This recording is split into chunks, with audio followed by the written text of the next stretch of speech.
Yeah, I can show you the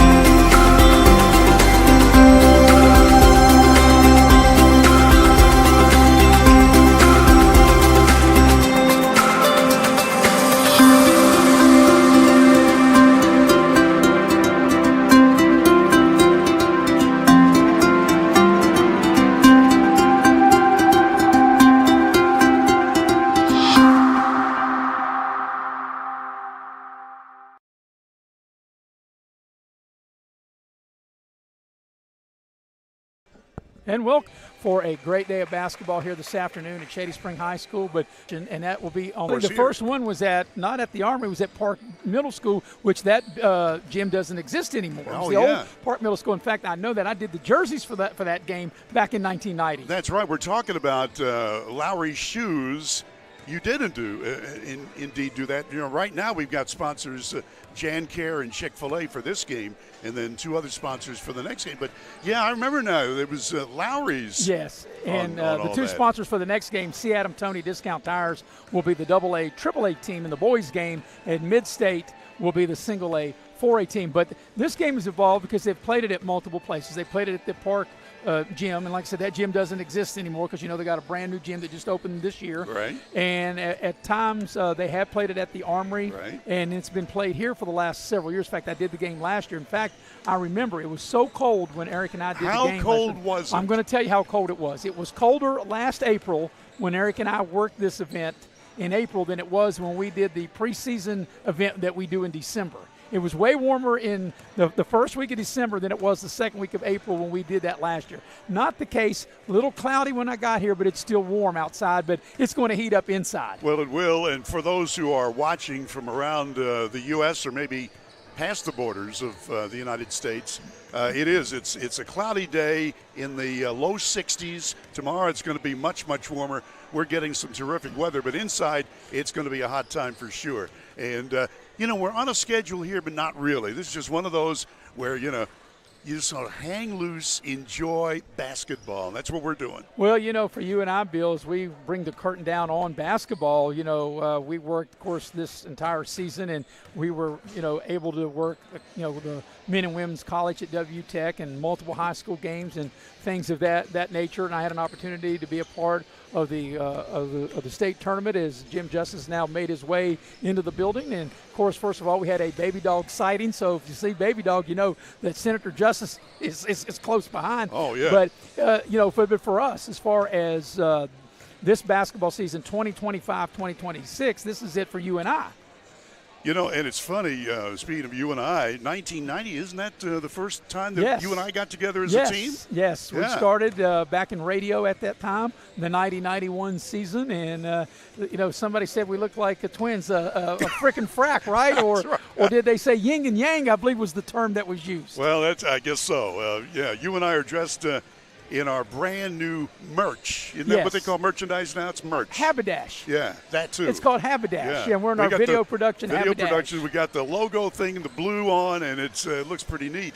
Yeah, Jim Justice, you can see as you watch your screen there, he is just bending over where it says Jan Care. Well, now it doesn't say Jan Care, and you can see him right there. We took it off. There he is, making his way to the left of your screen. And Baby Dog had been wheeled in just moments before. And it's funny, Maris, every time we go somewhere and Jim Justice is there, people, of course, they enjoy talking to Senator Jim Justice, but they want to see Baby Dog. They want their pictures with Baby Dog. Well, maybe they want both. I don't know. Yeah. I'll leave that up to the individual. As you can see on your screen, Jan Care and Chick-fil-A. When I said Haberdash, our producer and director, Nick Eskins, looked at me and said I had to spell it. And there's no way I could spell Haberdash. And if you don't know what it means, you can Google it, and it's what we're wearing, Bill. It's called Haberdash. Haberdash. I'm going with merch because I can spell M-E-R-C-H. Oh, is that how you spell merch? That's merch. That's it. All right, well, we're getting ready to have this three-point competition. and we're just waiting to get it started. And actually, Bill, you might know more about this than I do of how many rounds they'll have for the three-point competition, because you had some information of who the participants are. Well, yeah, we went through that, and we in talking to the folks who run the tournament, and of course Sammy Hall is the tournament director. Bob Bolin, as we told you, is in the building, but as a college basketball coach, he really can't have anything to do with the high school thing because of recruiting. Yeah. In fact, he's going to be in the other gym watching it maybe, but he won't be here. But we're getting ready to have the three-point competition, and so there'll be members from each squad. Once again, Chick-fil-A will be wearing the red uniforms. They represent the Class AA, AAA girls, and Class Single A, 4A will be Jan Care in the blue uniform. So we'll see who they've got coming out to that's going to shoot here in the three-point competition. All right, Haven Deskins from Tug Valley is going to be the first shooter. And, if you can't see it on your screen, but there's a clock at the baseline that has 30 seconds, and it tells you, I guess, how many they make.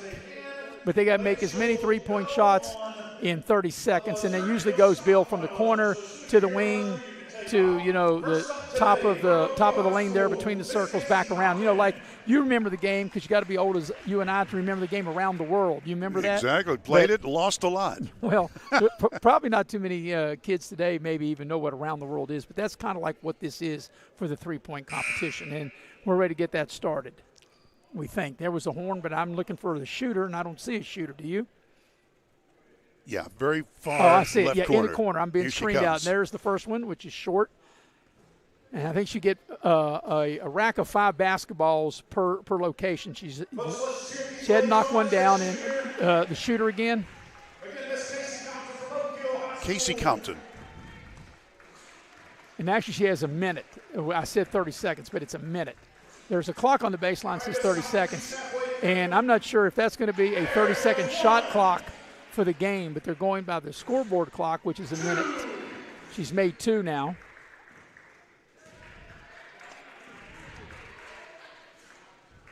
Yeah, the 30-second shot clock, which is going to be good, that will be used.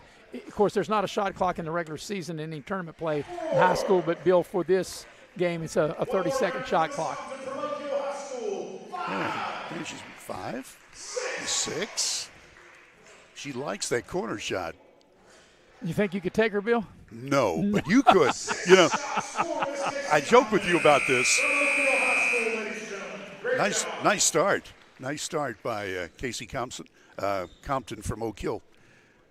When you and I used to do radio together, and we would always get to the arena early to set up our equipment and to get lineups and interview the coaches and that sort of thing.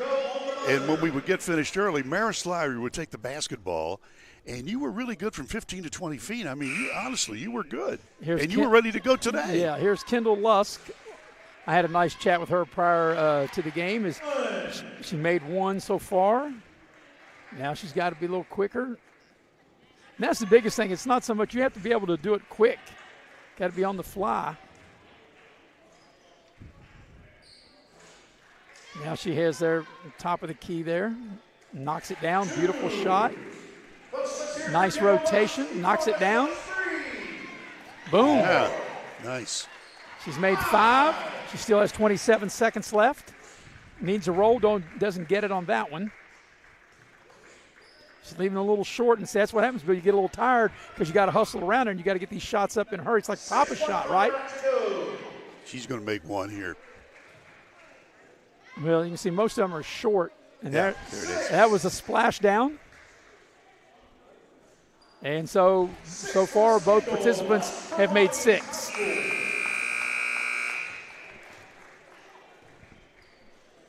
Next up, ladies and gentlemen, from right here in Raleigh County, Independence High School's Harmony Mills. Harmony Mills from Independence. Of course, Bill, you and I remember we covered them in a tournament game against Midland Trail.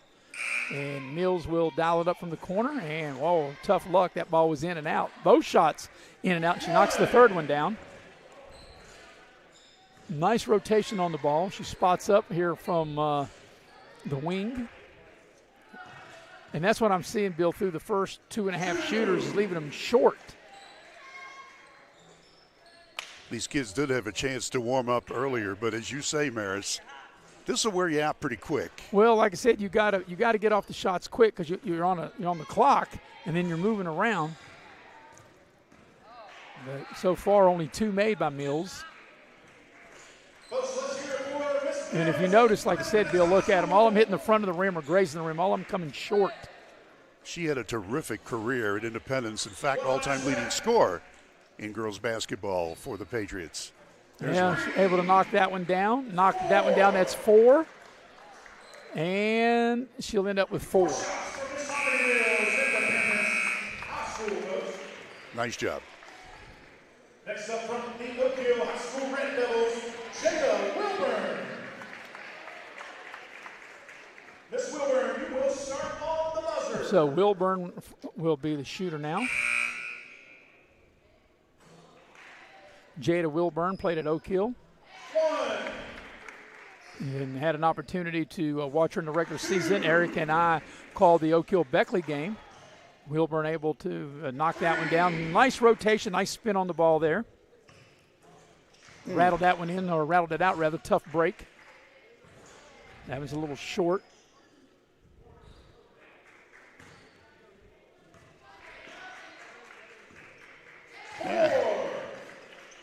Back to back.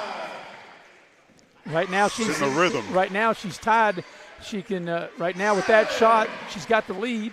Hey, you're right, Bill. She's feeling it. Look at that, 4 straight splashdowns.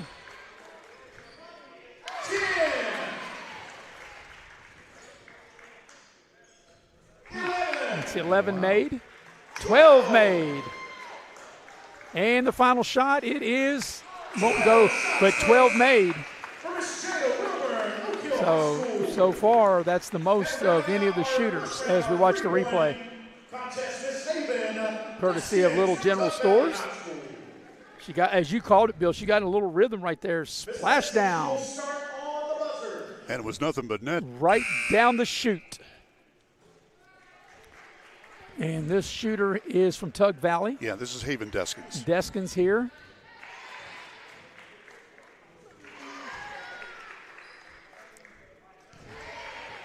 Of course, you got a lot of these girls that are going to play college, and some of the girls are still undecided. In fact, I've had a couple of girls tell me, Bill, they're not sure if they're going to play basketball or volleyball, and they're undecided, and some undecided if they're going to continue their basketball career.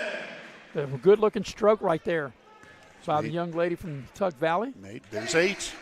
Right down the chute.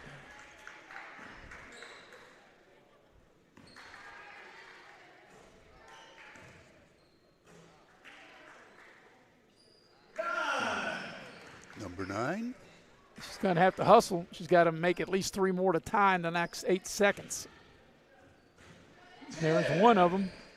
There's 2 of them. She needs this for the tie, and she got it. This for the lead. And that one didn't go. She didn't get it off in time, but it didn't go anyway. So now we have a tie at 12 each. We'll take the top 3 ladies. Top two ladies in today's matchup. So the 2 that are tied at 12 each, Bill, I'm sure we'll have the shoot-off between those 2 girls. Yes. So it'll be a Wilburn from Oak Hill High School and Deskins from Tug Valley. They will battle against each other this final round. So Wilburn will be the first one up.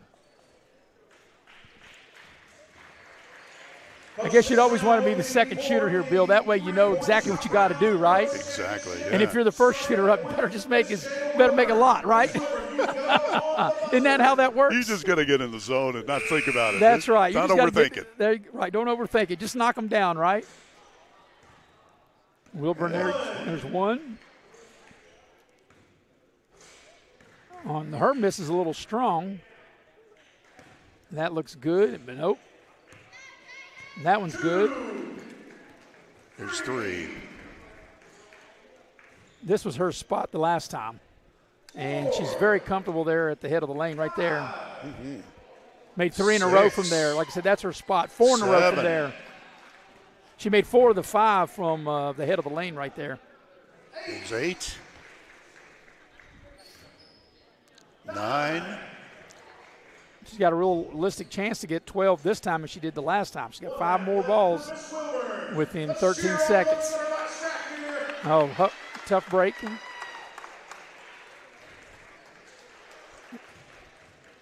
And winds up with 9. All right, so 9 to tie, 10 to win. That still puts a lot of pressure that you have to make 10, right? Yeah, really. So, Bill, if we put 2 minutes on the clock and give you the ball to make 10 in 2 minutes, could you do that? Well, no. I can make him maybe under the basket. Always like an honest man, right? That's right. Just like Abe Lincoln. We have Senator Justice in the house. That's what made me think of Honest Abe, right? I don't know where you're going with that, but that's Well, how about Honest Bill? Oh, she's rolling now. She's got 3. Got to get to 10 to get the win. So she's halfway there.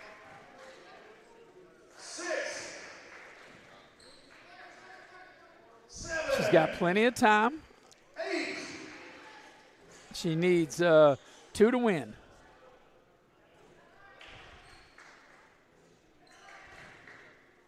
There's 9. She's at least tied. And there's the win. There it is. So it doesn't matter what she does here. She's won the competition. And the young lady shooting there is Deskins. Deskin. Haven Deskins from So- Tug Valley.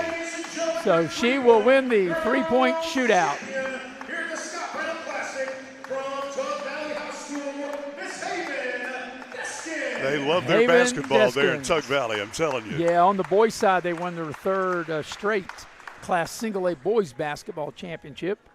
And this young lady, there's with tournament director Sam Hall out there, and all the other media taking photographs and with a big smile. And why not? She earned it with a nice trophy, and Well done. it was well done. Lucky Congratulations 13. to all the participants, and now she'll take it over and give it to her family. And That's I a think long trip from Tug Valley to here. so let's see if we'll have they'll put a minute or so on the clock, let them warm up and get ready to play, and we're going to figure that out. And I'm not sure we'll have an anthem or what we're going to do. I think we're going to have a warm-up period, it looks like. So what we're going to do is we're going to take a break, and we'll come back. We'll get you the starting lineups, and we'll get this 2026 Scott Brown All-Star game underway. The Chick-fil-A team is in the red, the Class AA, AAA against the Class Single A, 4A, Jan Karen. We'll be right back here on Video Productions. Before you hit the Hatfield McCoy Trail, fuel up the way West Virginia Street at Little General Stores. From the trail snacks to cold drinks and fuel to keep you rolling, we've got everything you need before you head into the hills. We're proud to be part of your ride, rooted in West Virginia and built for the backwoods. Little General Store, fuel your adventure. West Virginia.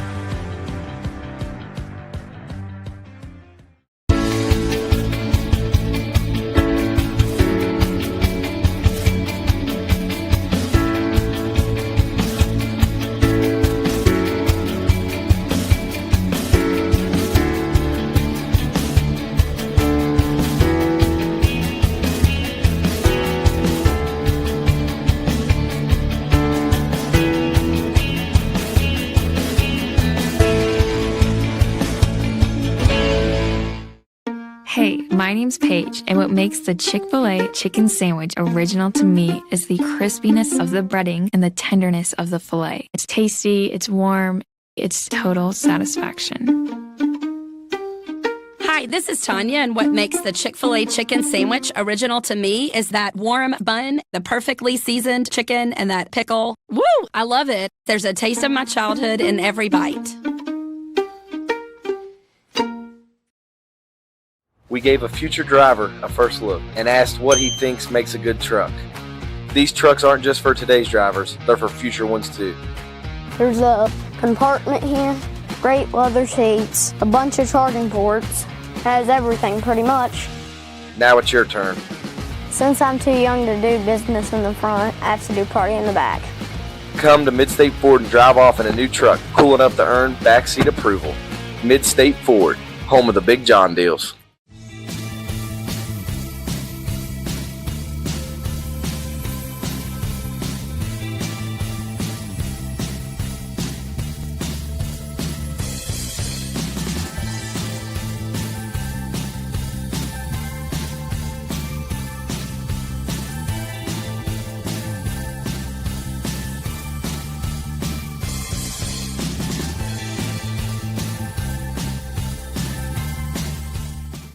This new year, give your home a fresh start with a brand new view from Window World of Beckley. At Window World, we believe all homes deserve comfort, energy savings, and style all year long. With our energy-efficient windows and doors, Window World has you covered.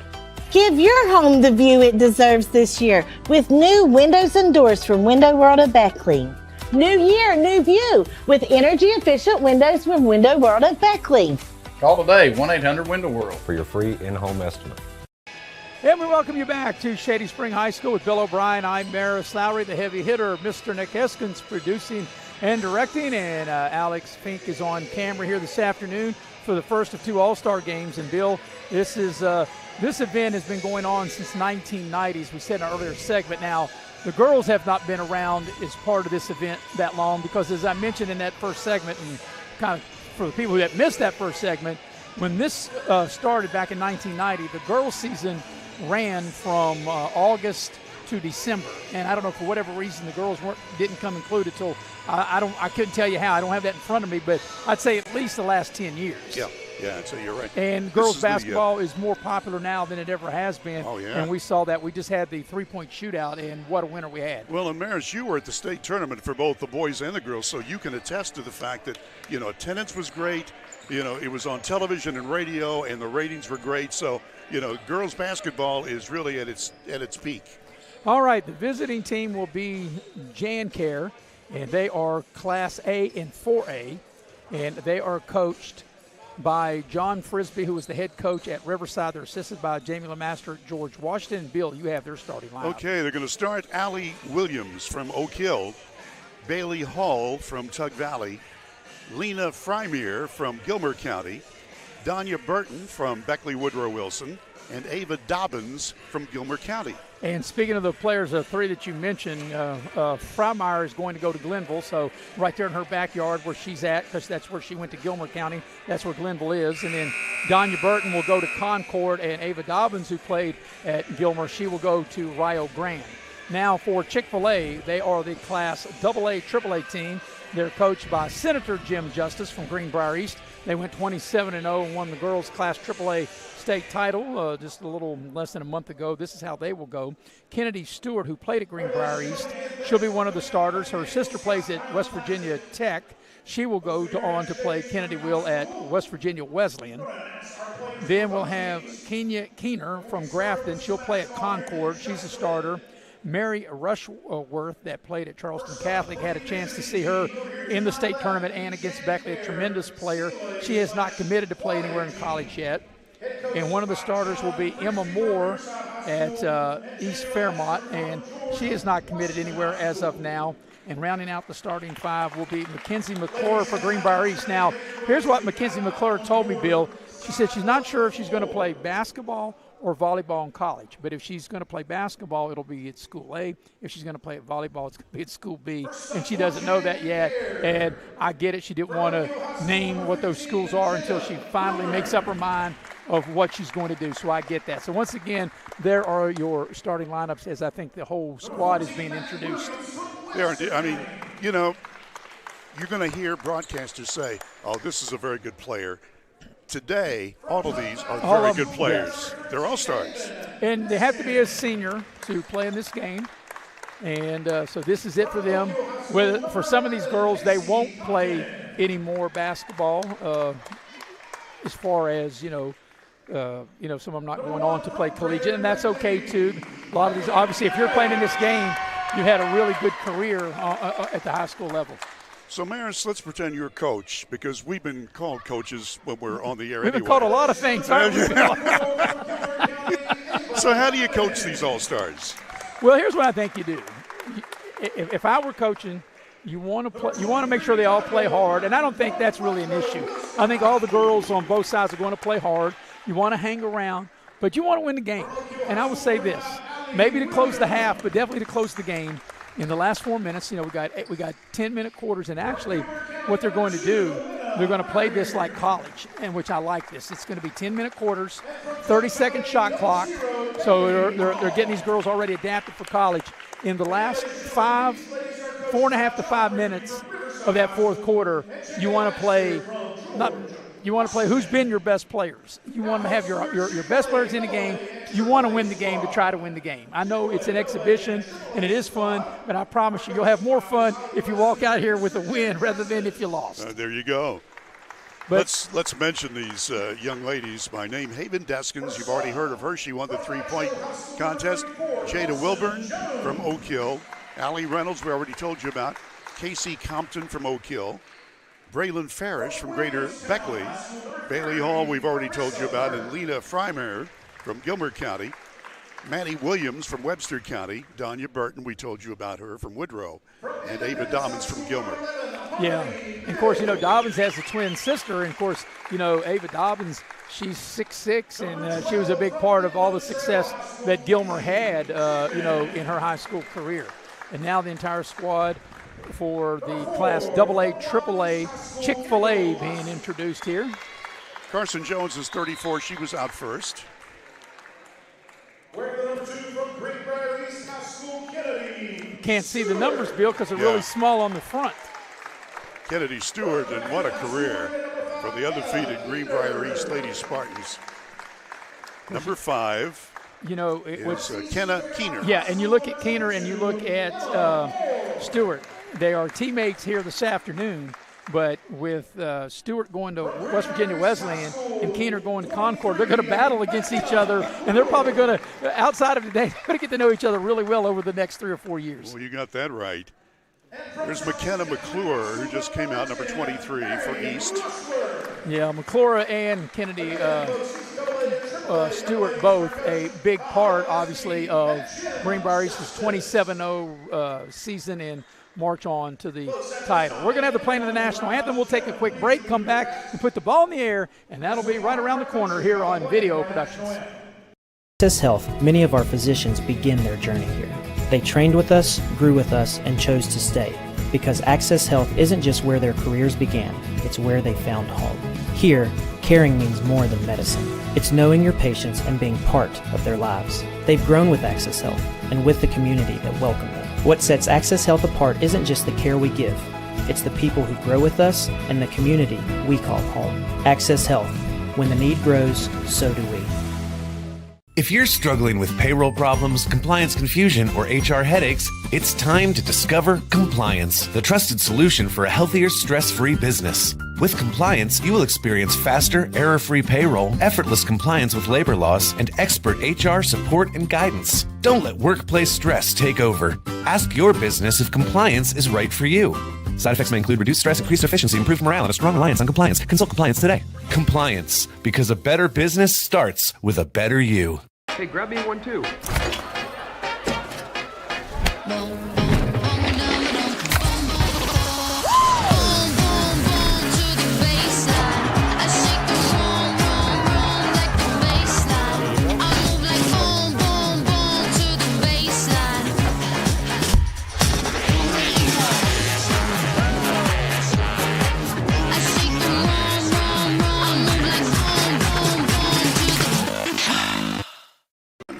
And we welcome you back to Shady Spring High School. Maris Lowry with Bill O'Brien, getting you ready for this Class AA, Class AAA girls all-star game against Class Single A 4A. Chick-fil-A will be in red. They represent Class AA, AAA. Jan Care in the blue. They represent A in 4A. And Bill, as I mentioned, this event started in 1990. And I don't think I could say it's been 30. This will make the 36th straight year, because I do think there was an interruption during COVID. I think that's the only time the event didn't have. But still, it's been going on strong. This is the 35th game in 36 years. So we're ready to go and get this game underway.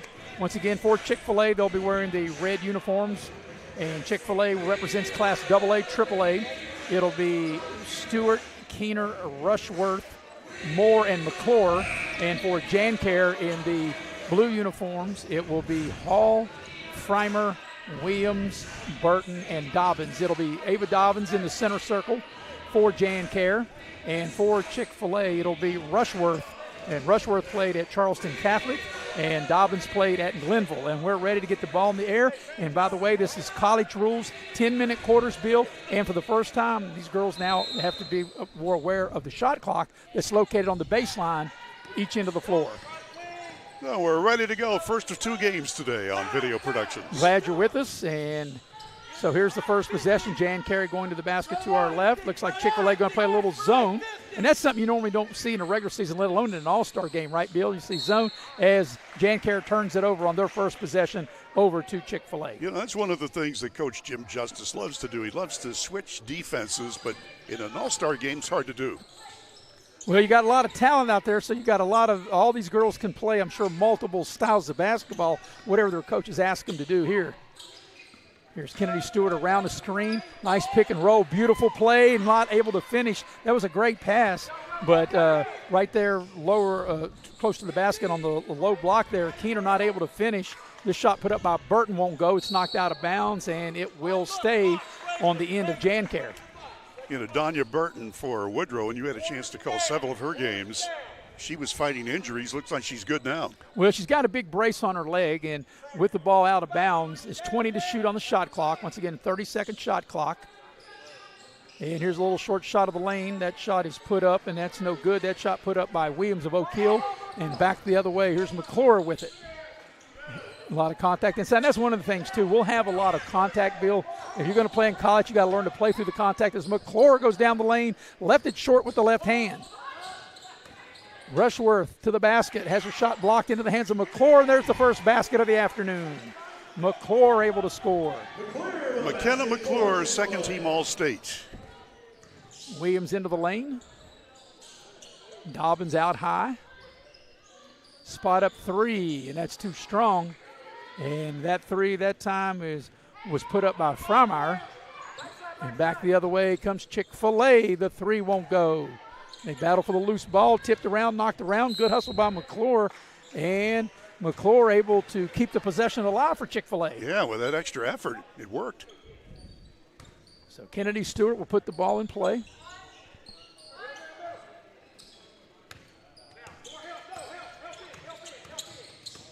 So, Bill, I'm looking at the shot clock on one end. I don't see the shot clock to our right working. The shot clock behind us to the left has got 13 on it, but that's correct. The clock's not working here on the Interesting.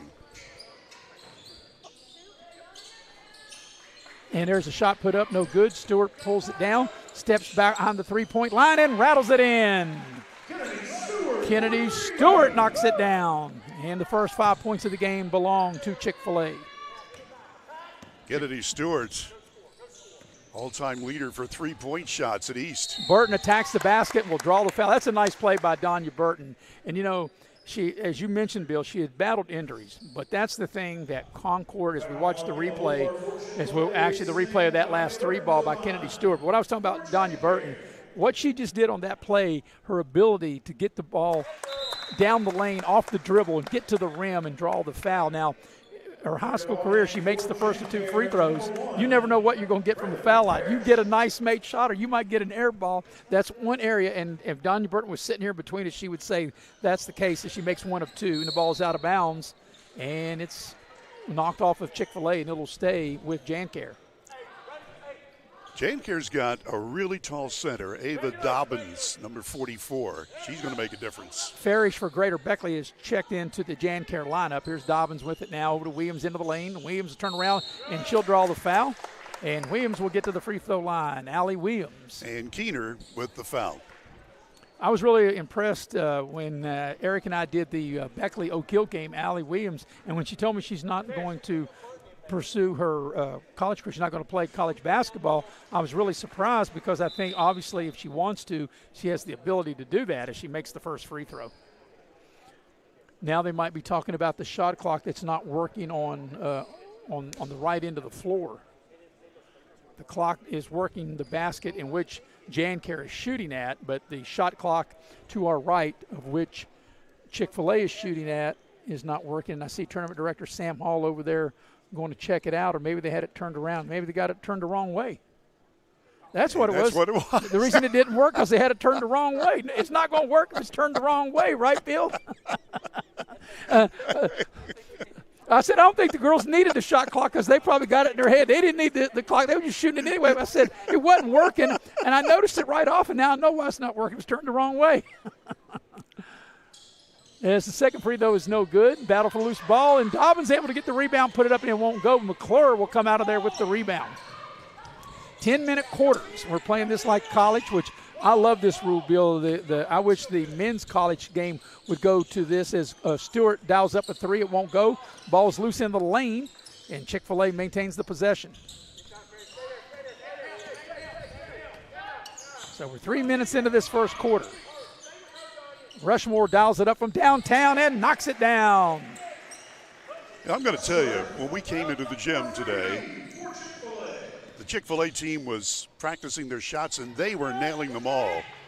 Yeah, the scoreboard has 5-2. It should be 8-2. Yep. And back the other way, the short shot doesn't go by Rushworth, and coming out there with it is Janker, and here's Burton with it. Burton finds Dobbins as Dobbins runs the floor, catches it, puts it up in the lane. It won't go. Ball is knocked out of bounds, and it will be over to Chick-fil-A as we watch the replay here of that three ball by Rushworth, who played at Charleston Catholic. Splash down. Yeah, just pretty. the way you'd shoot it, right, Bill? Just the way they hit the Pacific yesterday, the astronauts That's right. did. How about that? Yeah. How about that, going to the dark side of the moon? Some place I think I've always been. I said it looked familiar to me. I'm not going to go there either. Here's a nice drive and off the glass, up and in. Nice, beautiful play that time by Kenner. So Kenna Keener with her first bucket. She's going to Concord. I think they put the points on the wrong side.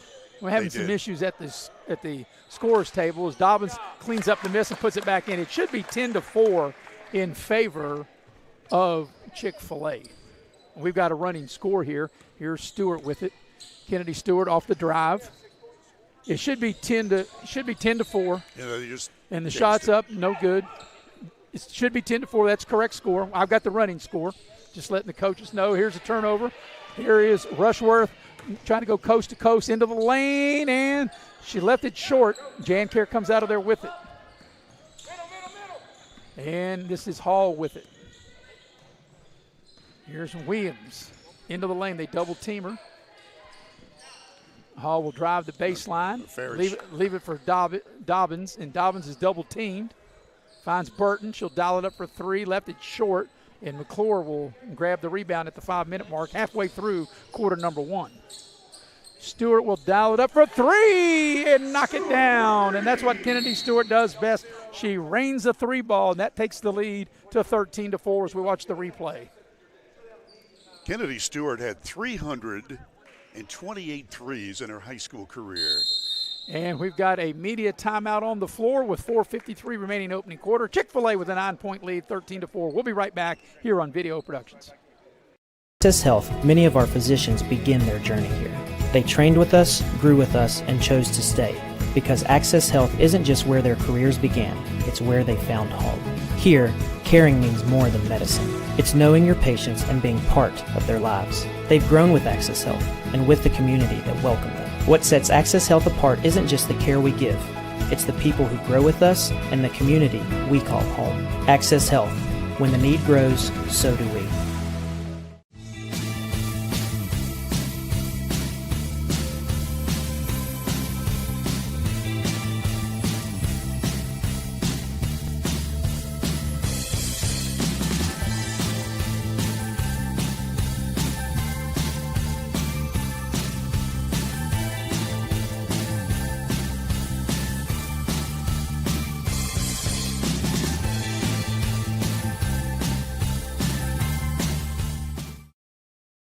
And we welcome back here to Shady Spring High School with Bill O'Brien. I'm Maris Lowry. We have Alex Fink, Cameron on the camera here this afternoon. The heavy hitter, Mr. Nick Eskins, producing and directing. Bill, a 13-4, a 9-point advantage for Chick-fil-A, the Class AA, AAA squad.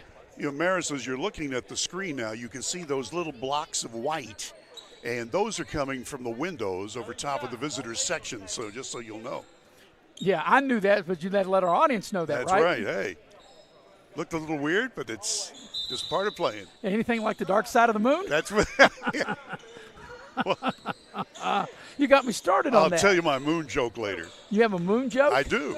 All right, here's Janker with it, and here's a pass over on the wing. That three is on its way. It's short. That was put up that time by Farish, and the rebound to Rushworth for Chick-fil-A. And here comes Kennedy Stewart. Into the far corner, 3 on its way, back iron too strong. And that 3 ball that time was put up by Moore. Emma Moore from Greenbrier East. Ball is knocked out of bounds. With 25 to shoot, it will stay with Jan Kerr. I think one of the funniest things is that the clock on our to our right, the shot clock was turned the wrong day. Yeah, they got third period. Actually, we've got to, if you'll let the scorekeeper know that it's the first quarter, not the third. Yeah, we're talking to Nick Eskins, heavy hitter. He's not only producing, directing, but he's helping the scorekeeping. Yeah, because I think, we need to check that out because it has third quarter, and it's actually the first quarter. So maybe, Nick, if we can get you go down there and assist, because I don't think the scorekeeper can see that you're trying to get his attention. All right, coming up on the 4-minute mark here of this first quarter. Williams, a tough turnaround, thought she was fouled. In a regular season game, you might get that call. In an all-star game, you're not going to get that whistle, right? Oh, yeah. McClure through traffic. Here's a 3. That 3 is too strong. Rebound inside. That's a power move. Regular season's probably a charge, but not in an all-star game. As what a tough play. As that was Chafin that put that up and in. And she did. She used a little muscle that time. Kenzie Chafin from Midland Trail. But wouldn't you agree, Bill, regular season, it would have been a foul on the last play on the offensive end for Janker. That probably would have been a charge. But in a setting like this, which is an all-star game, they're not going to call that. That's right. Letting them play. Pretty nice crowd here on a Saturday afternoon at Shady Spring. Yep. Now there's some question here. I don't know if it's questions with we've had some issues with the scorekeeper, but the right score is correct. It's 15-4. There's 3:42 left in this first quarter. And now the young lady that thought that she has taken a charge, Allie Williams, she was shaken up, and she makes her way to the Jan Kerr bench. So Jan Kerr is represented by Class Single A, Class 4A, Chick-fil-A by AA and AAA. Coming up on 3.5 remaining here in this first quarter. Here's Dobbins with it on the baseline. And like I said, in these all-star games, Bill, you got to be strong with the ball. You're not going to get the call you might get in the regular season. As Burton get the offensive rebound, and we've got a held ball or a foul. I think we do have a foul on this one. Yeah, one ref held up the foul fist. The other held up a violation, but it is a foul. As we watch the replay. So it'll be Farish that will trigger the ball in play. 20 to shoot for Jan Kerr. Dobbins with it from the elbow, puts it on the deck. They cut her off. Here's a deep 3 straight away, and that graces the front iron. And that 3 was put up that time by Williams from Westside. Here is Kennedy Stewart mid-range, and she knocks it down. She is just an outstanding player, no doubt about it. Yeah, her and her sister both. Of course, Bill, you had an opportunity to cover most of the the women's team at WU Tech and see her sister play. They both very good shooters, very good fundamental players. Oh, yeah, Cadence. We're talking about Cadence Stewart. As here is Kennedy Stewart with the steal. Pass ahead into the corner. Mills into the ball game for Chick-fil-A. Also into the ball game is Lusk. There's a nice pass by Lusk down the lane, and there's a foul, and that'll get Chafin to the line. Kendall Lusk just added to the team from Wyoming East. Yeah, I had a nice conversation with her during warm-ups. And after that conversation, she probably thought I came from the dark side of the moon. Chafin at the free throw line to shoot a pair. First one is no good. Midland Trail product looking for a third point. As Emma Moore from East Fairmont checks back into the lineup for Chick-fil-A. Chafin ready, second free throw on its way. That doesn't go. She missed them both. And here's Jan Kerr with it. And we got a whistle and a timeout. 2.5 remaining first quarter. 17-4 is the lead for Chick-fil-A. And we got a full timeout. We'll take it with them. Be right back here on Video Productions. Access Health, many of our physicians begin their journey here. They trained with us, grew with us, and chose to stay. Because Access Health isn't just where their careers began, it's where they found home.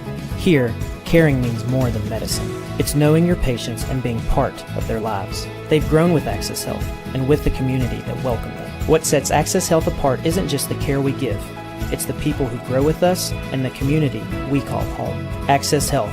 When the need grows, so do we. We gave a future driver a first look and asked what he thinks makes a good truck. These trucks aren't just for today's drivers, they're for future ones too. There's a compartment here, great leather seats, a bunch of charging ports, has everything pretty much. Now it's your turn. Since I'm too young to do business in the front, I have to do party in the back. Come to Midstate Ford and drive off in a new truck, cool enough to earn backseat approval. Midstate Ford, home of the Big John deals. Welcome back to Shady Spring High School with Bill O'Brien. I'm Maris Lowry, the heavy hitter, Mr. Nick Eskins, producing and directing Alex Fink on camera, and it's a 17-4 lead, Bill, for the Chick-fil-A squad. AA, AAA right now having their way with single A, 4A JanCare. Yeah, they've only got one field goal so far and then 2 free throws, talking about the big school, small school. Yep, and here's a turnover. Here's Lusk with it for Chick-fil-A. Lusk from Wyoming East has the ball poked out of her hands, out of bounds. It'll stay with Chick-fil-A as Dobbins running the floor for JanCare, able to get a hand on it and knock the ball out of bounds. Good hustle by her. They get the ball down low. Chafin in traffic. The ball is blocked from behind. We got a whistle. We got a jump ball. The arrow will keep it on this end of the floor with 23 to shoot. So putting the ball in play will be East Fairmont's Emma Moore. She gets the ball down low. Here's a short shot off the glass. It won't go for Chafin. They battle for the rebound. Jones has it. Jones played really well for Nitro, obviously, this season to be in this game. And that shot in and out by Mills, and Burton clears the rebound for JanCare. Under 2 for quarter number 1. Here's an open look for a 3, and that's an air ball. And that was a wide open look that time by Williams, but couldn't get it to go. And here's Chick-fil-A on the move. Here's Lusk with it. Moore thought about the 3, puts it on the deck, gets a little closer, a little short shot. Count if it goes, it doesn't go, but Moore will draw the foul and get to the line. Emma Moore for East Fairmont, and we had a chance to watch that. Here's the replay, by the way, courtesy of Chick-fil-A. But talking about East Fairmont, they used to take second place in the high school divisions in the city of Fairmont. They've got East and West. West was always the better athletic teams. Now they call them Fairmont Senior, but here's of late, East Fairmont has really done well. It's 30-second timeout. We'll keep it here. We'll let you know that in between these games, Bill, we will have the three-point shootout and slam dunk contest of the boys, and then the boys game will follow. Of course, the format's the same. It'll be Class A and 4A on the boys against Class AA, AAA. The AA, AAA boys will be represented by C. Adam Toney Discount Tires, and Midstate will be the Class Single A 4A team. And that's the 30-second timeout I like. It's more like 15 seconds. In fact, in my opinion, I wish they'd just get rid of 30-second timeouts. Just make them all, yeah. Just give you 5 full timeouts for the whole game and forget the 30s, right? Because at the state tournament, you're going to get 30s. You call 30s, and then it always turns into a full. So I think that's the way everything should be. And to get the commercials in, that's right. Yeah.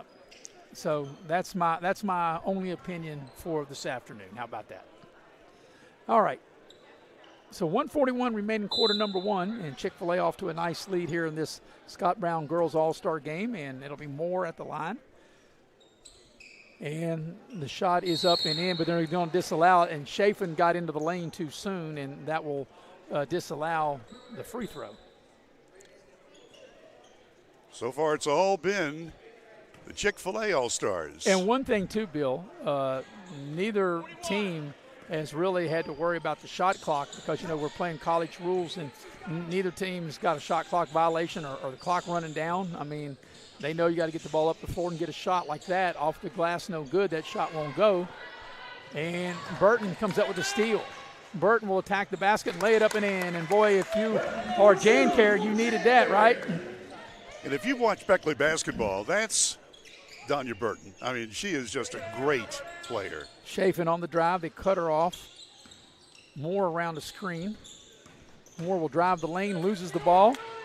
Lusk down on it, saves the possession. Chafin's 3 was partially blocked. Ball's loose. Jones has it with a nice pass to Moore, open for the layup. That's good teammates. Has good hustle able to get that loose ball and get a layup out of it as we're in the final 45 seconds of this opening quarter. Pass down low to Dobbins is broken up. Ball goes off the head of Lusk. And it's a turnover to JanCare. Maris, these kids are not used to each other. but we've seen a couple of plays where it's like they played forever together. Well, basketball players sometimes it's just instinct, like hustle plays. You know, you penetrate, you find the open shooter, you do some basic things. You're right, even though they haven't played with one another, they did have a practice yesterday, but you're not going to learn that much maybe in one practice, but you just do simple basketball things. There's about 4 seconds difference between the game clock and the shot clock. Williams into the lane, knocks it down for Jancaire. Allie Williams from Oak Hill. And let's see, there's about 3 seconds difference now between the game clock and the shot clock. There's 12 to shoot. Lusk thought about the three, goes around the screen, gets the ball to Jones. Jones back to Lusk. She'll let it fly, and it won't go. And that's the end of the first quarter. At the end of one in this Scott Brown All-Star Saturday, Chick-fil-A, the Class AAA, AA squad, lead Jancaire, the A4A squad, 19-8. We'll be back with the second quarter after this on Video Productions. 1-2.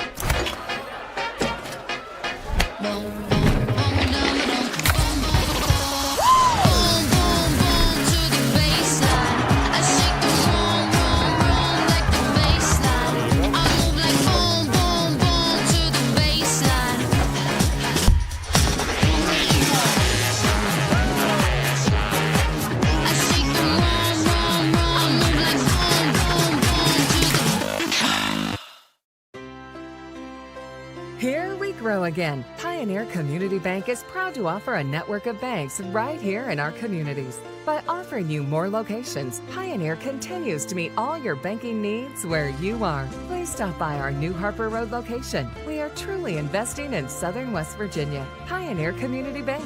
Friendly service, great products. Member FDIC, Equal Housing Lender.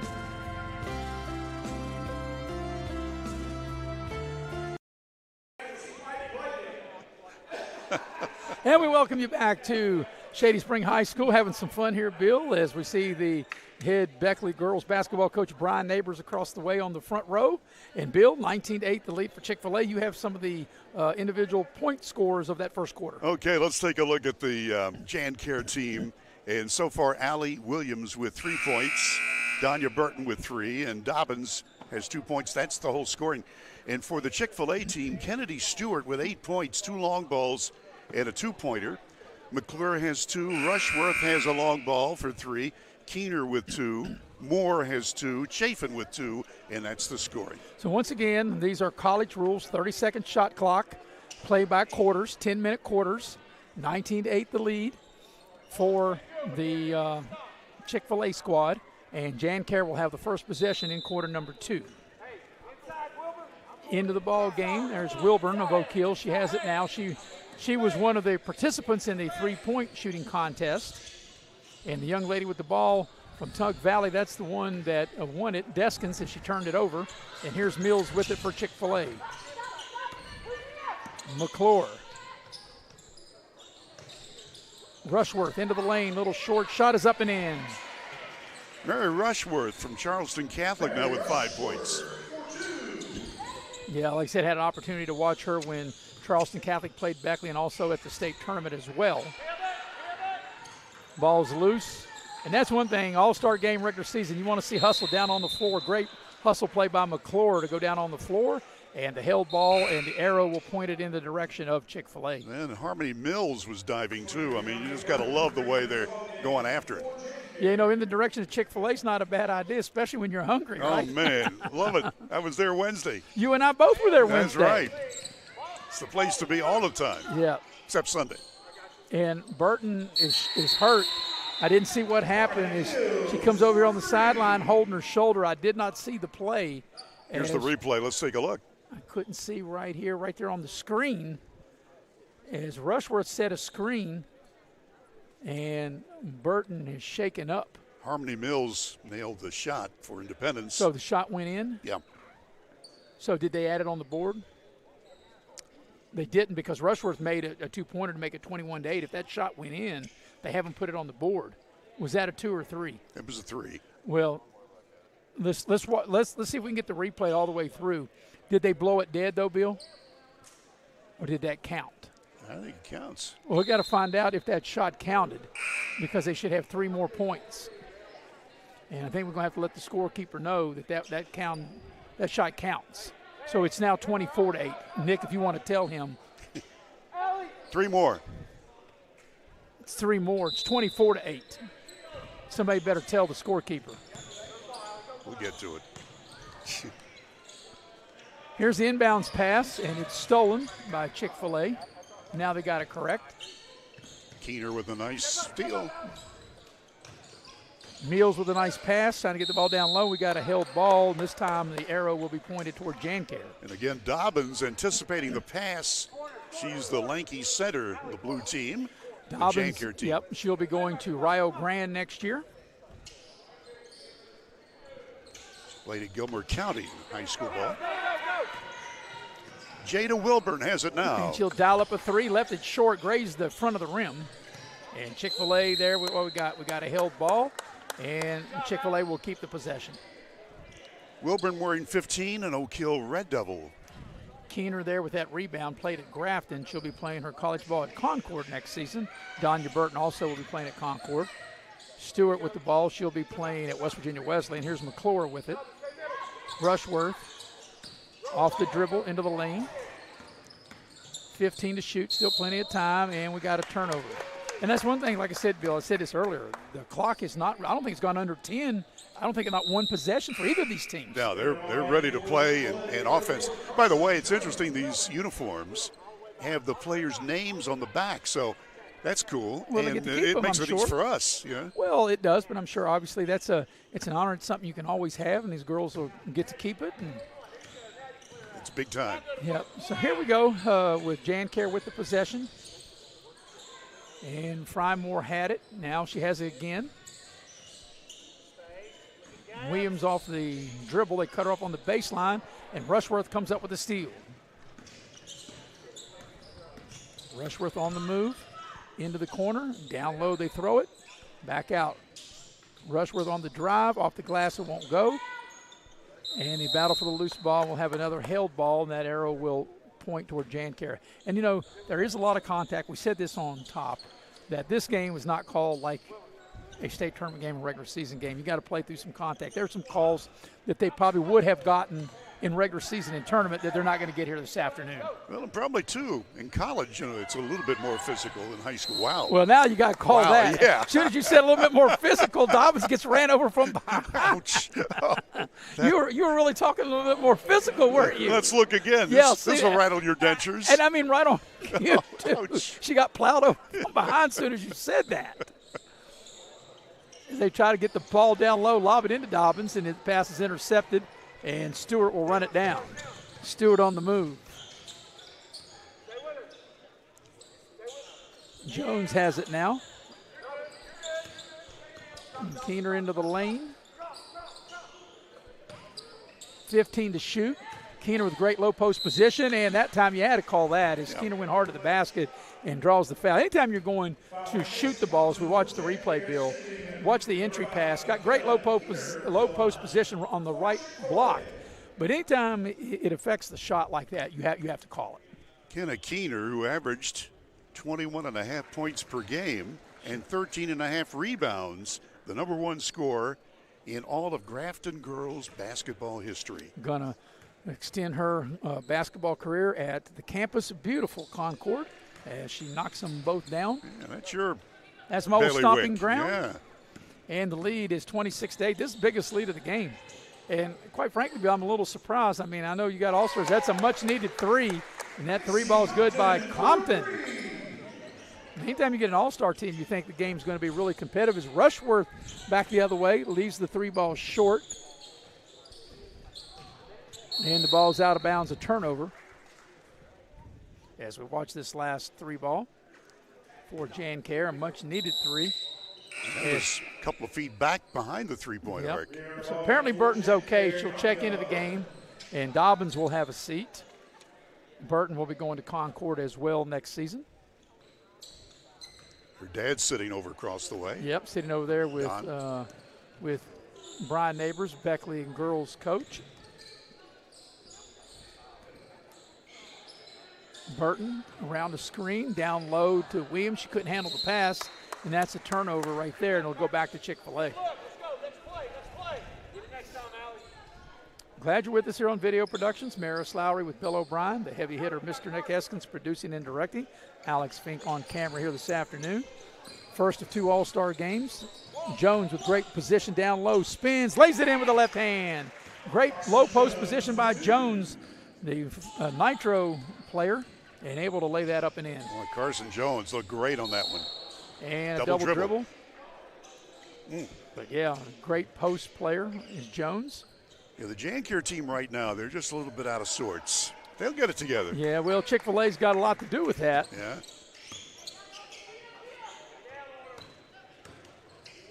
There's a little floater into the lane, a little strong by Keener. And the rebound to Williams. Here comes Jancare. They'll push it up. Compton with it. There's a baseline drive. Good defense by Chick-fil-A. 15 to shoot. Williams into the lane, spins. Little 10-footer. She'll draw the foul from Jones, and Williams will get to the line and shoot a pair. Allie Williams from Oak Hill has a field goal and a foul shot for her afternoon's work. After this game, there will be the three-point attraction for the young men, and then they'll have the game. Well, they have slam dunk in there too. Slam dunking. That's the one you're going to partake, right? Hey, right. Yeah, you get me a trampoline. I seen you warming up with a slam dunk. First free throw is good.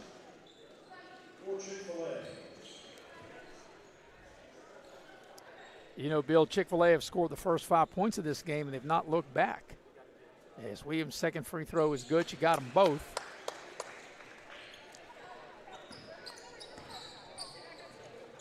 Lusk back into the game with a nice pass to Keener. And Keener finished with the left hand.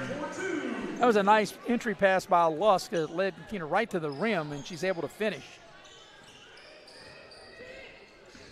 Burton had her pocket picked. Lusk picks up the loose ball.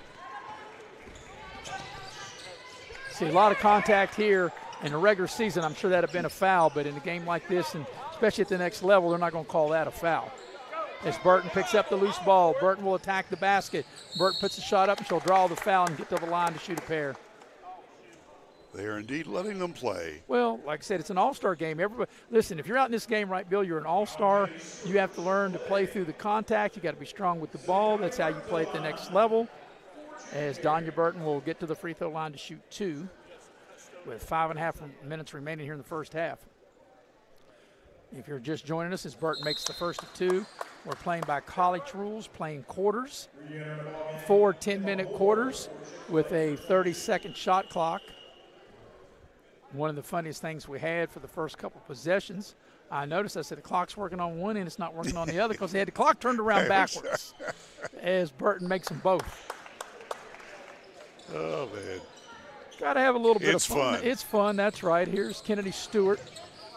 Stewart shaking and baking, little scoop shot and lays it in off the glass. She's got 10 points. We're about to have 4 new players in for the Jancare team. And there's a drive, and that little short shot won't go down for Jancare. And we have a whistle and a held ball. And actually, going to have 5 new players, Bill. It'd be like hockey. So who all we got in there? Dobbins, Hall, Deskins, Farish. Williams, and Farish. Yes. Easy to see the backs of their uniforms.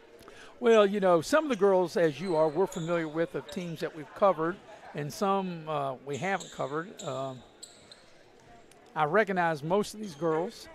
You know, working as many games as you and I have over this season and previous seasons. There's a 3-ball, and a splashdown is good by Kennedy Stewart. Her 3rd tray of the afternoon. 13 total points.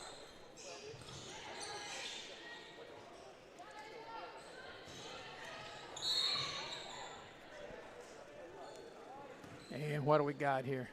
I think the score should be 35-17. Am I right on that? Let's take a look at that 3 again. Yeah.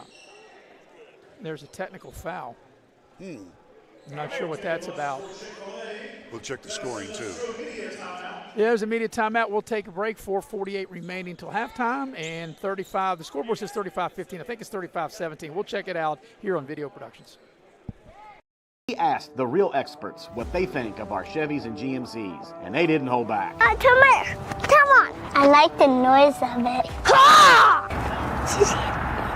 They've tested the seats, the screens, and the tires as well. Now it's your turn.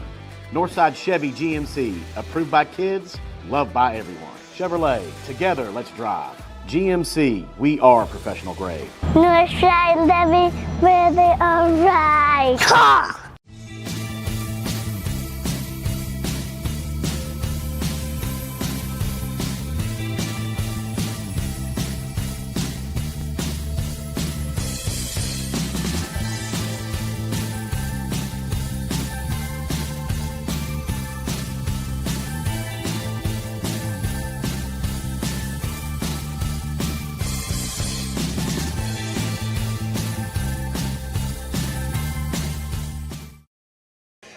.448 remaining in the first half, and we've double-checked the score, Bill. This is correct score. This is the biggest lead of the game, 35-15. And when I said a technical before we went to break, I think the referee just meant it was a timeout, but he gave the technical sign, but I think he meant timeout. Indeed. So with 20 seconds to shoot, 4:48 left in the first half, 20-point lead, biggest lead of the game. Jancaire has possession of the ball up underneath. They get the ball down low, and the short shot is up. It's no good by Williams. And they throw the ball back out, and there's a three, and that three ball is good by Deskins. She won the three-point competition earlier, and she hits her three right now. She showed you why, right? Here's Lusk with it. Here's Moore. Moore sees an opening, goes right down the lane. The scoop shot won't go. Dobbins clears the rebound for Jancaire. And here comes Jancaire. They'll push it up. Trying to get back in the game, trying to make a little run here before halftime. At least a much more manageable run or manageable score to cut it from what it is right now at 35-18. There's a shot's blocked. That shot was put up by Chafin. Ball's like a hot potato now. Bill, it's loose. But look at the effort. Deskins started them. Jancaire comes out of there with it with Farish. Whips a pass down low. Dobbins, nice move up and under, and couldn't finish though. Got it back. Puts up the little short shot, and she'll draw the foul. She'd love to have that one back. She had a great move and just not able to put the ball in the basket. Yeah, 99.5% of the time she's going to make that. Ava Dobbins from Gilmer County has been held to 2 points. So Dobbins will shoot a pair at the free throw line, and the first free throw is on its way. It's no good. Shot that one a little strong. As Rushworth will check back in. Mills will check back in. Rushworth, who played at Charleston Catholic. Mills that played at Independence, as McClure and Stewart, two Greenbrier East girls, will come out of the ball game. 3:48 left in the half. And Dobbins' second free throw on its way, and she missed them both, as Rushworth will clear the rebound for Chick-fil-A.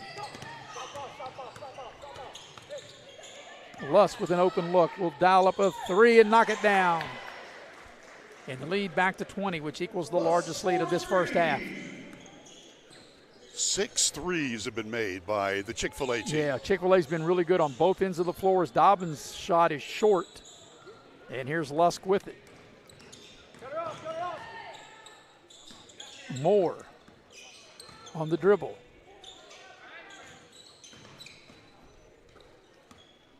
.15 to shoot. Lusk around the screen. Chafin in traffic, puts the shot up. It's a wild-looking shot. It was partially blocked and out of bounds over to Jancaire. Dobbins, I think, got a hand on it, and then the ball was last touched by Chafin. Yeah, these kids are they're playing defense. So the young lady Chafin, she'll be at WU Tech next season, which, Bill, you and I cover all of their games, men's and women's.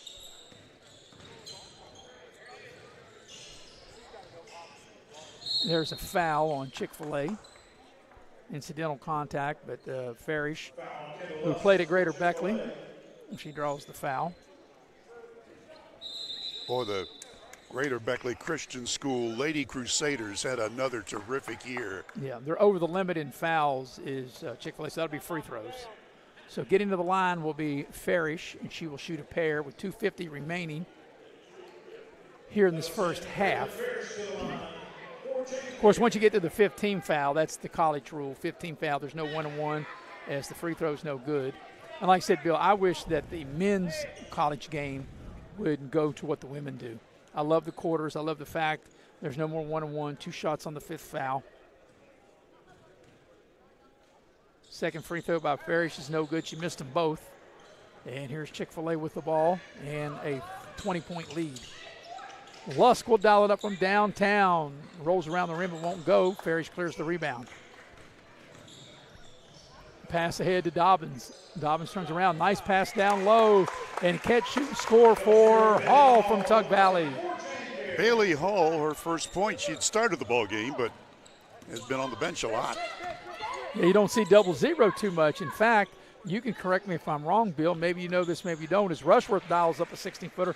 But in the NBA, I think that Robert Parrish is the only 0 number that I recall from the NBA. I'd have to think about that. Well, you've been around a lot longer than most people, so if anybody would know, you would, right? Well, that's it. There's a foul on a drive. But, I'm only kidding. No, it's the truth. Well, it's the truth, but I'm kidding, too, as Williams will get to the line. Here's the replay, courtesy of Little General Stores. Bill, we think not only the players should have fun, the broadcasters should have fun, too, right? That's what we're about. That's what we're about. All right, a couple of free throws coming here for the Jan Care team, and at the line, it'll be Maddie Williams from Webster County. I think I originally said West Side. I beg your pardon. That is Webster County. A little hard to read on what they had given me.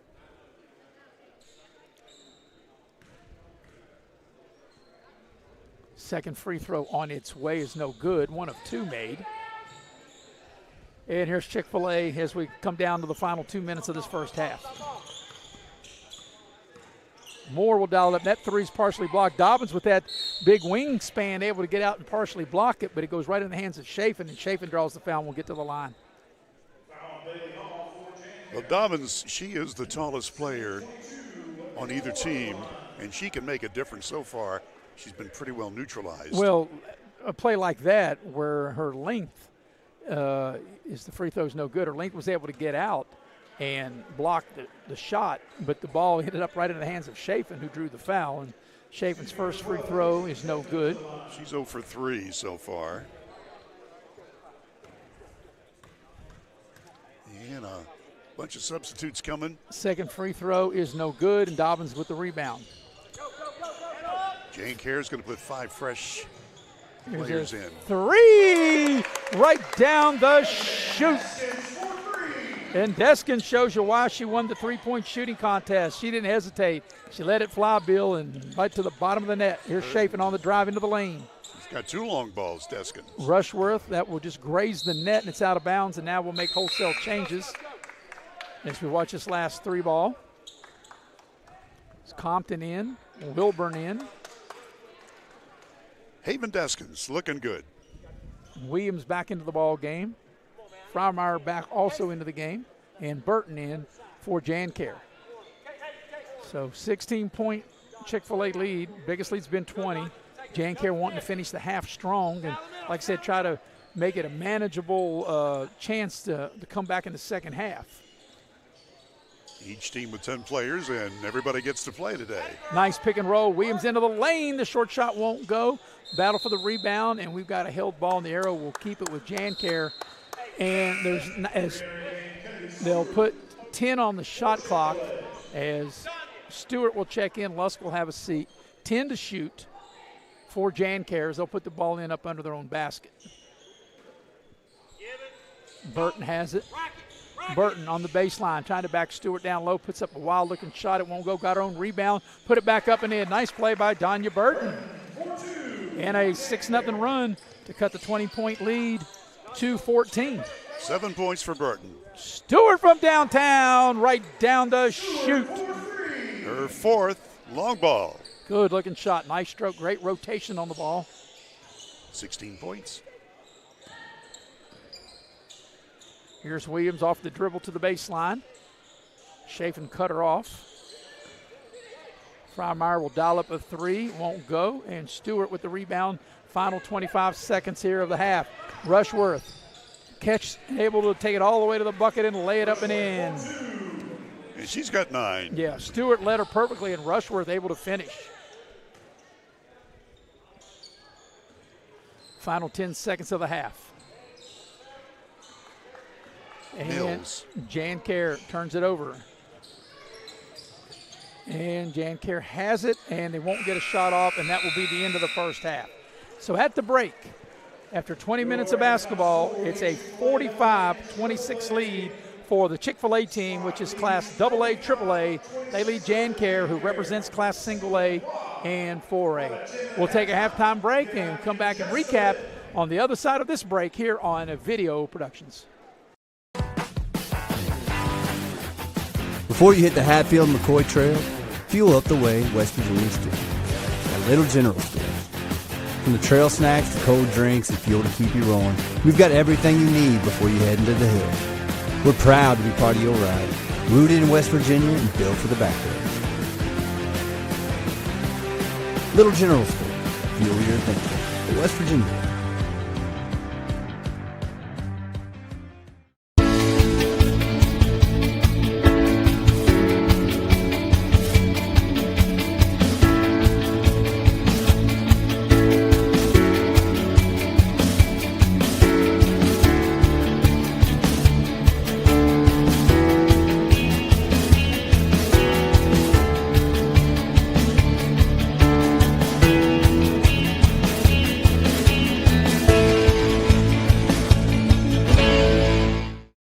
Hey, my name's Paige, and what makes the Chick-fil-A chicken sandwich original to me is the crispiness of the breading and the tenderness of the filet. It's tasty, it's warm, it's total satisfaction. Hi, this is Tanya, and what makes the Chick-fil-A chicken sandwich original to me is that warm bun, the perfectly seasoned chicken, and that pickle. Woo! I love it. There's a taste of my childhood in every bite. Hey folks, Rick Lewis here. Come and see what all talks about at one of West Virginia's top pre-owned auto dealers, Direct Choice of Beckley. Direct Choice has over 50 vehicles available, all priced below market value. And credit problems are no problem. Good credit, slow credit, bad credit, doesn't matter. Direct Choice has over 10 financing sources available with excellent rates to get you in your new car, truck, or SUV today. Give us a try before you buy at Direct Choice Pre-Owned, 4631 Robert C. Byrd Drive, Beckley, or shop 24/7 at directchoicewv.com.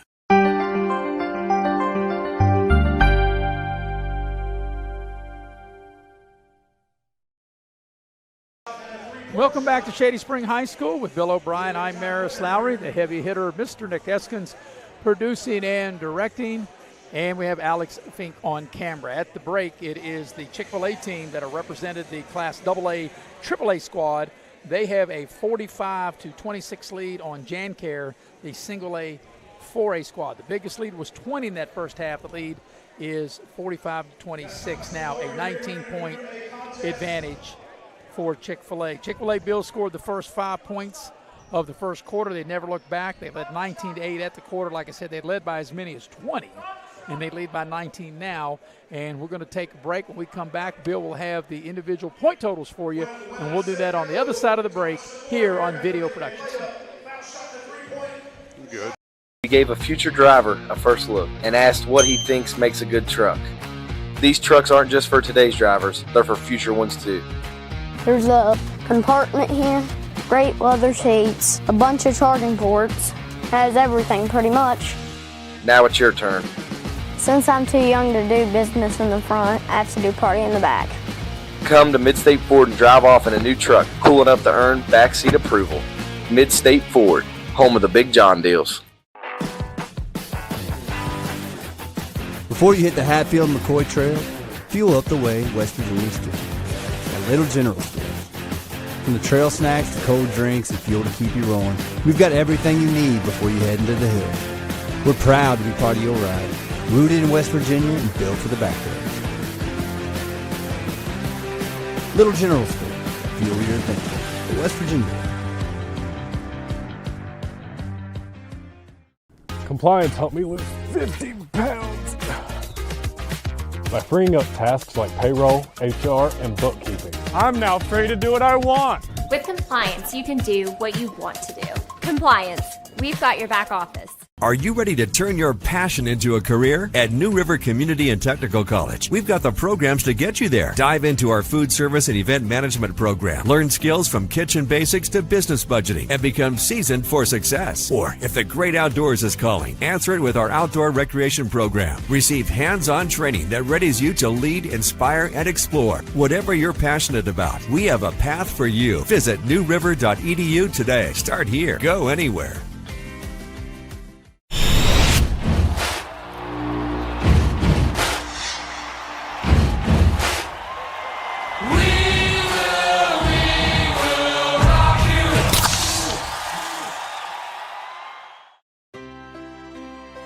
Here we grow again. Pioneer Community Bank is proud to offer a network of banks right here in our communities. By offering you more locations, Pioneer continues to meet all your banking needs where you are. Please stop by our new Harper Road location. We are truly investing in Southern West Virginia. Pioneer Community Bank. Friendly service, great products. Member FDIC, Equal Housing Lender.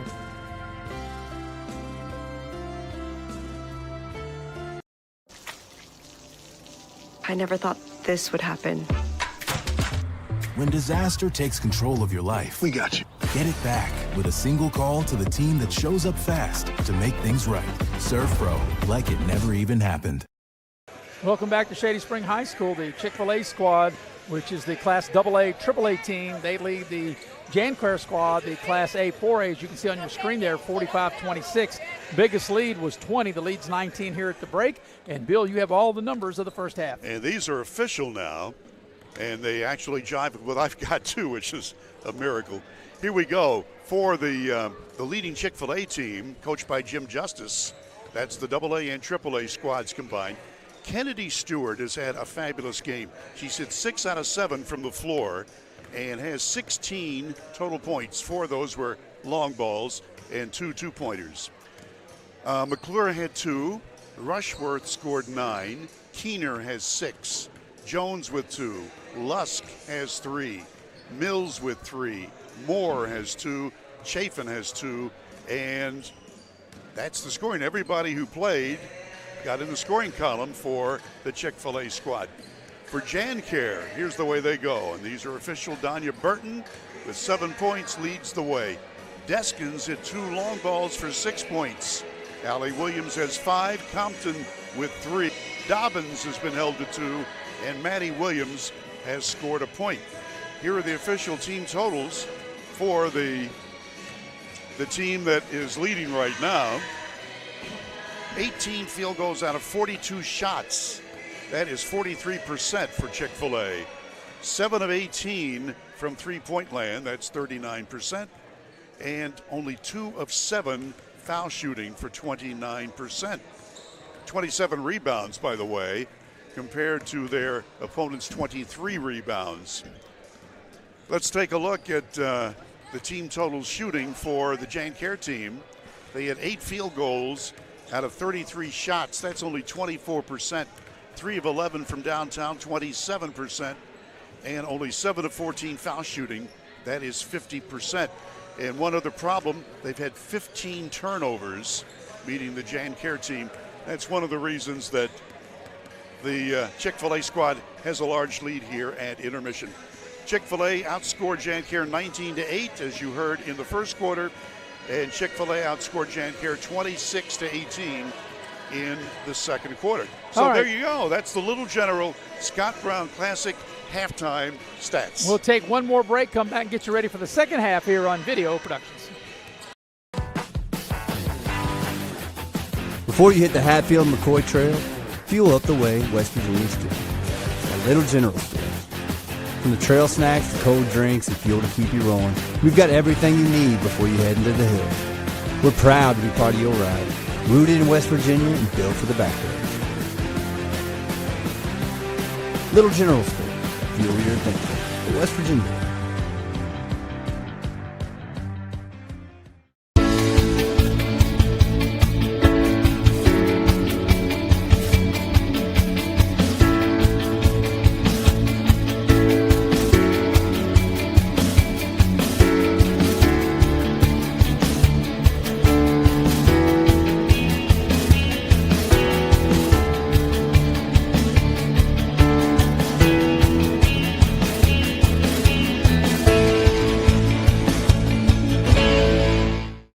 Hey, my name's Paige, and what makes the Chick-fil-A chicken sandwich original to me is the crispiness of the breading and the tenderness of the filet. It's tasty, it's warm, it's total satisfaction. Hi, this is Tanya, and what makes the Chick-fil-A chicken sandwich original to me is that warm bun, the perfectly seasoned chicken, and that pickle. Woo! I love it. There's a taste of my childhood in every bite. Hey folks, Rick Lewis here. Come and see what all talks about at one of West Virginia's top pre-owned auto dealers, Direct Choice of Beckley. Direct Choice has over 50 vehicles available, all priced below market value. And credit problems are no problem. Good credit, slow credit, bad credit, doesn't matter. Direct Choice has over 10 financing sources available with excellent rates to get you in your new car, truck, or SUV today. Give us a try before you buy at Direct Choice Pre-Owned, 4631 Robert C. Byrd Drive, Beckley, or shop 24/7 at directchoicewv.com.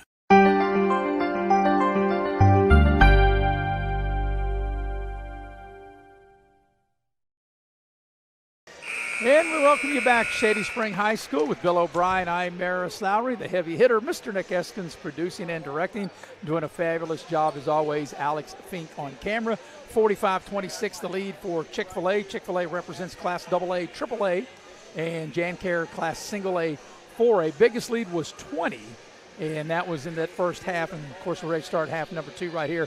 By the way, for just joining us, we're playing by college rules. We're playing 4 10-minute quarters with a 30-second shot clock.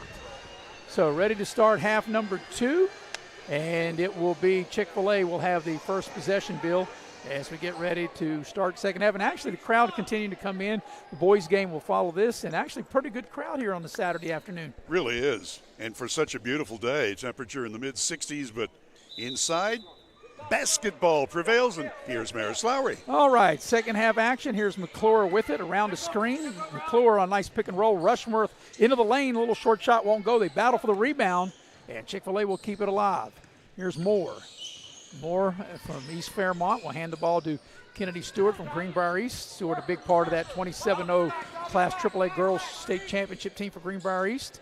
And trying to get the ball inside. It's knocked out of bounds, and it will be it'll stay with Chick-fil-A. They only got 6 to shoot. And, Bill, this is the only time I can recall at any possession where the shot clock went under 10 seconds. I think you're right. They're going to have to get it in and get a shot up and into the lane, the little short shot, and we got a foul, I believe. Yeah, Keener was going strong to the hoop. Yeah, I was screened out there. I should have watched the monitor, and Keener will get to the free throw line. You've been teaching me. Watch the monitor when you're screened. I know. The official was standing there, and I watched the monitor, so Keener will shoot 2, or will she? There's some discussion. I think it was on the floor. Yeah. So they'll put 20 on the shot clock. Actually, they put 19. Now they put it to 20. Stewart to inbound. Rushworth has it. Now back to Stewart. She'll step behind the three-point line and splash it down. 3 ball. Biggest lead of the game right here for Chick-fil-A. And she's got 19 points, including 5 long balls. Yep. West Virginia Weston getting a good one in her as they get the ball down low. Tried to Dobbins, and the ball just went right off her hands, and JanCare turns it over. Kennedy Stewart, who has the ball now, she is the star among all stars so far. Here's Moore down the lane trying to split the defenders, and they'll call a held ball, and it'll be a turnover over to JanCare. 1 minute in, and if you see 9 minutes up there as we watch this last play, this 3 ball, Rushworth there handing the ball to Stewart, and she spots up and splashes it down. She's only missed 1 shot all day. Here's Burton with a nice move. Burton spins with the left hand but couldn't get it to go. And back the other way, here comes Chick-fil-A. And, you know, Bill, that always shows that it doesn't matter what size school that you go to. If you can play, right? Oh, yeah. As Keener fights to go to the baseline, good ball work and movement as the short or the shot. The 3 ball was left short is what I was trying to say by Moore. Back the other way is Burton. Whips the pass to Williams. Into the lane, and she turned it over. She traveled. But, you got A and 4A, and like I said, to me, and it's just like with baseball or basketball. I mean, of course, numbers always help in any sport, and probably more so in football. But if you got good players, and know how to play, it doesn't really matter, I don't think, at what level or what classification that kids, what school they come from. I agree totally. And right now, AA and AAA Dobkins gets a block shot. But right now, AA and AAA in this girls' game are flexing their muscles over single A and 4A. Jim Justice and Baby Dog also on the sideline. Yeah, I thought I heard the dog bark out a couple of signals. That's As we're under 10 on the shot clock. How you like that? I wonder if the kids know. Yeah. They're going to have to get a shot up. 4 on the clock. I don't know if they know the clock. McClure will get it the shot just ahead of the shot clock buzzer and drain a 3. McClure from downtown Lewisburg on that one. Oh, very nice. The biggest lead of the game right here. Dobbins at the elbow. Splits the defender into the lane. I think she double dribbled, and she did. It's been the problem for the Jancare team. Too many turnovers. Well, that also, they've struggled to put the ball in the basket. As you said at halftime, they were 8 of 33. Yeah. They haven't scored here. We're 2.5 minutes here into this second half, and they haven't scored yet as Stewart leaves that little short. Here's Williams. Freimeyer on the trail with the 3, doesn't go. The offensive rebound is put up and in. And in the traffic, let's see, that was Hall on the putback, and there is Jancare's first 2 points of the second half. So we're 3 minutes in. Rushworth. Nice attack to the basket, lays it up and in. Yeah, she said, Rushworth told me before the game she wasn't going to play college basketball, but plays like that, you can certainly see why if she wanted to. I definitely think there's a coach out there who would love to have her. Oh, yeah. Very smooth. She's got 11 points. And, another thing, too, Bill, and as these girls told me, which I understand this, that just because they haven't maybe committed today doesn't mean that one day next week or before they're out of high school, as Jancare turns it over, that one of these girls that say they're not playing college today may end up playing college, right? Oh, yeah. Keener down low into traffic, and they knock the ball free as Burton picks up the loose ball. And Burton will slow it down as Jancare getting ready to make wholesale changes 5 for 5. Burton will dial up a 3. It'll be short, and Dobbins runs down the rebound for Jancare. And we got a whistle, and we got a jump ball. Yep. And now we'll make substitutions. Williams, Wilburn, Deskins in for Jancare, Farish in for Jancare. Jones checks in for Chick-fil-A. As Stewart gets ready to put the ball in play to McClure. As we get ready to come up on the 6-minute mark of this third quarter. And it's been dominated by Class AA, AAA Chick-fil-A. They've scored the first 5, Bill, and they've never looked back. Yeah. They've had total control of this game. Rushworth on a drive to the basket. They strip. Nice play by Dobbins. Dobbins will bring it up. Dobbins going to play at Rio Grande next season. Here's a 3 ball from the corner, in and out, no good. The offensive rebound, there's a foul on Stewart. Slams the ball out of frustration. As that'll get Williams from Webster County to the free throw line for Jancare. That's the only thing Kennedy Stewart has done wrong today. Here's the replay, courtesy of Chick-fil-A. And we thank them. So Williams' first free throw is good. Manny Williams has hit 2 from the foul shot line out of 3 tries. So Lusk, Mills, and Chafin will check into the lineup for Chick-fil-A. Manny Williams from Webster County. Upper Glade, West Virginia. There you go. Just about right in the center of the state. Beautiful area. Second free throw's good. She got them both. Highlanders? That is correct. Thank you. Stewart. Over to Mills. And get the ball inside. Chafin, they double team her. Throw it to Jones. 15 to shoot. And that 3 ball is no good as Mills gets the rebound as Stewart left it short. Here's Lusk with it. They got a new clock. And coming up on 10 seconds to shoot. And Lusk will dial it up from downtown. It won't go. And another offensive rebound and a held ball, and this time it'll go over to Jancare. So we're about halfway through this third quarter. At the conclusion of this game, I think they will have an MVP of this. We will have a slam dunk and a 3-point contest for the boys, and then we'll have the boys matchup. Look forward to that, Bill. And there's a foul as Williams will get a foul, draw the foul on Lusk, and Williams will get back to the free throw line.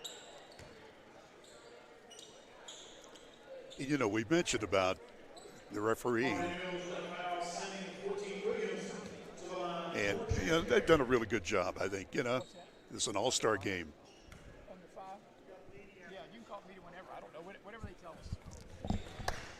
I think the referee's asking me when do I want to take a commercial break. You don't know me very well, do you, Bill? That would be like every minute. That's right. He's asking me, are we going to go for the commercial? I'm like, well, you're running the game. I mean, I know. They're trying to be nice. I know. I'm just checking, but they're really good officials. They've done a great job. And Manny Williams, by the way, making the first foul shot. The first free throw is good, and now we'll have now I got to get that commercial break in there, don't we, Bill? My man. All right, we'll take a timeout with them. 4:54 third quarter, 53-31 the lead for Chick-fil-A. We'll be right back on Video Productions. Before you hit the Hatfield-McCoy trails, fuel up the way West Virginians do at Little General Stores. We're proud to be part of your ride. Rooted in West Virginia and built for the back roads. Little General Stores. Fuel your adventure the West Virginia way.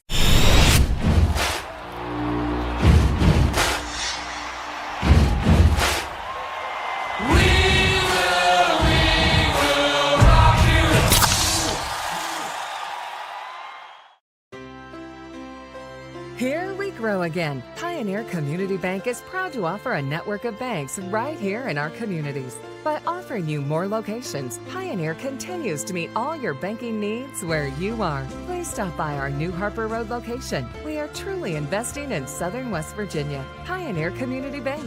Friendly service, great products. Member FDIC, Equal Housing Lender.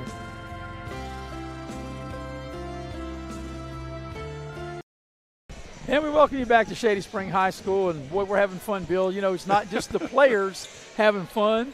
We're having fun. Nice chat with the official as out of the break. It'll be one more free throw coming here for Jancaire as Chick-fil-A in total control, leading the ball game 53-31. And it'll be Williams back at the line. She made the first one before we went to break. You know, that's another thing kind of odd too, Bill, because you never would think you'd go to break in between shots for immediate timeout. You either do them before or after, right? We're here just to get the commercials in and have a good time. As Williams set, second free throw on its way, and she knocks it down. So she ended up making both of them. She made 5 out of 6 for the Jancaire team. And a steal and a foul. As Chick-fil-A throws it away, and Deskins able to get the loose ball, and Deskins will draw a foul and get to the line. Well, you know, if Jancaire has any hope in this game, now's the time. They got to get rolling. Well, yeah, they have time to cut this lead if they could get it by the end of this quarter. I think, you know, if you could get it down to 10, you might have a shot to pull it out in the fourth quarter. But it has been an uphill battle. Haven Deskins, she said 2 long balls plus the foul shot. So 7 points for the Tug Valley Star. You know, of course, you jinxed her, Bill. She missed the second one. But down 20, you know, Jancaire's got a lot of work to cut this to 10 over the next 4:48 as they get a held ball, and the arrow will keep it with Chick-fil-A. But a 20-point lead, you got to be thinking, all right, maybe if you can cut it to 13 or 14. And as literally puts the ball in play right here in front of us. Yeah, I mean, right. Tina was right on your lap I thought there. she was going to sit in my lap. She was so close. As there's Lusk with it, and she lost the ball out of bounds, and Chick-fil-A turns over. But if you're Jancaire, that's how you get back in. You got to get stops. You got to turn them over. You got to get stops, and you got to put the ball in the basket. Well, the Jancaire bench is just 5 feet away from us or less, and Coach John Frisbee from Riverside and Jamie LeMaster from GW, they're just saying to their kids, you know, ramp it up an extra couple of notches here. Let's play some more defense. And yeah. It's working. Well, you got to get stops. But not only when you got to get stops, you got to put the ball in the basket. Here's Deskins on the drive. And here's Dobbins thought about the shot, 10 to shoot. Williams will dial up a 3. It won't go. And here comes Chick-fil-A with it. As we get ready to come up on the 4-minute mark of the third quarter. Lusk has it. Here's Mills with it. Mills played, of course, at Independence. Jones played at another thing, too, Jones is playing with earrings in that they would not allow you to do that in the regular season. Oh, that's right, yeah. So we're all a little casual here this afternoon. It's okay. It is okay. So this is an exhibition game. These are all seniors, by the way. By the way, you got to be a senior to play in the game. It's Keener, who played at Grafton and will play her college ball at Concord. Steps up to the line, knocks the first one down.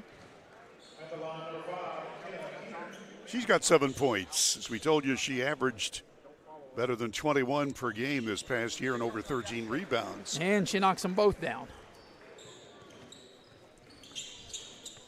Biggest lead's been 25, leads 22 now. As we're under the 4-minute mark here this third quarter. Here's Farish with it. 15 to shoot for Jan-Care. They get the ball, trying to get the ball down low to Dobbins in the post. Now down to 7 to shoot. Deskins will dial it up from downtown. Heartbreak. That ball was halfway in and it was. Popped back out on her. Ouch. And here's Lusk with a beautiful pass to Chafin, and Chafin able to finish. That was a beautiful pass by Lusk from Wyoming East to Chafin from Midland Trail, and Chafin able to put it in. There's a foul, incidental contact, but you got to call it. And they do call the foul on Lusk. That's what one of the refs was telling us. He said, hey, we're letting them play, but obviously we don't want anybody to get hurt. Right. And something like that, even though that was incidental, you do have to call it. Oh, yeah. So 20 to shoot for Jan-Care as we come up on the 3-minute mark, quarter number 3. And we're going to have 5-for-5 substitutions here in a minute for Farish Jan-Care. has it now, 10 to shoot, around a screen. Deskins a little floater, and it left it short. Chafins clears the rebound for Chick-fil-A. And Lusk will bring it across the midcourt stripe. And looks like Chick-fil-A is going to sub out at least 3, maybe 4. 15 to shoot for Chick-fil-A. And down low, and the layup is good. And Keener able to score again. And now, Bill, this is the biggest lead of the ball game. 10 points for Kenna Keener.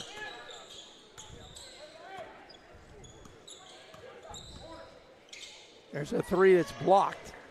Niels comes up with it and throws it a little too far and out of real estate. And now both teams, Bill, making wholesale changes. You know, Keener had started the play at the other end and then hustled down the court, and the ball led her too much. But that's the hustle that these kids are giving. Yeah, she ran out of room into wall, right? Yeah, ouch. So you got Williams and Burton back in for Jan-Care. Hall is in there. You got Moore back in there. Jones is on the floor for Chick-fil-A. Stewart out there. Rushworth, McClure out there for Chick-fil-A. Here's Burton to bring it up. Hall on a drive. Now to Burton into the corner. 3 ball in the far corner won't go. And that 3 ball was put up that time by Compton. Here's Rushworth back the other way. Needs a roll and gets it. She's got 13 points. Mary Rushworth from Charleston Catholic. It's an 8-0 run for Chick-fil-A to open up their biggest lead of the ball game. Kennedy Stewart with a fabulous setup pass. There's Hall down low, and Jones thought she had a clean block, but they'll call a foul. 2 shots. Yeah, because Jones thought, well, look, all the other contact, yeah, maybe got a little body, but maybe thought she could get away with that. So that'll get Hall to the free throw line. So, Bill, have you thought of any other player wears 00 that wore 00 in the NBA as Hall's wearing here this afternoon? I have not so far, no. I don't know if there is. One doesn't come to mind other than, like I said, Robert Parrish. And just for those that care, Robert Parrish, and a lot of people probably like, what am I talking about? He played his college basketball. Do you know where, Bill? I do not. I will tell you. Centenary. You ever heard of that? Yeah. It's in Louisiana. Well, of course, when he was a star for Boston, he came over. Didn't he come from Minnesota? Golden State. Golden State. I knew it was somewhere out west. Yeah, Golden State. Minnesota was where Kevin McHale went to school, but he got drafted by Boston. Is Burton in down the lane, and she'll draw the foul. Second game to come up. By the way, speaking of games, I guess you need to mention about softball we'll be doing later on. We'll be doing softball coming up this week. We'll be at Beckley. I have that scheduled somewhere. I was just trying to get through basketball first. Of course, Bill, you'll be helping me with some games. Morgan Payne is available for some games as well. Donya Burton from Woodrow Wilson scored 8 points. Going to Concord next year. She missed them both. 7, sorry. Nice hustle by Williams. Over back to Burton.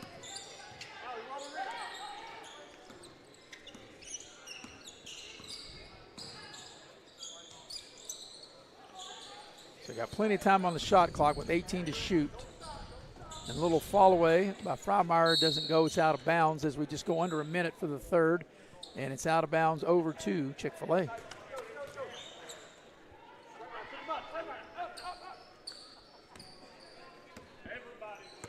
Hey, you know, Chick-fil-A's closed on Sunday, so if they play this on Sunday, would Chick-fil-A be able to play? Oh, man. As Stewart will dial it up. She can play anytime as she reins up the ball. That is her 6th long ball. 22 points.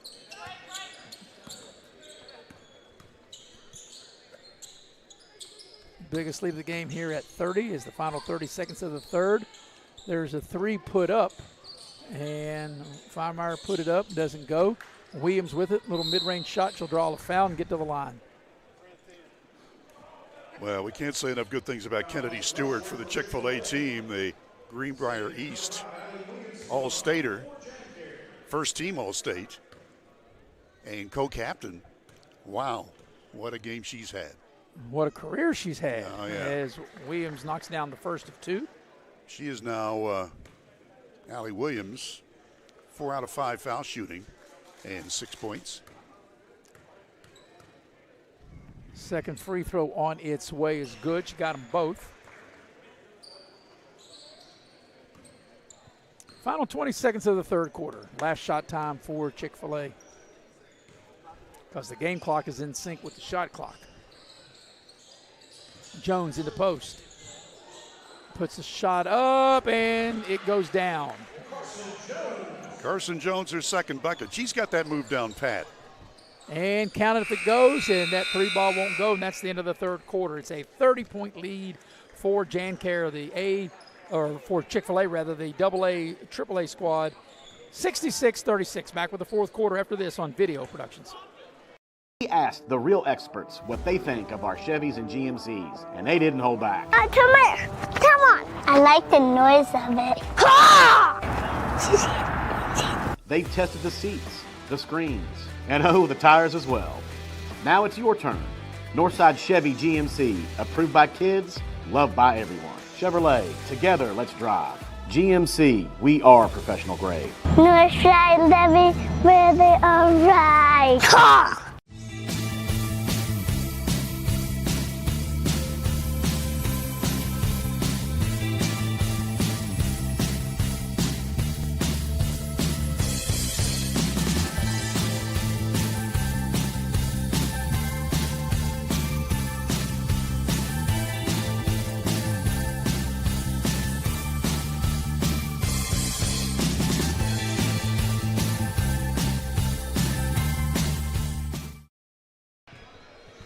And we welcome you back to Shady Spring High School. We're headed to the fourth quarter with Bill O'Brien. I'm Maris Lowry. 30-point lead for Chick-fil-A. They represent Class AA, AAA.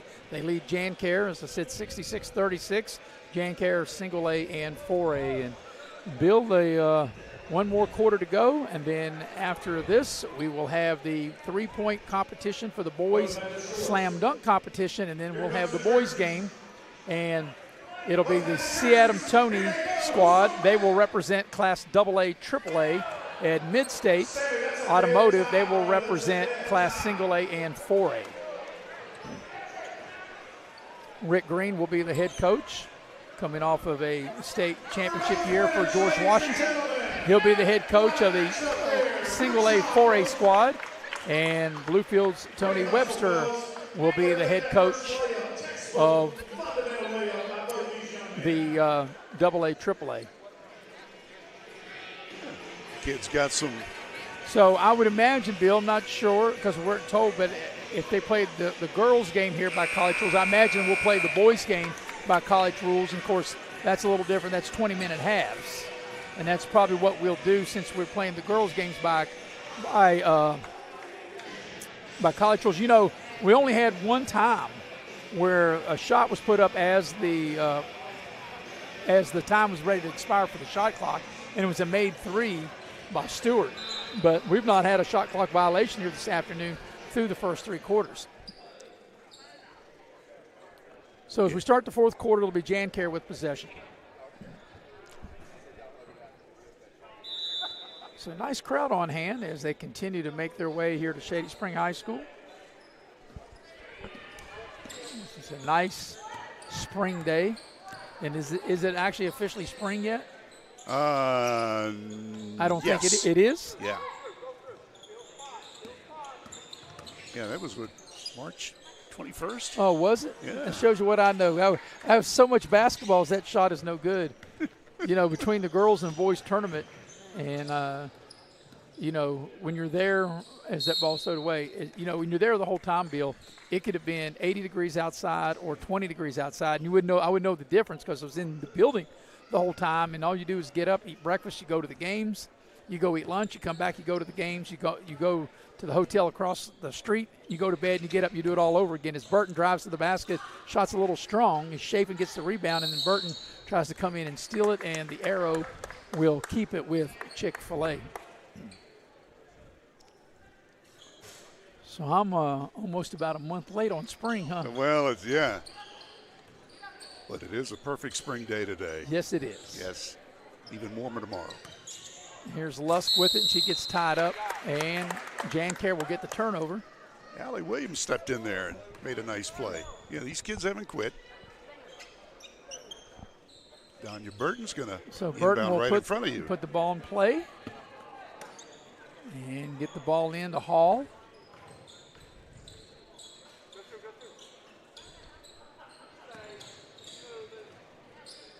Here's a 3 ball that's short. Long rebound comes back out to Compton. Ball's poked free, 15 to shoot. Now we're under 10 on the shot clock. They're going to have to get a shot up quick. We're down to 4, and they turn it over. Chafin with the loose ball, and lumbers down the floor to lay it up and in. 6 points for her. By the way, I want to update the scoring. McClure has 3 points at the moment for the Chick-fil-A team, and Moore has 4. That shot is short into the lane, and back the other way comes Chick-fil-A. Mills attacks the basket. Shot's partially blocked.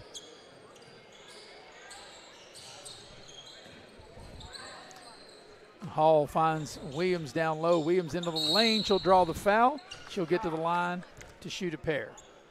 And we're about to have some more substitutes here for Jan Kerr as we look at the replay. Nice turnaround.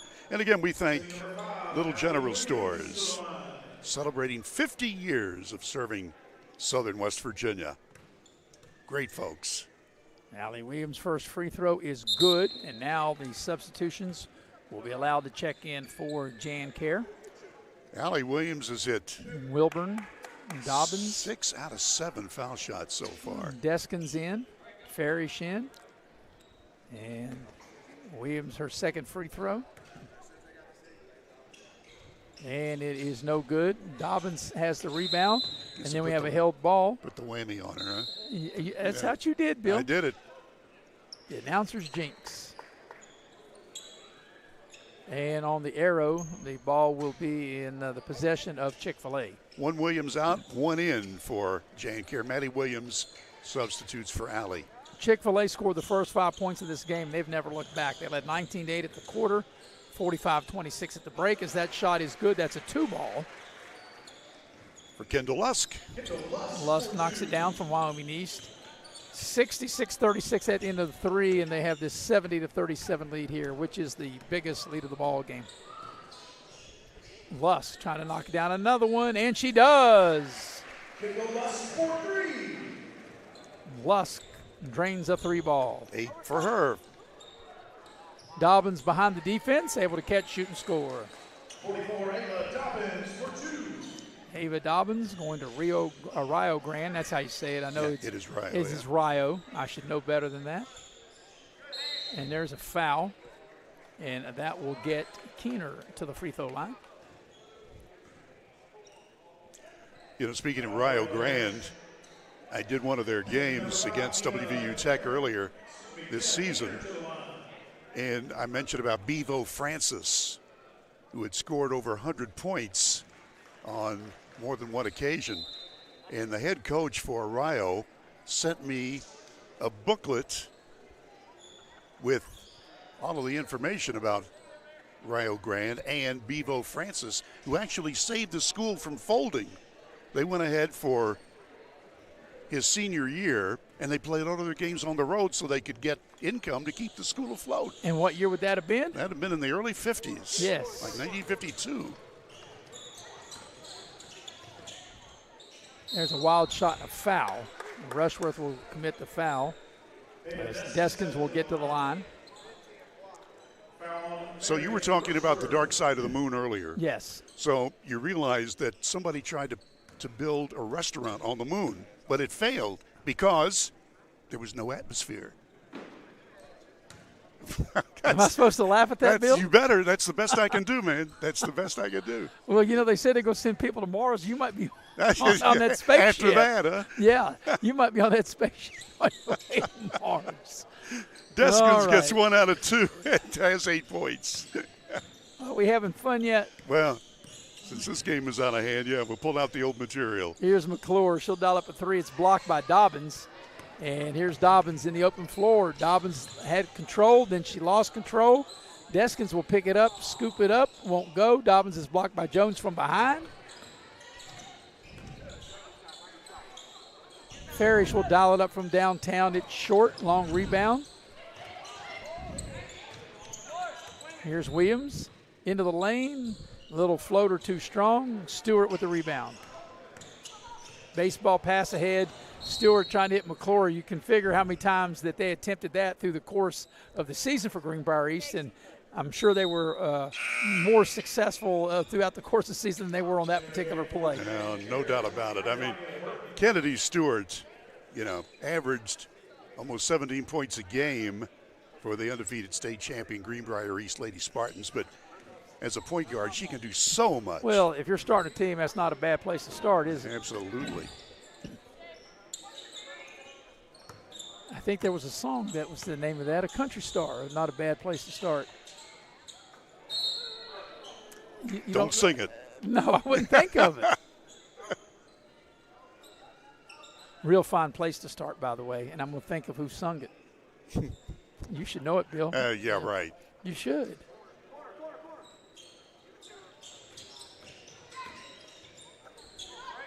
Farish will dial it up for 3. It won't go.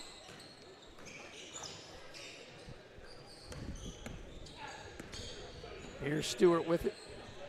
McClure at the 6-minute mark of the fourth quarter. McClure's shot won't go. Stewart, beg your pardon, that's Burton that picked it up in front of Stewart. Burton down the lane, finds Dobbins, and a little too high for Dobbins. So on the turnover, the ball will go back to Chick-fil-A. Just under 6 minutes left in the game. The boys All-Stars, scheduled to start at 4, obviously will not, but we'll be here for that game. And what time do we have now? Yeah, it's about 10 minutes till 4. Nope. We won't start at 4, and then time you go through the warm-ups. There's Jones, a little strong. By the way, Sarah Evans sung that song. Wow. A real fine place to start. Nice. Yes. Oh. Back the other way here, Stewart with it, 5.5 remaining. Nice block by Rush with a beautiful pass to McClure. McClure lays it in. Wow. Sweet. See, that's you're talking about where they hadn't played together, like that bounce pass and a nice finish. That's just basketball 101. When you've played, you just find the open player, and that's a nice finish that time for Jan Kerr, able to score. Maddie Williams. Williams, yep. Here's McClure. Keener with it now, 15 to shoot. Rushworth was able to catch it on the low block and able to put it up and in. 15 for Mary Rushworth. Donya Burton will dial it up from downtown, left it short. McClure with the rebound.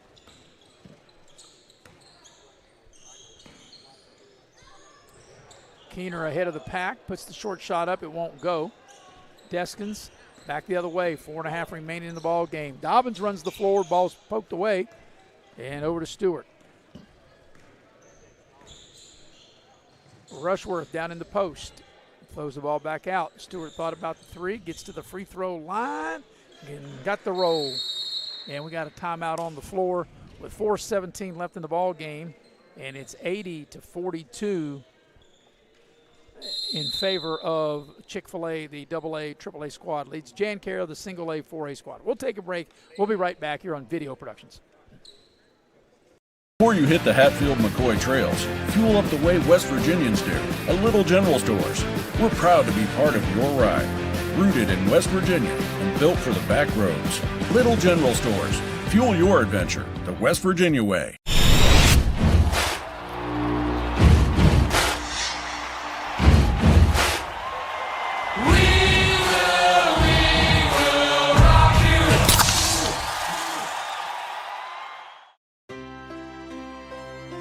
we grow again. Pioneer Community Bank is proud to offer a network of banks right here in our communities. By offering you more locations, Pioneer continues to meet all your banking needs where you are. Please stop by our new Harper Road location. We are truly investing in Southern West Virginia. Pioneer Community Bank. Friendly service, great products. Member FDIC, Equal Housing Lender.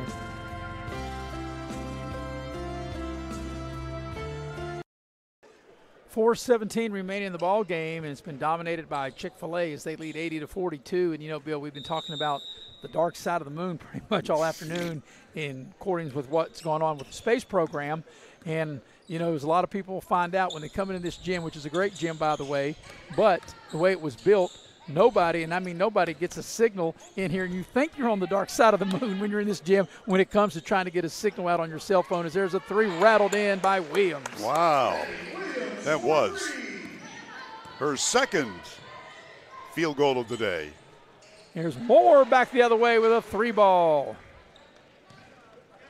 for Chick-fil-A. Moore from East Fairmont. 7 points for her. Here's Rushworth down the lane, and we'll have a foul, and Rushworth will get to the line, and we'll shoot 2.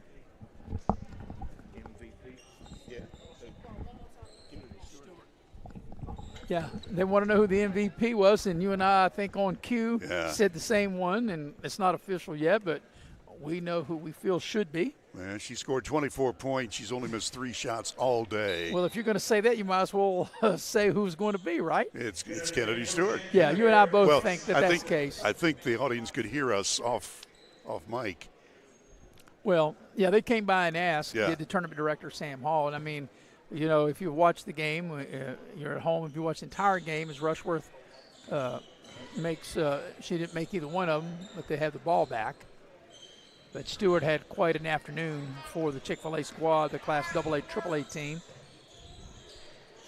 Here's Mills with the 3. It won't go. Burton with the rebound.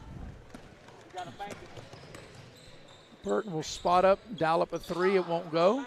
Rushworth with the rebound over to Mills. Coming up on the final 3 minutes of this fourth quarter. Rushworth from downtown. It won't go. But like I said, Chick-fil-A scored the first 5, Bill. They led 19-8 at the quarter. They built a 45-26 halftime lead. They led by 30, 66-36 at the end of 3, and they've just really have gotten distance between them and Jancare with 2:47 left in the game, leading 83-45. Frymire will check back in for Jancare. You know what's cool, Maris, is where we're situated here at side court. Sometimes the coaches at the bench right beside us will stand up and they want to get involved in the action. We appreciate the Jancare coaches. They have coached from the bench, and they're all-star coaches too. Talking John Frisbee and Jamie LeMaster. Nice give and go, and Mills with a finish. That's a beautiful old-fashioned play, backdoor cut. And the lead is 40 here in the final 2:20 of this one. 5 points for Harmony Mills. And I'll tell you what, Bill, I felt we'd have a competitive game. I mean, I did not expect this. No. Because, I mean, you got, like I said, I don't care what class that you play in, you got good play. You're a good player. You're a good player. And I was surprised that AA, AAA, not surprised that they won because that definitely could happen, but I'm surprised that they're up 40 points. Yeah, really. Yeah. The Chick-fil-A team has just been rocking on all cylinders. Yeah, Jancare's squad just had a hard time putting the ball in the basket. Like you said, they turned the ball over a lot, and that's made it really. And once they got behind, they just could never really get back in it. Here's Lusk with it. Come up on 2 minutes left in the game. Lusk will dial up a 3. It won't go. Williams, who plays well this afternoon for Jancare, will bring the ball up the floor. Season opening will attack the basket. The ball's knocked out of bounds. It'll stay with Jancare with 22 to shoot. So we'll do our wrap-up show. Yeah, it'll be quick. We'll have the three-point competition, the slam dunk competition, right, and then the boys all-star game. Right. So I would say, and this is just guessing, no official word, but we're probably at the conclusion of this game at least 30 minutes away, wouldn't you think, Bill, of starting the next one? Is Lusk. We'll go coast to coast. And Burton says, get it out of here, as Burton swats it out off the wall. Here's the replay, courtesy Little General. You know, you're down 40, and that's why, you know, you love that hustle. Forget the score. You don't want nobody to get a layup, as we have a 30-second timeout here with 1:37 left in this.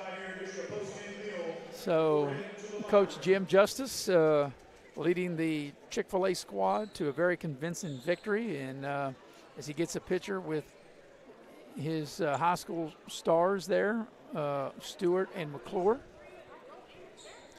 Talk about a 1-2 team. So we told you Kennedy Stewart, first team All-State, and Kenna McClure, second team, averaged 7.5 points per game and 7 rebounds per contest for that undefeated state title team at Greenbrier East. And, you know, that's what we talk about, Bill. It's hard enough to win a championship, let alone to do it undefeated. I mean, there's not very many teams that go undefeated. You know, Webster Boys did it like maybe 2019, went 28-0, and that's – and, you know, we were talking about this at the state tournament, and, Bill, you would probably know this. Of all those great years on the boys' side of North Fork that won, they went eight in a row, and they won like, I don't know, maybe like 9 out of 11. I don't think they ever had an undefeated season, right, as there's a foul. And that'll get cleared to the line. I don't think they did, because and I know you know this, they always played at that time, playing Beckley, who was AAA, Bluefield, who was AAA at that time, Princeton. Norfolk always played a very, very difficult schedule, and even though they ended up winning all those years in AA, I don't recall them ever having an undefeated year. You might, as that free throw was good by Keener. Her 11th point, Kenna Keener now, 3 out of 3 foul shooting. Don't jinx her, Bill, and you did. I did it. Yes, you did. Ouch. Minute and a half left in this one. Frymar will pull up, shoot the little short shot right of the lane. It won't go. And here comes Chick-fil-A. McClure whips a pass to Chafin into the lane. That shot won't go. Here's Burton. Burton will attack the basket, scoop it up with the left hand, left it short. Kennedy Stewart back the other way. Moore with it. That's a deep three. It won't go. A battle for the loose ball as we're under a minute remaining in the ball game. Chick-fil-A has been the dominant team from the opening tip. Frymar for 3. Chafin comes out of there with it. Final 45 seconds left. And here's Stewart. One more crack at a deep ball, and it's short. McClure with the rebound. McClure will put it up. It won't go. And Chafin with the offensive rebound and the putback. And she's got 8 points, Midland Trail star. Final 30 seconds. We will have a quick wrap-up of this one as Williams spins into the lane and scores. 88-47. Chick-fil-A doesn't have to shoot. And Stewart will dial up a 3 just as she crossed the midcourt stripe. And this will probably be the final shot of the game. And they won't get it off. Or at least Jancare won't get it off. Chick-fil-A will. And the shot doesn't go, and that's the final score. 88-47 is the win for the Class AA, Class AAA Chick-fil-A squad. They beat Single A, 4A Jancare. We'll take a quick break. We'll come back. We'll give you the numbers, and we'll do it on the other side of the break here on Video Productions.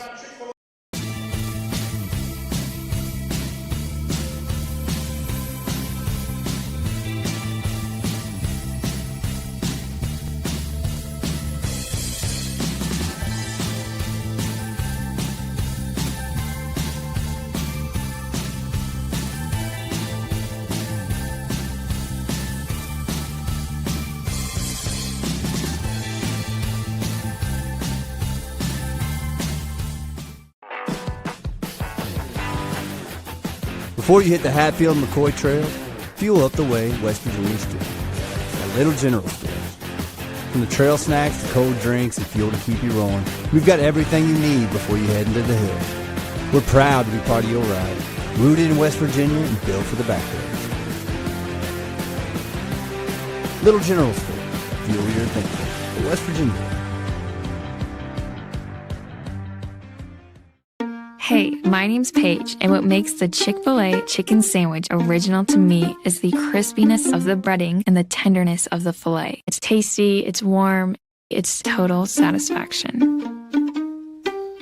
Hi, this is Tanya, and what makes the Chick-fil-A chicken sandwich original to me is that warm bun, the perfectly seasoned chicken, and that pickle. Woo! I love it. There's a taste of my childhood in every bite. We asked the real experts what they think of our Chevys and GMCs, and they didn't hold back. Come here. Come on. I like the noise of it. They tested the seats, the screens, and the tires as well. Now it's your turn.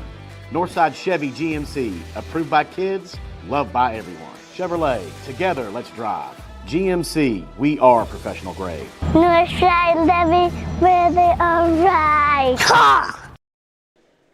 Welcome back to Shady Spring High School. Before we get to the numbers, Chick-fil-A, the winning squad out there at midcourt, and the tournament director, Sammy Hall, will present the MVP trophy as soon as he gets out of the picture.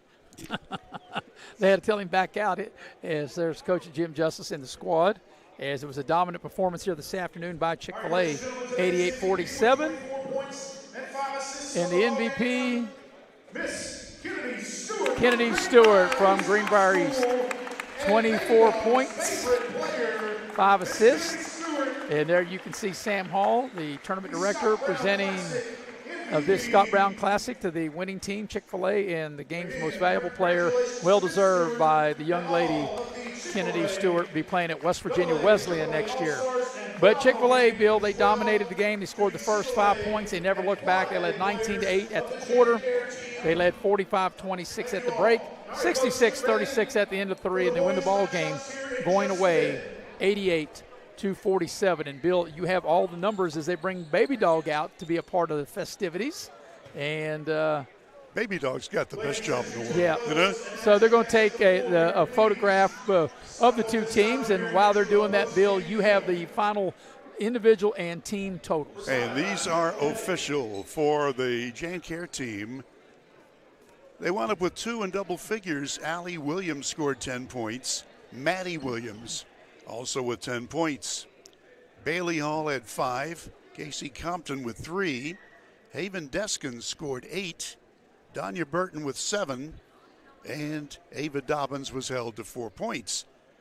Wilburn played and did not score. Neither did Farish or Freimeyer. Now let's take a look at the winning team, the Chick-fil-A squad. And as we told you, Kennedy Stewart at 24 points plus 7 rebounds, 5 assists, and 4 steals. 24 for Stewart, leading the way for Chick-fil-A. Mary Rushmore scored 15. Kenna Keener had 12. Kendall Lusk with 8. Kinsey Chafin had 8. Harmony Mills scored 5. Emma Moore had 7. McKenna McClure with 5. And Carson Jones scored 4 points. Team totals first for Chick-fil-A. They had 35 field goals out of 80 shots. That's 44%.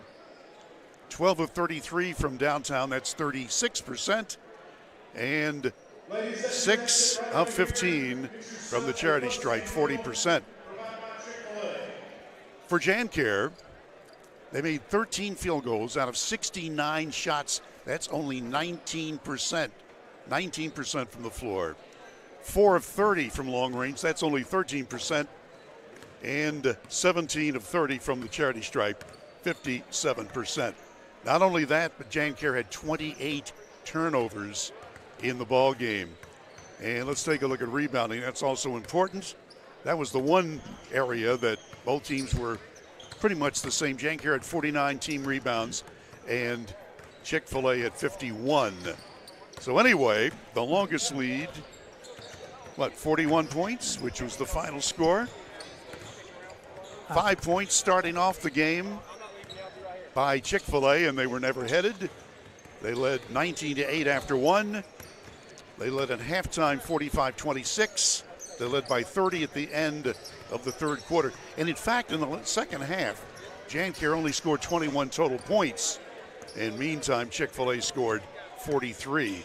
and Chick-fil-A had control of this game all the way through, led by the MPV Kennedy Stewart with 24. Okay, Maris. All right. Well, I guess what we'll do now as the boys team has made their way out and they're warming up, and I don't know exactly what's going to happen next. I do think we're going to have the three-point competition and the slam dunk. I haven't been told. So how about this? How about we take a 3-minute commercial break, and that'll give us time to kind of readjust ourselves and get us ready for the boys' game. As once again, the final score of the girls' Scott Brown Classic All-Star Game, the Chick-fil-A squad representing Class AA and AAA beat JanCare, who represented the Class Single A and 4A. Once again, final score 88-47. We'll take a 3-minute break, come back and get you ready for what we know is coming up for the boys' game here on Video Productions. Hey, my name's Paige, and what makes the Chick-fil-A chicken sandwich original to me is the crispiness of the breading and the tenderness of the filet. It's tasty, it's warm, it's total satisfaction. Hi, this is Tanya, and what makes the Chick-fil-A chicken sandwich original to me is that warm bun, the perfectly seasoned chicken, and that pickle. Woo! I love it. There's a taste of my childhood in every bite.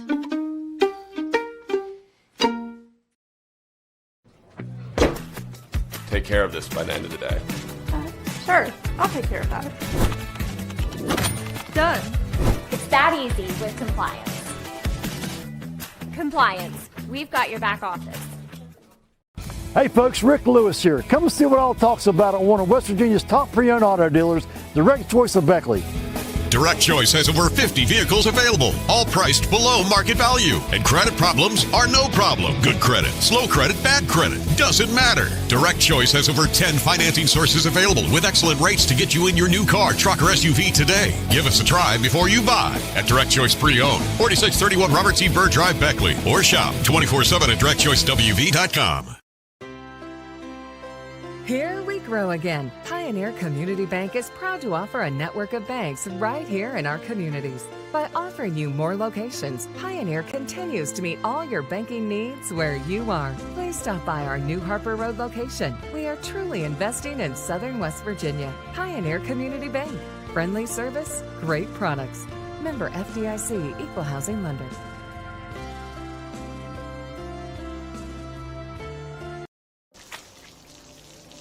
I never thought this would happen. When disaster takes control of your life, we got you. Get it back with a single call to the team that shows up fast to make things right. ServPro, like it never even happened. This new year, give your home a fresh start with a brand new view from Window World at Beckley. At Window World, we believe all homes deserve comfort, energy savings, and style all year long.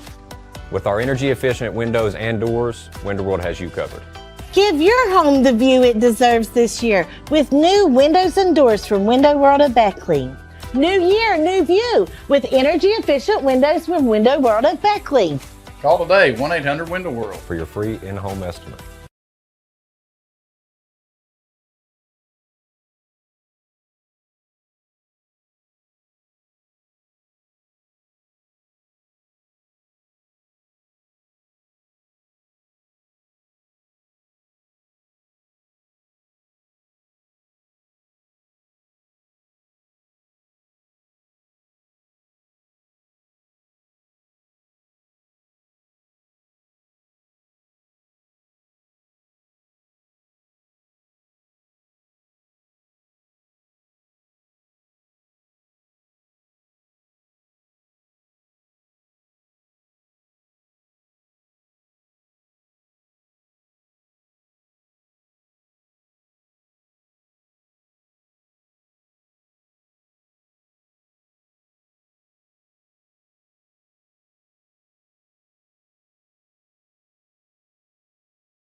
Okay.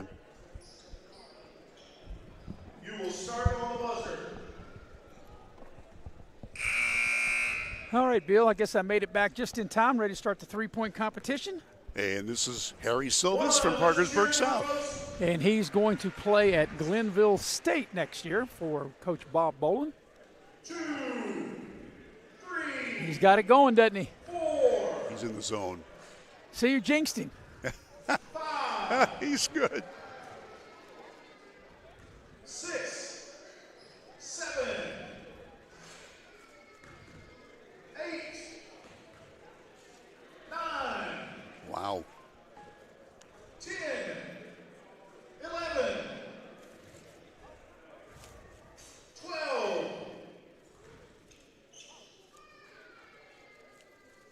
13, 14, 15, 16, 17. That's a pretty good number to start off, Bill. You're going to have to make 17 just to tie and 18 to beat him in this round. That's going to be hard to do, I'm telling you. But you could do it, right? We're going to sign you right. in. We're going to sign you up at the last minute. If you gave me like 10 hours to do it, not 30 seconds.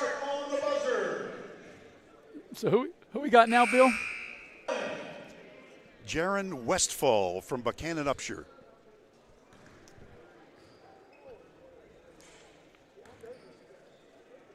Of course, that's a great basketball name, Paul Westfall. They played for the Celtics, Phoenix Suns, and Seattle Supersonics. Yeah. That he coached. Yep, coached in the NBA. He was part of the 74 Boston Celtic World Championship team. 8, 9, 10, 11. Well, he's got 5 balls, so 11 he can't catch. The young man who shot the first guy up, and that was Silvas, right? Yeah, Silva. Silvas, right? Silvas, Silvas. Silvas. Mm-hmm. Now we got Kobe Dillon. No, Westfall had 14. Here's Kobe Dillon from Shady Spring High School. Mr. Dillon, you will start on the buzzer.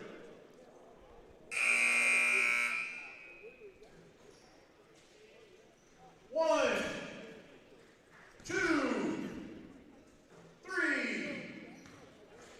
3 out of the first 5 for Kobe Dillon. 4. Nice release. Even the ones he misses nice, right? That's right. Got nice rotation on the ball. 6, 7, 8, 9, 10. He's got a shot here, Bill, with 23 seconds 11, to get Silvas' 17. 13, 14, 15. He made all 5 of those. 16, 17. Tied. Oh, in and out. This one, won't go. This one will count and give him the lead, and he couldn't get it to go. But that's not bad. Obviously, of course, shooting in his own gym, and that helps. But, boy, he really got it going there. So you've got Silvas and Kobe Dillon with 17 each. Wow. This is fun. Mr. Smith, you will start on the buzzer. Who do we have here? 1, 2, 3, 4. This is Jay Smith from Bluefield. Yeah. 5,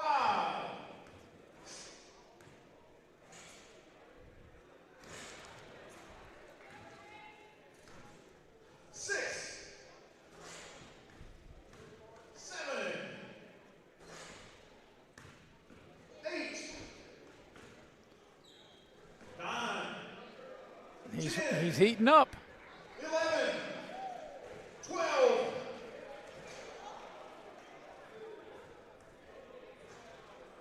13. He got the roll on that last one.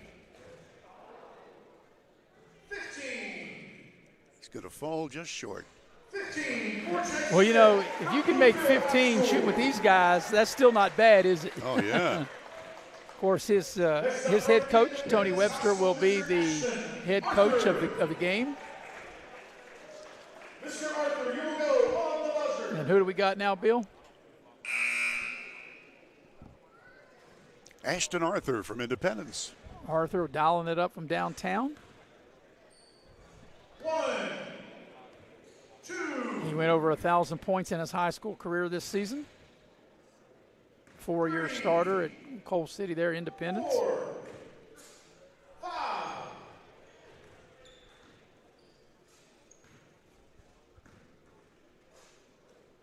6, 7.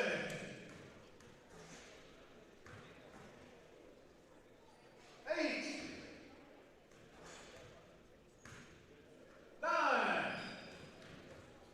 10. Got in a nice groove there, knocking those shots down. 12. Well, he don't have 12 yet. I think they jumped the gun on that. It looked good when it left his hand. And he's going to come up a little shy. 12 for Mr. Ashton Arthur from Independence High School. And finally from George Washington High School, Noah Lewis. Noah Lewis played for the Class 4A state champion George Washington. Going to go play at Wright State. By the way, Wright State was an NCAA tournament team this year. It shows you, Bill, how the game has really evolved. You're talking about a big guy like 6'6", 6'7", and back in your day that was like a real big guy, a post center. Now it's like a tweener now, but now they step out behind the line and they shoot the three. Oh yeah. Well, this guy's the real deal, Noah Lewis. 4. Yeah, it's a thrilling Class 4A double overtime victory for George Washington over Spring Mills in the state title game. He's shooting from well back of the three-point line. Yeah, he's not been able to knock down as many. 7. But when the game starts, you'll see what he can do, right? Oh, yeah.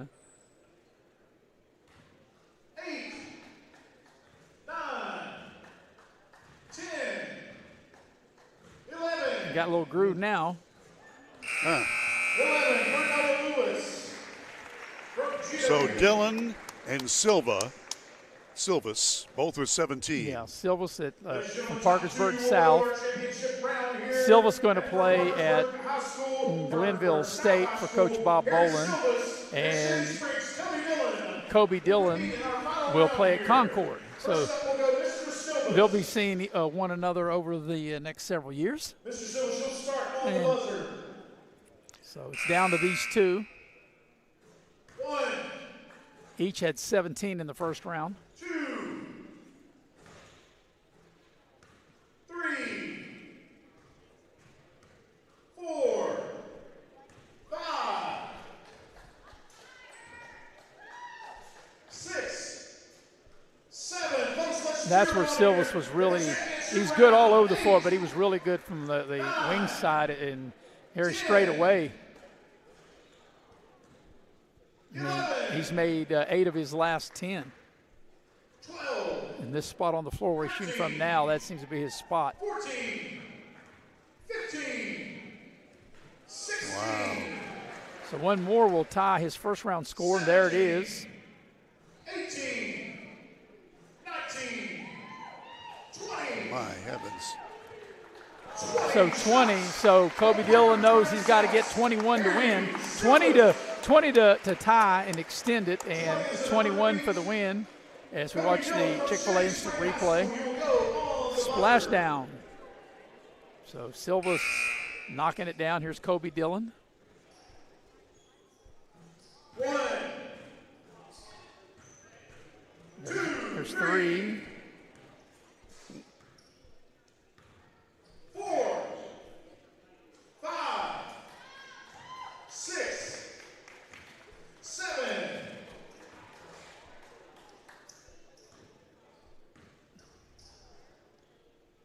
8, 9, 10.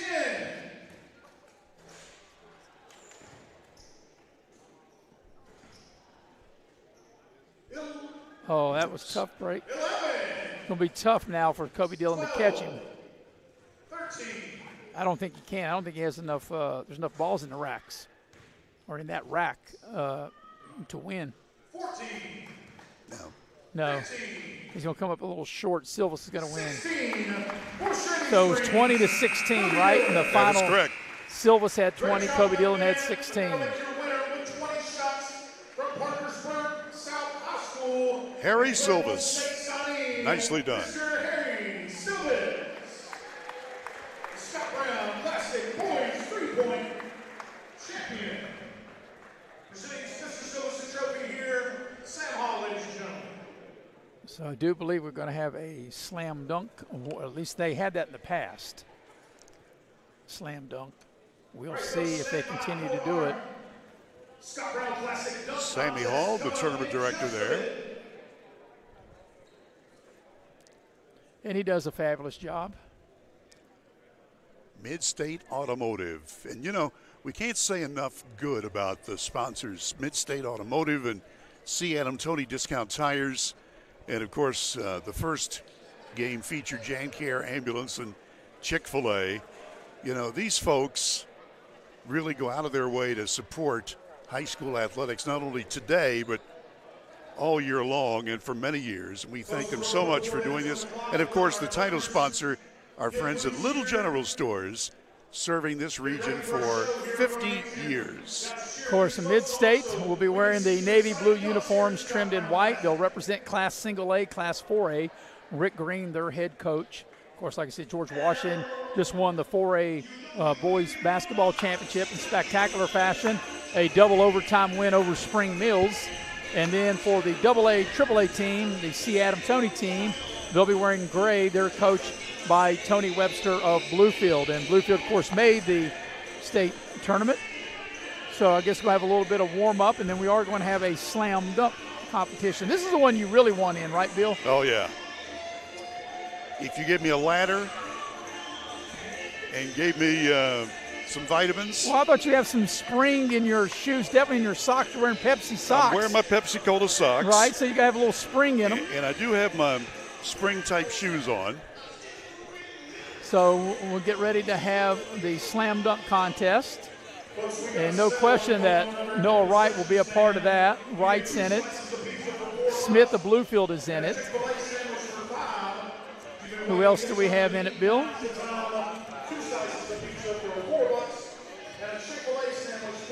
Jay Joyce of Parkersburg South. He'll be in it.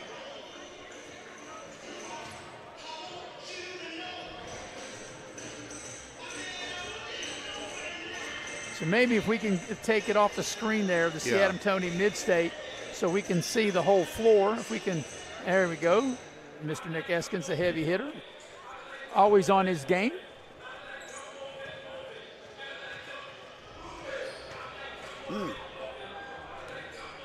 So I guess, Bill, once they make a dunk, I guess it'll have to be scored, graded as to what dunk is better than the other one, right? And I don't know who's judging. Well, I don't know. Obviously, we aren't. Creativity, I would imagine, would be a part of that. Yeah. Not just in the force of what you throw it down with, but the creativity or the more difficult of the move to do it. And, of course, when you dunk it, obviously the ball's got to go in, right? Yeah. I mean, a lot of times you see guys make great moves and the ball doesn't always stay down, doesn't always go in. And then after we have this, then probably a couple of minutes of warm-up, and then we'll get the game underway. So the game was supposed to tip at 4. It's already 4:26, so we know we're not going to be able to get this obviously started on time, but that's okay.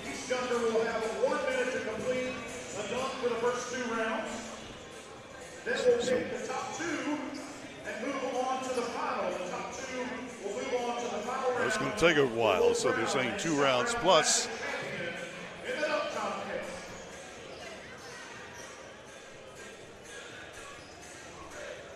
We'll see what we got.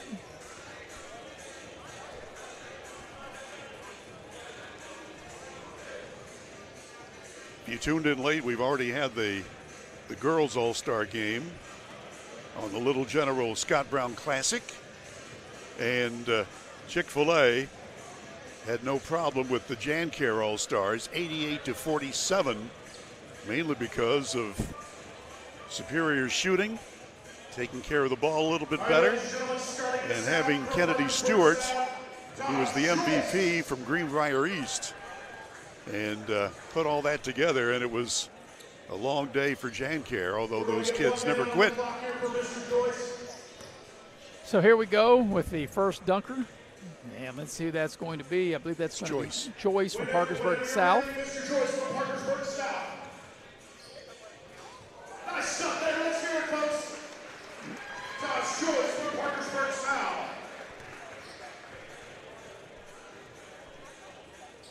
Nice replay. Next up, number 14, Jared Westfall from Buchanan. So here's Westfall from Buchanan. When you're ready, Mr. Westfall.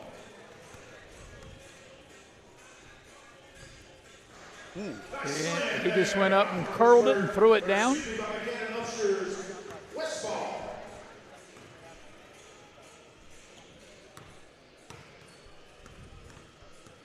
As we watch the replay there. Harry Silvas from Parkersburg South. Here's Silvas for Parkersburg South.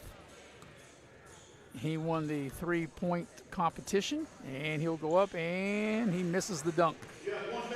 Maybe he's too close, Bill. He has to back out and knock it down from behind the line. Yeah. So he missed the first one. I guess the way they go, I guess he gets a second opportunity, and here it comes. And he missed that one. So the fact that he missed both of them, I don't know what the rule are, but that might eliminate him from being the slam dunk championship. Yeah. He's getting a third crack at it. And he missed that one. 30 seconds. So I guess he got 30 seconds to make them.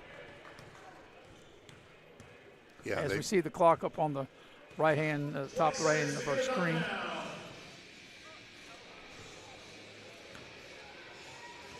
Yeah, even though he's missed his 4 dunks, he's like, well, that's too close. I got to back up and splash him down from downtown. It's obvious, though, he can shoot the long ball. Yeah, Silvas went over, and he was not able to knock any of them down. Harry Silvas, though, hit 37 three-point shots in winning that title just a few minutes ago. 1 minute whenever you're ready, Mr. Lewis. Noah Lewis. And you know, Bill, if I'm correct, that 37 shots that he made was out of 50 attempts, because I think that's 2 rounds, and I think there's 5 stations with 5 basketballs in each rack. You do good with math. Well, I think I did pretty good with that. So that's 50. So he made 37 out of 50. Of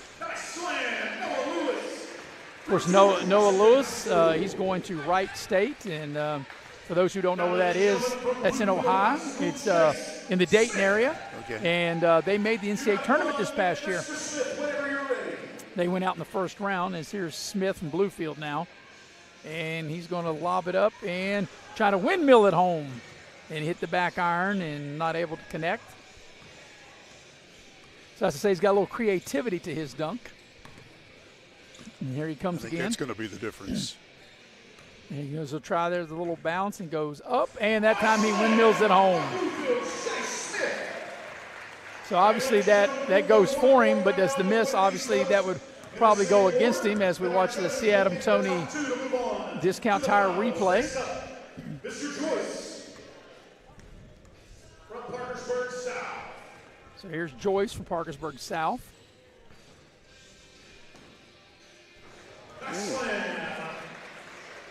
Nice. Mr. Westfall from Buchanan Upshur. Westfall from Buchanan. That was the replay there with Joyce. Here's Westfall. A little creative, and the timing didn't appear to be right on that one, Bill. But you know these kids have practiced this just for fun all the time. Got plenty of time, Mr. Westfall. So he's come up short on both attempts thus far.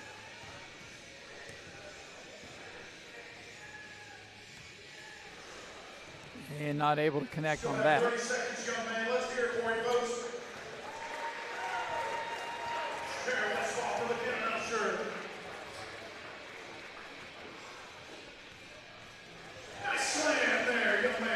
That was nice. But obviously missing 3 previous, obviously probably would take him out of the running in this one. Let's go now. Here goes. Harry Silva's Parkersburg South.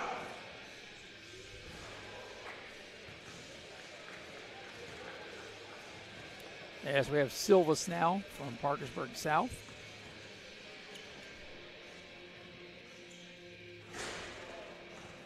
Still have 45 seconds.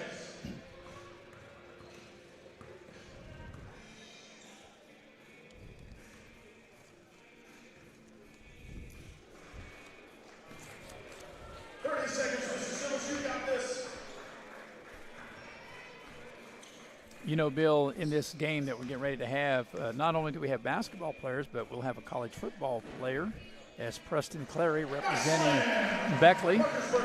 He is going to go on and play college football at West Virginia State. So not only do we have some players obviously playing basketball at the next level, but Preston Clary, who was a second-team All-Stater this year for Beckley, he will be playing football at the college level.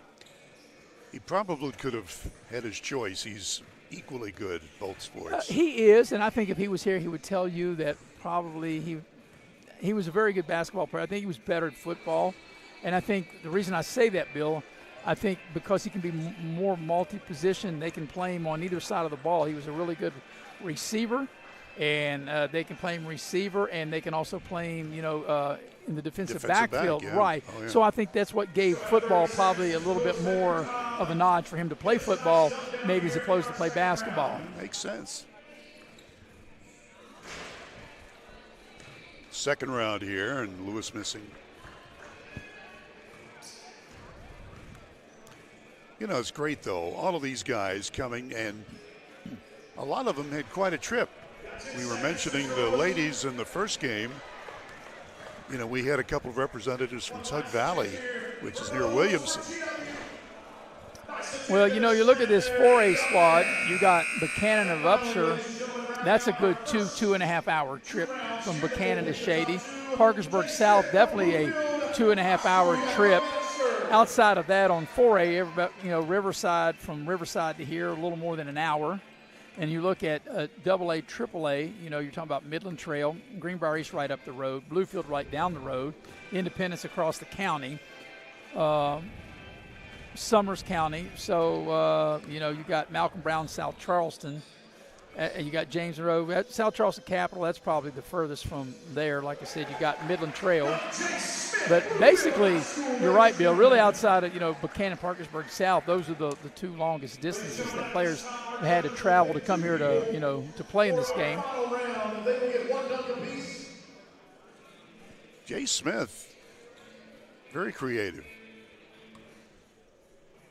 I guess we're coming down to the end here to see who's going to be in the finals of the dunk contest.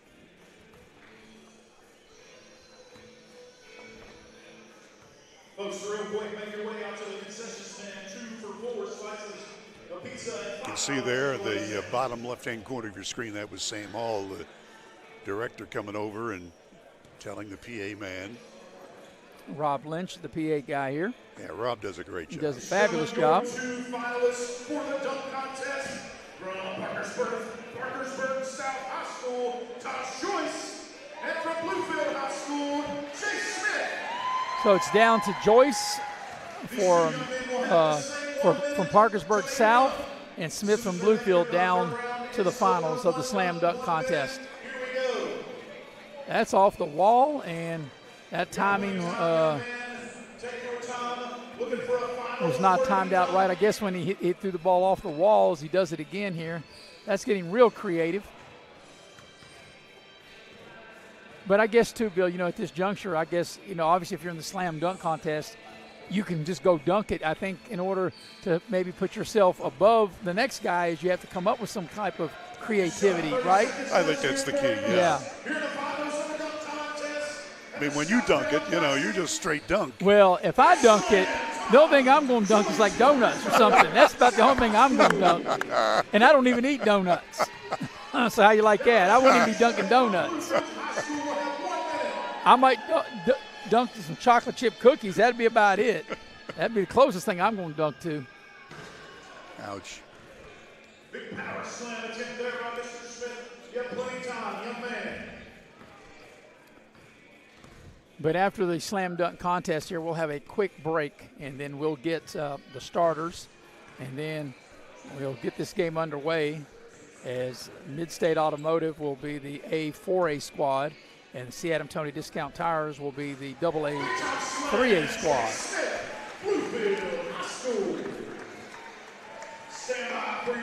Bluefield Beavers with a great representative.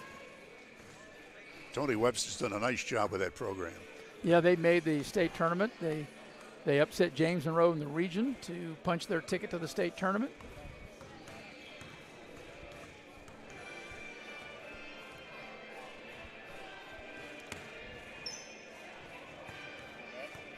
So they made that official. Ladies and gentlemen, your 2026 Stop Round Classic Dunk Contest champion from Parkersburg South High School, Taj Joyce. So Joyce there is the slam dunk champion from Parkersburg South. We're going to take a quick break, and we'll come back and get you the starting lineup of the boys matchup, and we'll do that on the other side of the break here on Video Productions. Access Health, many of our physicians begin their journey here. They trained with us, grew with us, and chose to stay, because Access Health isn't just where their careers began, it's where they found home. Here, caring means more than medicine. It's knowing your patients and being part of their lives. They've grown with Access Health and with the community that welcomed them. What sets Access Health apart isn't just the care we give, it's the people who grow with us and the community we call home. Access Health. When the need grows, so do we. If you're struggling with payroll problems, compliance confusion, or HR headaches, it's time to discover Compliance, the trusted solution for a healthier, stress-free business. With Compliance, you will experience faster, error-free payroll, effortless compliance with labor laws, and expert HR support and guidance. Don't let workplace stress take over. Ask your business if Compliance is right for you. Side effects may include reduced stress, increased efficiency, improved morale, and a strong reliance on compliance. Consult Compliance today. Compliance, because a better business starts with a better you. Hey, grab me one too.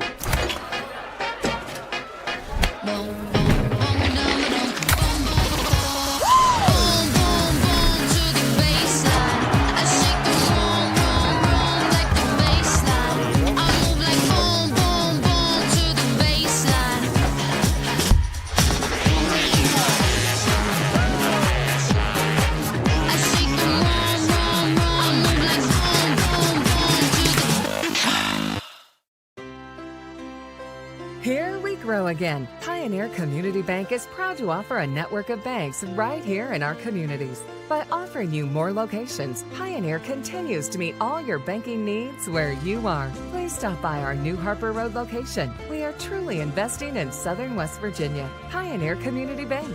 Friendly service, great products. Member FDIC, Equal Housing Lender.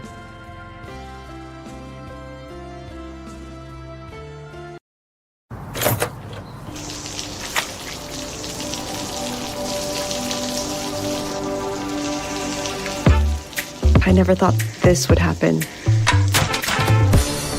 When disaster takes control of your life, we got you. Get it back with a single call to the team that shows up fast to make things right.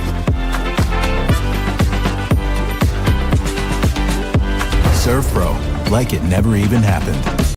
Hey folks, Rick Lewis here. Come and see what all talks about at one of West Virginia's top pre-owned auto dealers, Direct Choice of Beckley. Direct Choice has over 50 vehicles available, all priced below market value. And credit problems are no problem. Good credit, slow credit, bad credit, doesn't matter. Direct Choice has over 10 financing sources available with excellent rates to get you in your new car, truck, or SUV today. Give us a try before you buy at Direct Choice Pre-Owned, 4631 Robert C. Byrd Drive, Beckley, or shop 24/7 at directchoicewv.com.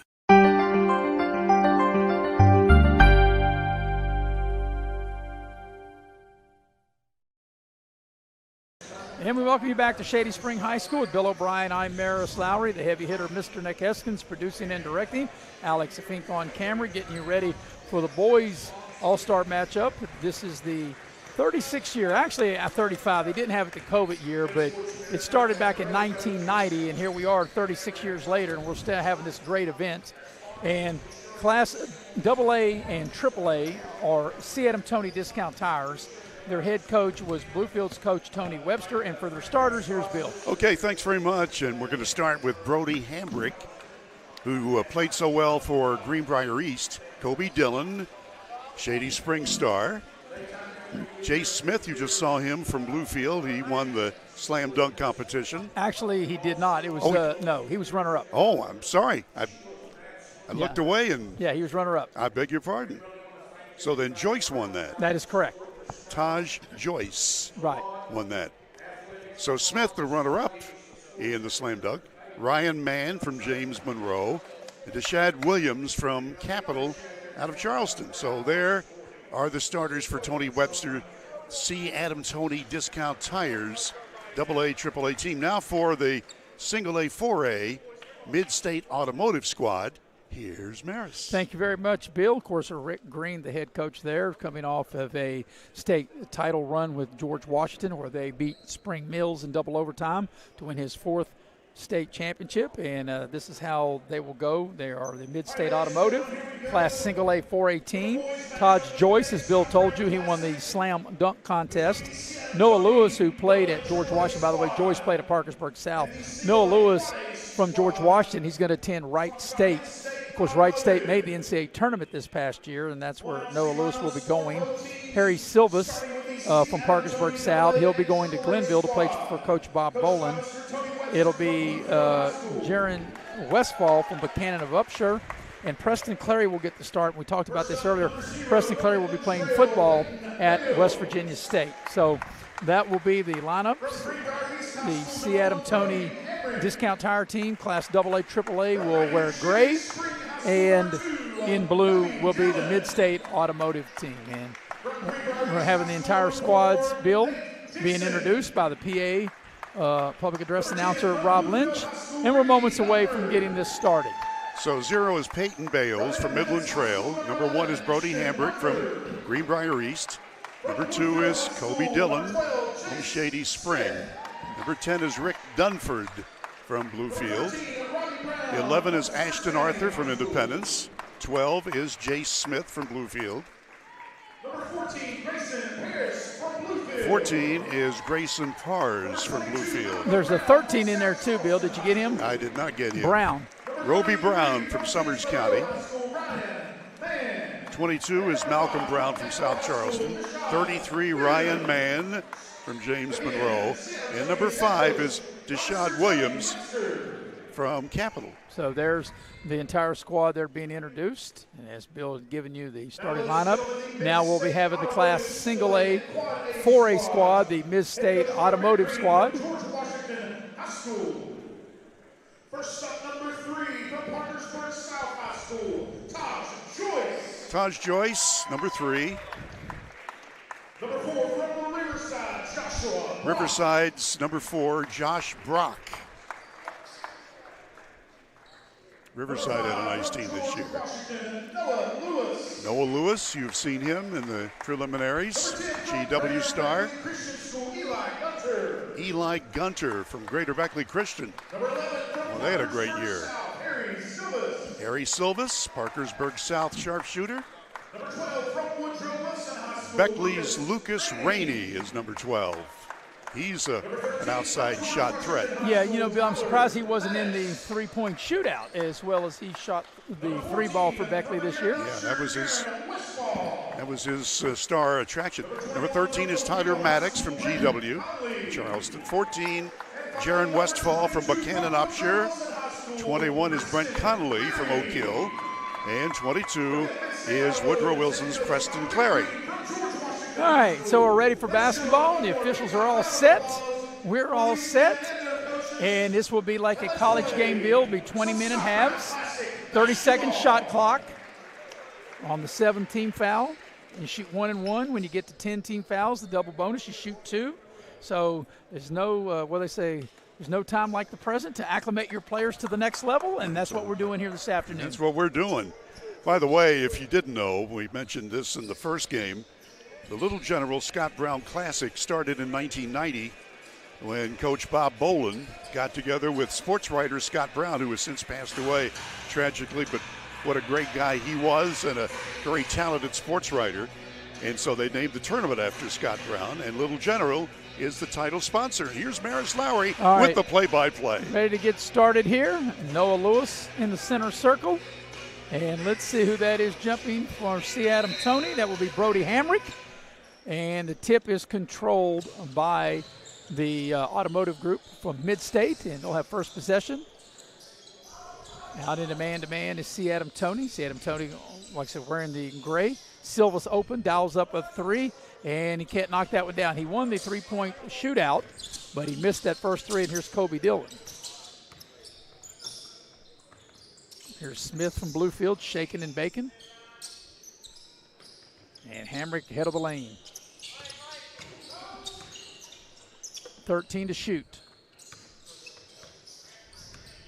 Smith will dial up a three, and it'll be short.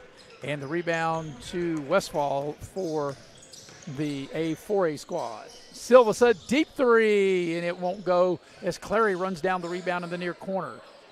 Down low, and Westfall able to turn around and score. That's the first bucket of the ball game. It's going to be a lot of offense in this game. Normally, these boys' games hit the century mark. Yeah, you're right, Bill. In a lot of cases, they do. The team that wins normally hits 100 or better. As Hamrick shaking and baking, the ball is knocked out. It'll stay on this end of the floor with 15 to shoot. On my score sheet, I've gone double spaced just so we'd have more room for points.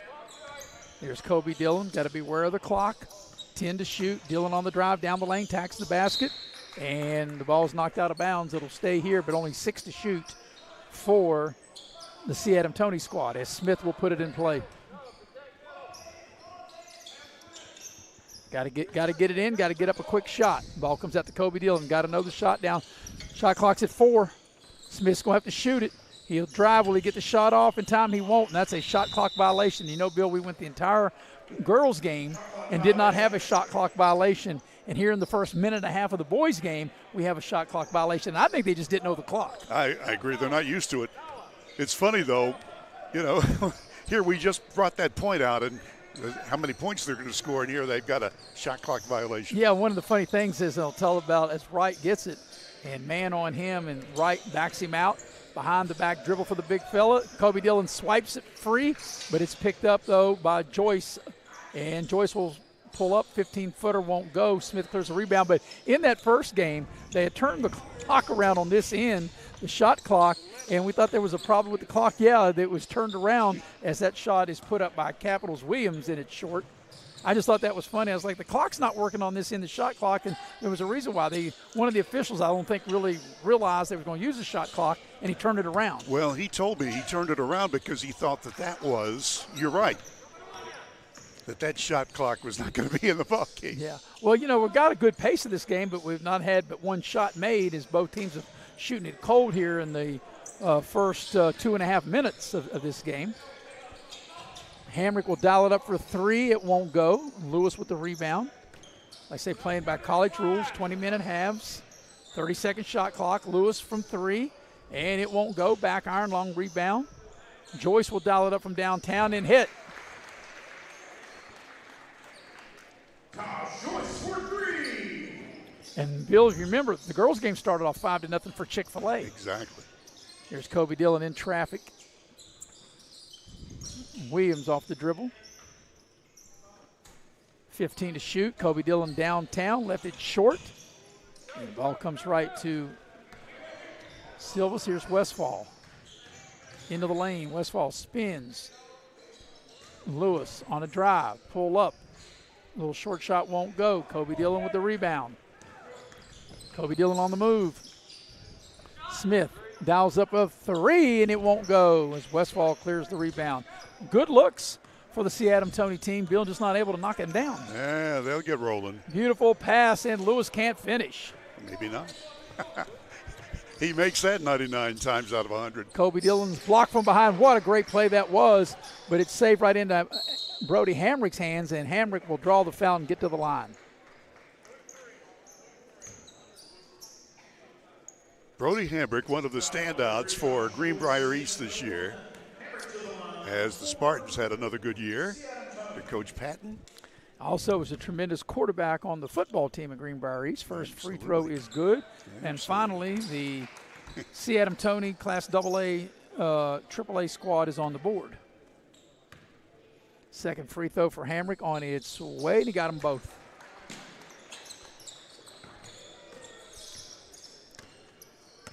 Yeah, these guys will get loosened up here in a couple of minutes. Here's Silvas with it. Now Preston Clary. Clary puts his head down on the drive, gets into the lane. They cut him off.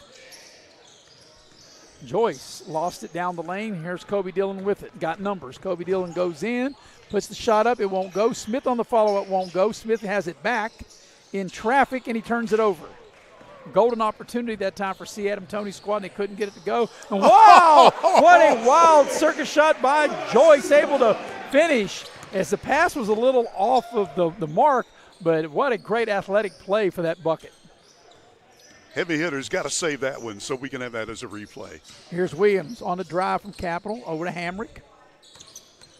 Hamrick will back it out, 12 to shoot. Williams pull up on the baseline, left it short. Westfall on the run out. And all the way to the rim and lays it up and in. Westfall. His second basket. And the Mid-State squad off to a good start as Kobe Dillon leaves that three ball short. Silvas back the other way.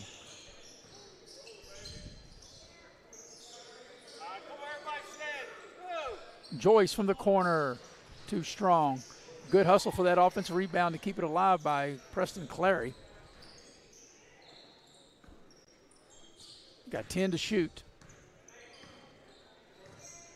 Not sure they know the clock, 5 to shoot. I don't think they know it. Yeah, nobody's talking. No, they didn't know the clock.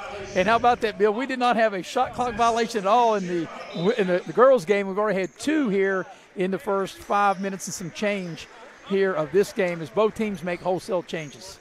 And again, oh, here's the replay. Watch this. That's the full replay. Yeah, it's coming. Yeah, it's about as good as it gets right here. It's a pass a little off mark, but what a great play to hang in the air, to catch it, and go up and under to finish. So, Bill, you want to set the lineups? Sure.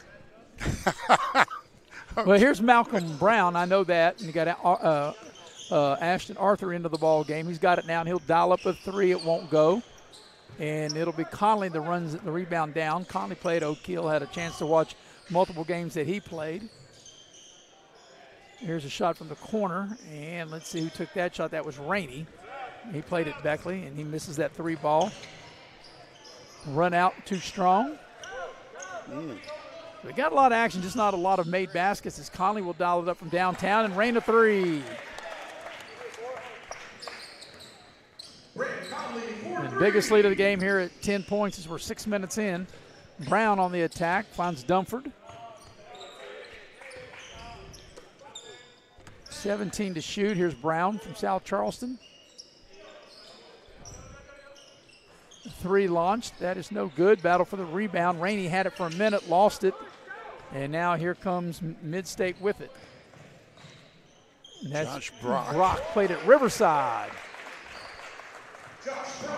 And Brock able to score. And 12-point advantage here, 13.5 remaining first half. Playing by college rules.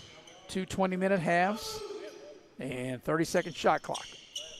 Dunford around the ball screen. Attacks the basket. Puts the shot up. He thought he was fouled. Maybe in the regular season, but not here today. And here's Brock, a step back 3. It's short.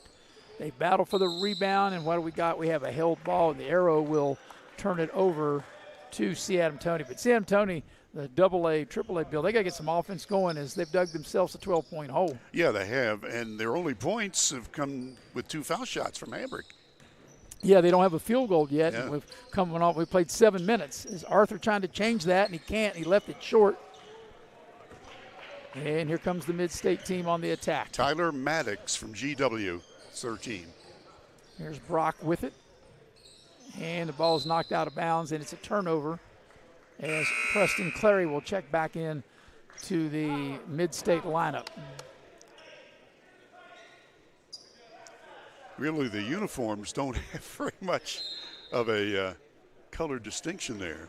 No, thought maybe white, but, gray and blue. And here's a steal by Rainey. Rainey goes coast to coast, stops, puts the shot up. It won't go, and there's a foul. I think he expected that foul. The foul is going to go against Midland Trail's Bales. Here's the replay. Coming down, he's got one guy to beat. He draws the foul. Gets two. So Rainey at the line to shoot a pair. And the first free throw is good. So since the two free throws were made by Brody Hamrick, it has been a 10-0 run. Yeah, they haven't put the point on yet. Now they have. There we go. We've had a little issue with the clock today, but we're working through it. Both free throws are made, 16-2 the lead now. And there, that ball is going to be dribbled off the foot of Dixon from Greenbrier East, and C. Adam Toney team turns it over. 12.5 remaining first half. And so far, Bill, through the first 7.5 and change, as Conley dials up a three, it has been all A4A Mid-State. Malcolm Brown. Brown spins to the rim and lays it up and in. Wow. South Charleston standout scores. That's the first field goal made. And it was took almost 8 minutes into the game before the first field goal made as Clary down the lane. He finds Brock. Brock will dial it up and splash it down from the far corner.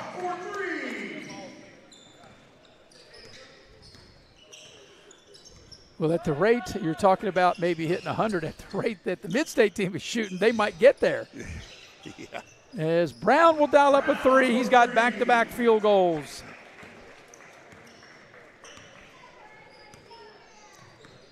These guys are so good, Maris. They can make a lot of points fast. Clary, a 17-footer, too strong. Brown back the other way. Brown shaking and baking.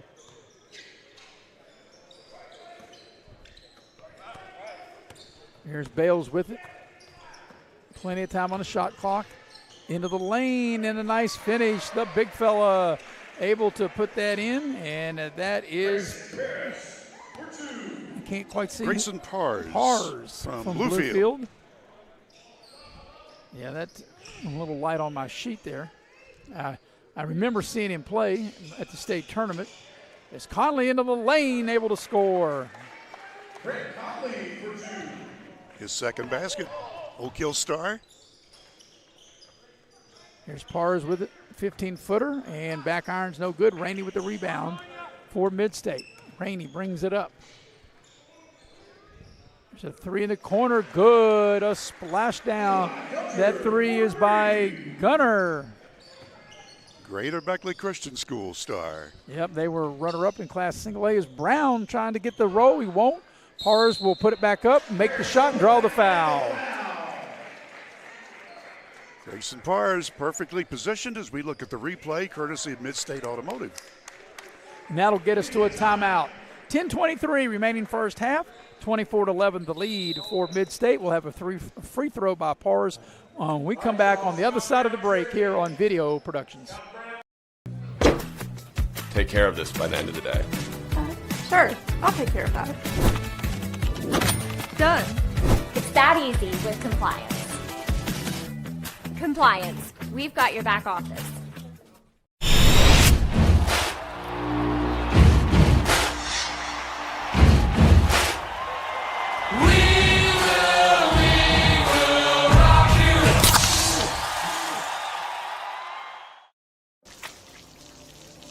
I never thought this would happen.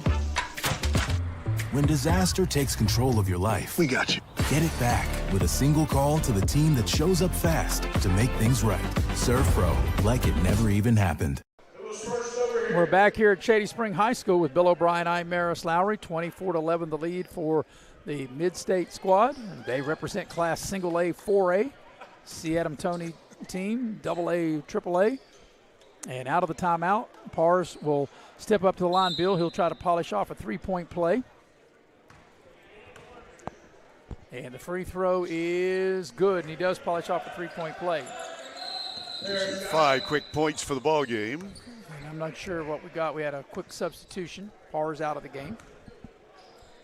Playing college rules here, 2 20-minute halves, 30-second shot clock. Maddox with it. Silvas with it now. 15 to shoot. Wright has it. Spins onto the baseline, tacks the basket, blocked from behind. Mann with a good defensive play. Ryan Mann from James Monroe. Here's Smith with it. Smith through the contact, and they will call a foul. And that was really too much contact even for an exhibition game to let that go. I think you'd get that call even on the playground. So Smith will step up to the line. So, Maris, what is it like to be an all-star in this game? What do you want to accomplish? Well, first of all, you want to play well. I think that's the biggest thing of any player. And you want to win the game, but you want to play well. And I think that's what you want to accomplish. Because most of these players, today is not going to define them, because a lot of these players already know what's ahead of them. And you can have the best day or the worst day, but, you know, the main thing of all players, anytime you play anything, number one, you want to play well. And maybe, you know, obviously you want to win. And I wouldn't say you want to – I don't think any player would say, well, you know, in an exhibition game that you would want to lose and play great, but you do want to play good. You want to win, but, you know, you say, well, I played really good, you know, but we lost. But so I think as an individual, play good and hope your team can win. Did you learn anything from that? I'm trying to process all that. Wright will dial a three. So have you processed it so far? There's a foul on Smith. You know, the thing is Not nowadays. Smith, I beg your pardon, Joyce. Nowadays, so many players, it's all about me, and not team. And, you know, we'll find out. Well, in an exhibition game, I mean, you want to win, but, I mean, you want to play well. It's different if as Brown dials up a three and it won't go, Hamrick with the offensive rebound. I mean, this is your high school team, it's all about winning. Yeah, you want to play well, but you'll take a bad game if you win. Is Hamrick able to score? 4 points for Hamrick. So I guess that's where I was going with that. Okay. If that makes any sense. It might make some sense to some and no sense to others, as Joyce will dial up a three and splash it down. His second long ball completed. It's 12-point advantage, biggest lead, or equals the biggest lead of this first half. Nice fall away by Smith on a turnaround. That's just better offense. It was pretty good defense, but Smith able to elevate and knock the shot down. Westfall on the baseline. Backs his man down. Joyce with it, shaking and baking. Step up, 15-footer, it won't go. And Smith will clear the rebound for C. Adam Toney. Williams for three, it won't go. Here's Silvas with it. They'll push it up. Westfall thought about the three. Off the dribble, lays it up the glass, up and in. Nice, very smooth. 6 points for Jaron Westfall. Yeah, didn't have an opportunity to see him play in the regular season, as Smith will dial up a three and rain it in.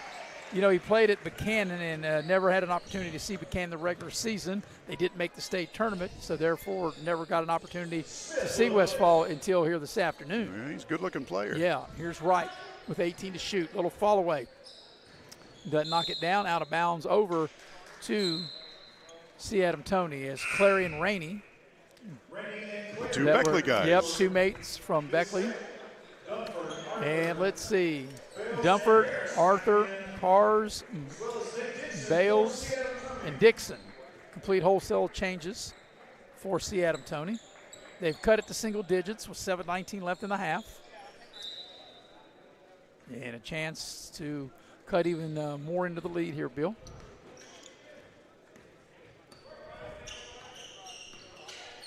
Bales will dial up a three. That's going to be strong. I could tell when he shot it. Pars with the offensive rebound. He lays it back up and in. Well, he's done a great job off the bench. 7 points for Grayson Pars. They were down 12, now down 7. Rainey for three. It won't go. Ball's tipped around. Clary comes up with the loose ball down the lane, puts up the shot. Tipped around. I think it was Westfall that got the tip. got it. And that's who gets credit for the putback there on the offensive glass. Westfall with 8 points leading his team. Here's Dixon around the screen. The ball's knocked away and picked up by Rainey. Rainey attacks the basket right of the lane. He'll draw the foul and get to the line. Lucas Rainey, a very good foul shooter. He's already 2 for 2, but his specialty for Woodrow was coming in. He started sometimes. He came off the bench as the sixth man sometimes, but loved to shoot the outside shot and was very good at it. So he's at the free throw line to shoot a pair, and the first free throw is good.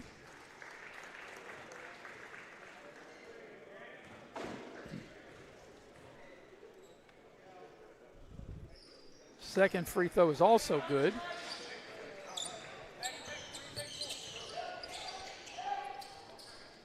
Six and a half remaining here in this first half, and we got a foul on Silvas. He thought he had the steal, and he'll get whistled for the mid-state foul. Referees out of the Charleston area working the second game. 2 separate crews today. Yeah, and that's one good thing. You know, they realize it's an exhibition, got a lot of talent, and, you know, you don't have a lot of whistles out there. You have to play through the contact. Yeah. I think the officiating's been great so far. Been real great. Here's Dixon. Up and under, and it won't go. But that was a great move as Westfall will bring it down. He lost it, tried to go behind his back, and Parr will pick it up. On a drive, gets the ball inside. Dixon on a drive, and we've got a foul on the floor. Foul number 12, Lucas Rainey. So Rainey will get whistled for the foul with an even 6 minutes left here in the first half. And we got a timeout on the floor. 6 minutes to go to halftime. It's an 11-point advantage for Mid-State. They lead Seattle Tony 33-22. We'll be right back here on Video Productions. 1-2.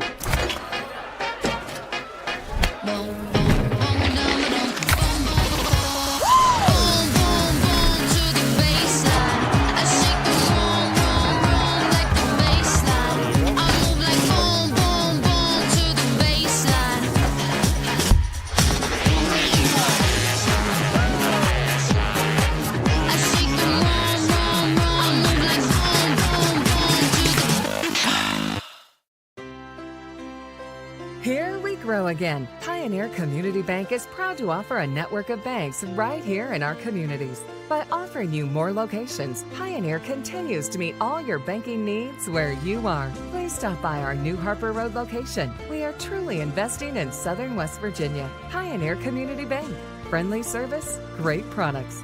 Member FDIC, Equal Housing Lender.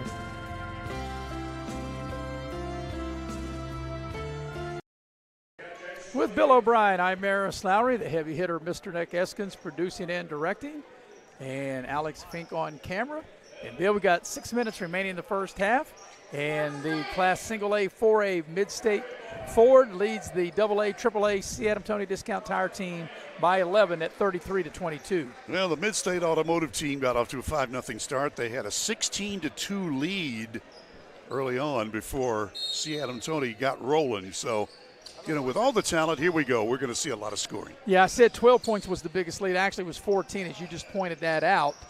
And the lead's 11 now as Brock able to get the rebound off the missed shot. And an outlet pass to Rainey. He'll go down the lane, the right side of the lane, rather, and he'll draw the foul and get to the line. Again, we remind you, these are all seniors. So for some, this will be the last time they'll play competitive basketball. And, you know, for Rainey and Clary, they have prom tonight, so that's why they're getting a little more action maybe in the first half, and I don't know how much they'll be around in the second half. Well, not at all, probably, because Rick Green, the head coach, told me, he said, I'm going to have a different sub-pattern because of just what you said. So he said the 2 Beckley guys are going to play a lot in the first half so they can get gone at halftime and go to prom. Yeah, so they can get with their dates, right? That's it. That's right. All right. Both, or actually one of 2 is made. The lead's 12. Here's Dunford with it. A 3 put up in the corner is no good. And that was put up by Brown. Here's Clary with it down the lane. Clary with the right hand, the finish, and he gets it. It just kind of hung on the iron as he put it up with the right hand.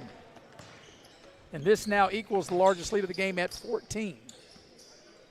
As you mentioned, it was 16-2 earlier in this first half. We're playing college rules. So we're getting ready to come up on the 5-minute mark. And Dixon with a nice drive and a nice finish. Nathan Dixon, Greenbrier East. Rainey with it in the low post. Here's Brock with it. Brock over to Rainey, 15 to shoot. Rainey on the drive to the rim, lays it up, and it goes and he's fouled. Nice play by Lucas Rainey as he'll get the hoop and the harm, and he'll try to polish off a three-point play.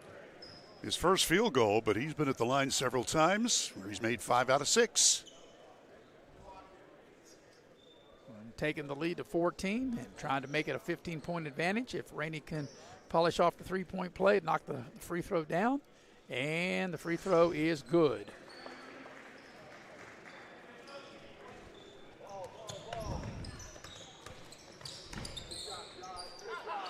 Whip the pass to Arthur into the lane. Little short shot is good. Ashton Arthur, star at Independence, the Patriots. Like I said, he went over the 1,000-point plateau this season as there's a turnover. As Clary not able to handle the pass. And the ball will be turned over to C. Adam Tony Tires as we get ready to come up on 4 minutes remaining in this first half. Smith on the drive, tacks the basket, puts it up too strong. Rainey clears the rebound.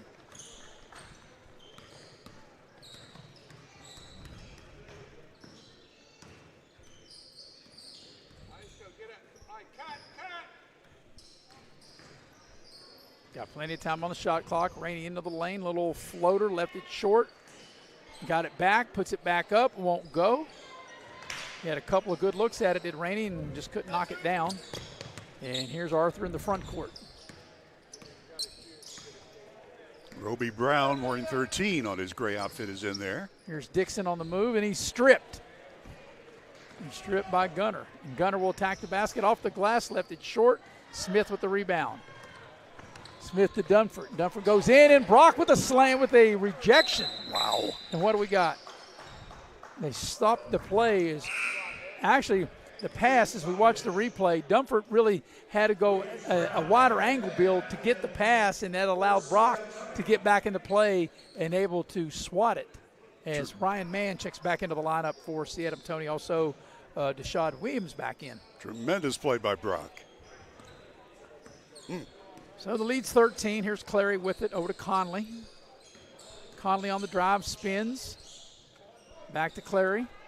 15 to shoot. Brock splits two defenders and lays it up and in. What a nice offensive play by Brock. Good young player, and he's shown it off why he was one of the players chosen for this game. Out of Riverside, he's got 7 points. Williams on the baseline drive. Count if it goes, and he draws the foul. First points today for the Capital standout, Deshad Williams. He was a late entry. When I first got the rosters, he was not a part of it, and he went from not being on the roster to starting, and he's showing why with that play right there, as he does knock down the free throw and completes the three-point play. So biggest lead's been 15, and the lead is 12 now, as we're under 3 minutes left in the first half. Brock a little pull-up. He left it short. And here's Williams with it. Williams all the way to the basket, off the glass. It won't go. The tip is good by Hamrick. Nice play by Brody Hamrick on the tip. Mid-State about to sub, 5 for 5. 15 to shoot. Clary with it. Clary on the baseline. They cut him off. Brock to the rim, and he scores off the window. Brock for 2. He's having quite a game, 9 points. Yeah. Off the bench. You know, I did not see him play in the regular season, as Smith will finish and draw the foul. Wow. He's the real deal. Yes, he is. 9 for him. And Smith will try to polish a three-point play. Westfall, Lewis, Joyce, Maddox, Silvas. It's the new 5 for Mid-State Automotive. So if Smith can hit the free throw, that can cut the deficit to single digits. Like I said, the lead has been as big as 15.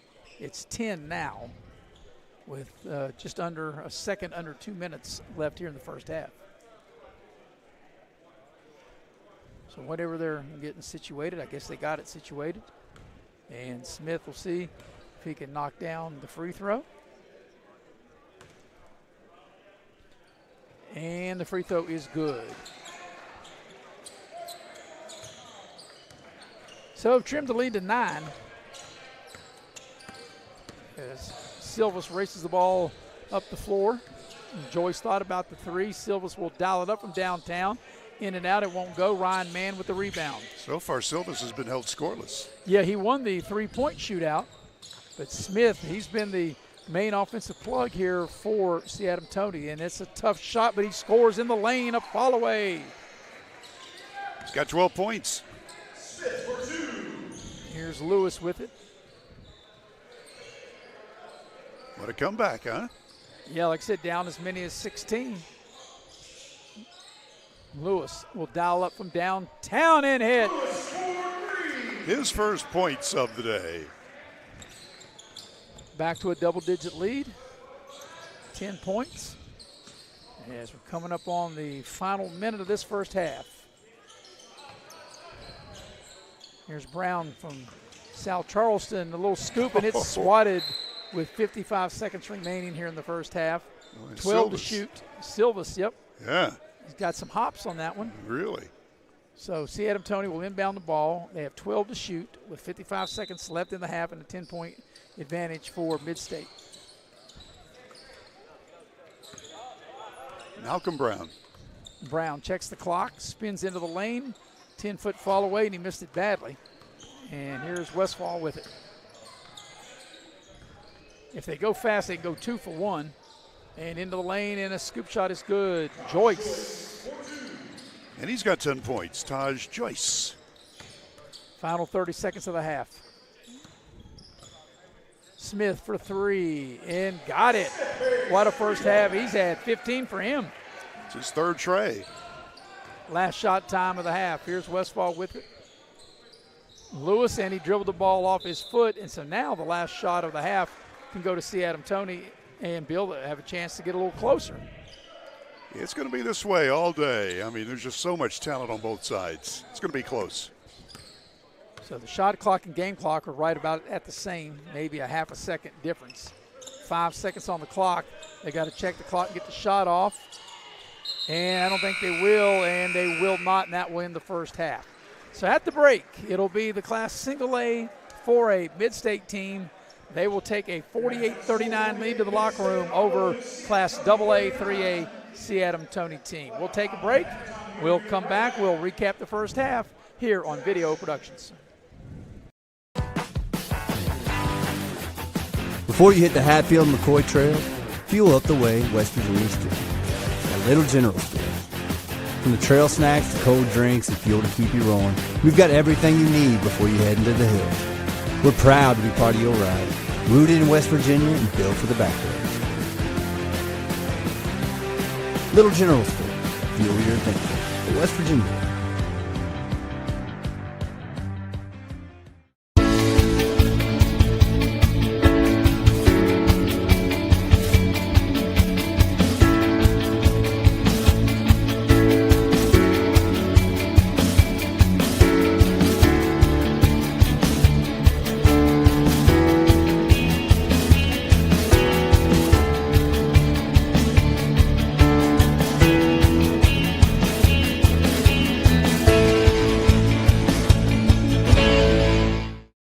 Hey, my name's Paige, and what makes the Chick-fil-A chicken sandwich original to me is the crispiness of the breading and the tenderness of the filet. It's tasty, it's warm, it's total satisfaction. Hi, this is Tanya, and what makes the Chick-fil-A chicken sandwich original to me is that warm bun, the perfectly seasoned chicken, and that pickle. Woo! I love it. There's a taste of my childhood in every bite. Hey folks, Rick Lewis here. Come and see what all talks about at one of West Virginia's top pre-owned auto dealers, Direct Choice of Beckley. Direct Choice has over 50 vehicles available, all priced below market value. And credit problems are no problem. Good credit, slow credit, bad credit, doesn't matter. Direct Choice has over 10 financing sources available with excellent rates to get you in your new car, truck, or SUV today. Give us a try before you buy at Direct Choice Pre-Owned, 4631 Robert T. Byrd Drive, Beckley, or shop 24/7 at directchoicewv.com.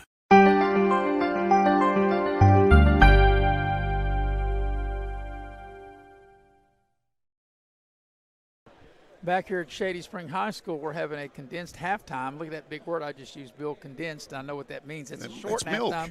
Yes, 48-39 the lead for the Mid-State team. They are the Class A, 4A against C. Adam Tonyers, AA, AAA. Of course, this is like a college game. We play 2 20-minute halves, and we're waiting on the official word. I don't know if we have official stats, but, Bill, you have your stats. I'll let you go ahead and give them. Let's do it. For C. Adam Tony Discount Tires, the AA, AAA team, coached by Tony Webster at Bluefield. Jay Smith from Bluefield has had one whale of an afternoon. He's had 3 trays, 2 twos, and a couple of foul shots. 15 points for Smith. Now, the other scoring, Hambrick, 6. Dixon has 2. Arthur has 2. Grayson Pars with 7. Malcolm Brown has scored 5, and Deshad Williams has 3 points. For Mid-State Automotive, the 4A/single A team, coached by George Washington champion Rick Green. Here's the way they go unofficially. Taj Joyce with 10 points. Josh Brock with 9 off the bench. Lucas Rainey for Beckley with 8 points. Noah Lewis is 3. Eli Gunter with 3. Jaron Westfall has 8. Brent Connolly 5. And Preston Clary has scored 2 points. Silvas, who normally is going to get a bunch, has been held scoreless here at halftime. And Maddox also played briefly and did not score.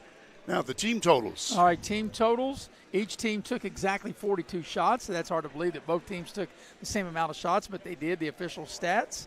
And for the Class A 4A squad, which is Mid-State, they were 18 of 42 from the floor, while C. Adam Tony was 15 of 42 from the floor.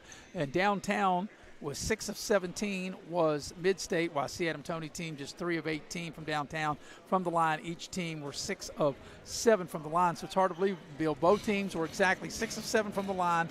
Both teams took 42 shots from the floor and 3 more field goals made by Mid-State, and they lead 48-39.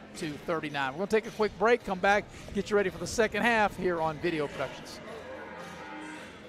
We gave a future driver a first look and asked what he thinks makes a good truck. These trucks aren't just for today's drivers, they're for future ones too. There's a compartment here, great leather seats, a bunch of charging ports, has everything pretty much. Now it's your turn. Since I'm too young to do business in the front, I have to do party in the back. Come to Mid-State Ford and drive off in a new truck, cool enough to earn backseat approval. Mid-State Ford, home of the Big John deals. Before you hit the Hatfield McCoy Trail, fuel up the way West Virginia Street at Little General Store. From the trail snacks to cold drinks and fuel to keep you rolling, we've got everything you need before you head into the hills. We're proud to be part of your ride. Rooted in West Virginia and built for the backwoods. Little General Store. Fuel your thinking. West Virginia. And we welcome you back to Shady Spring High School. They had a very short halftime, and Bill, you and I are okay with that. 48-39 is the lead for Mid-State, and we're ready to start the second half. Taking a look, Maris, at the scoring sheet while we were in the commercial, it's been a well-played ball game. For example, turnovers. Mid-State has only 5, and C. Adam Tony team has only 6 turnovers. Now, in the rebounding, that's where Mid-State has a big lead, 28 rebounds to 19. And we're getting ready for the second half. And, of course, Bill, as I look around, the teams will be changed drastically because there's prom night here. And I don't know how many different schools are having prom night, but I know that Beckley is, so that therefore Preston Clary and Lucas Rainey are not available in the second half, and I don't think Kobe Dillon is available for his squad either down on the far bench as we're ready to start the second half, and Mid-State will have possession. And once again, for the second half, play-by-play, here's Maris Lowry. Thank you very much, Bill, and here's a steal as Dixon will go in, and he'll try to slam it, and he'll draw the foul. So 48-39 the lead, and that will get Dixon to the free throw line to shoot 2. And the first free throw is good.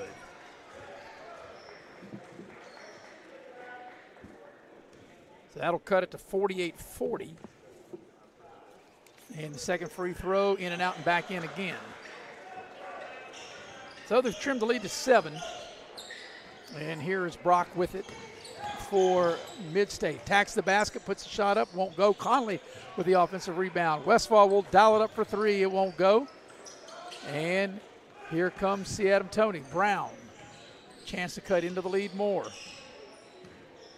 Down as many as 15, and down 7 now. 12 to shoot. Here's a deep 3. It won't go. Westfall will clear the rebound. Westfall to Conley. Conley goes in and lays it in.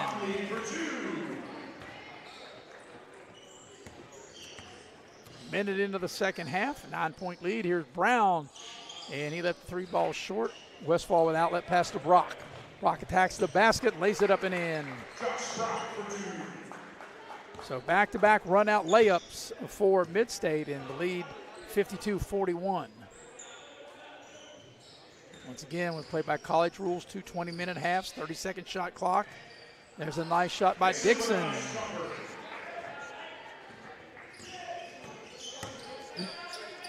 Here's Wright, I beg your pardon, Lewis, and he scores. He's the right guy to throw to, going to Wright State, as Lewis able to catch the ball on the wing, spin to the baseline, and get the hoop in the harm. Sending Lewis to the line for 2 shots.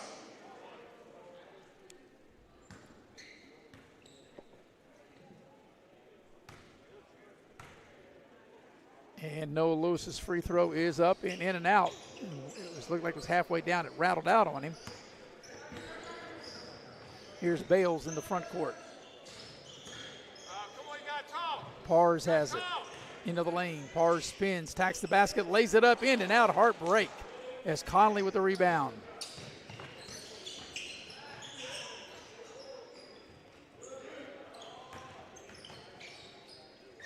Lewis whips the pass back out to Conley. He'll dial up a 3. It won't go.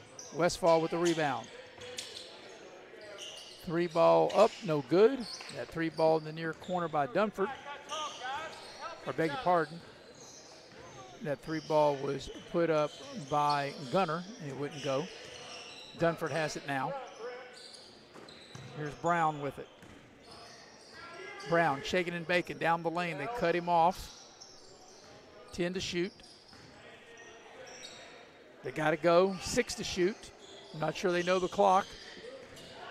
Brown's going to have to put it up, and that's going to be a shot clock violation. That's the 3rd one we've had here.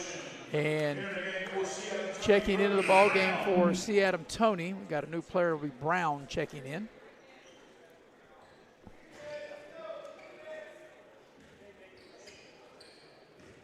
And here's Brock with it. Brock just inside the 3-point line, left it short. And Bales back the other way for C. Adam Toney. Dixon will dial it up from downtown. It won't go. Battle for the rebound comes to Westfall.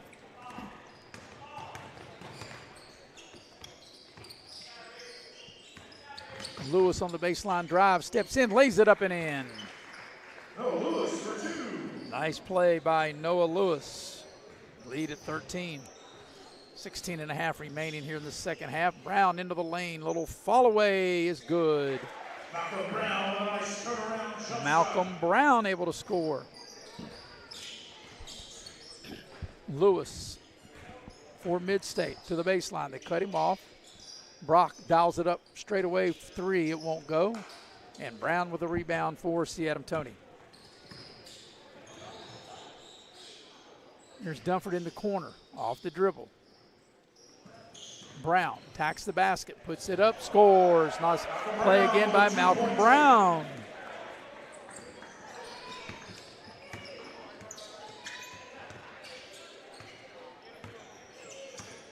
Conley Gunner with it now. Trying to get the ball to Westfall. It's knocked away into the hands of Malcolm Brown. Brown splits the defenders down the lane, puts the short shot up, and it goes. Malcolm Brown able to score. Cuts the lead to 7. Westfall thought about the 3. Off the dribble to the baseline. Whips a pass, Gunner for 3. It won't go.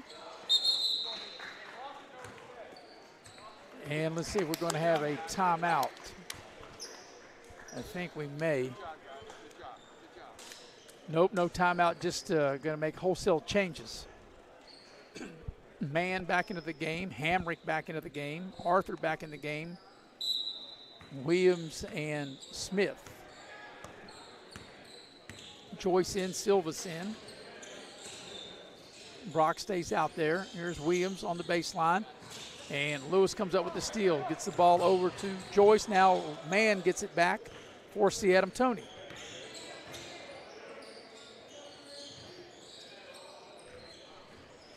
Here's Smith on the drive into the lane. Pulls up. Shot was partially blocked by Silvas. And back the other way comes Mid-State.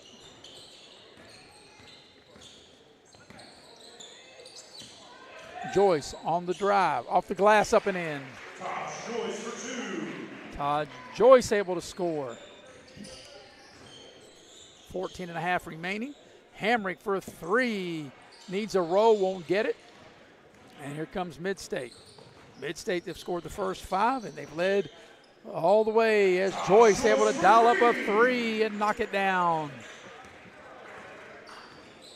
Leads 12. The biggest lead has been 15. Williams will hit it from 15 feet away.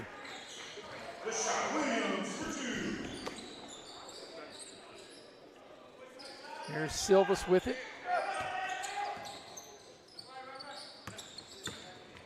Maddox on the drive. It's blocked, and we got a foul. And that'll get Maddox to the free throw line to shoot a pair.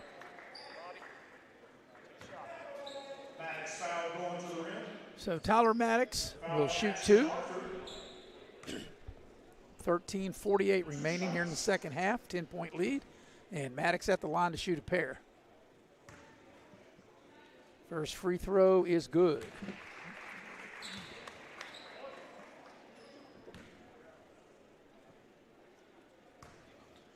Maddox ready, second free throw, got them both.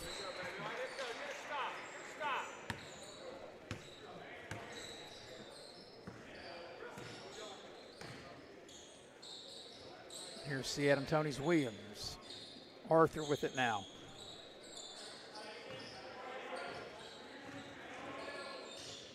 Williams trying to find some room to drive. And they cut him off. Tough fall away. It's going to be short.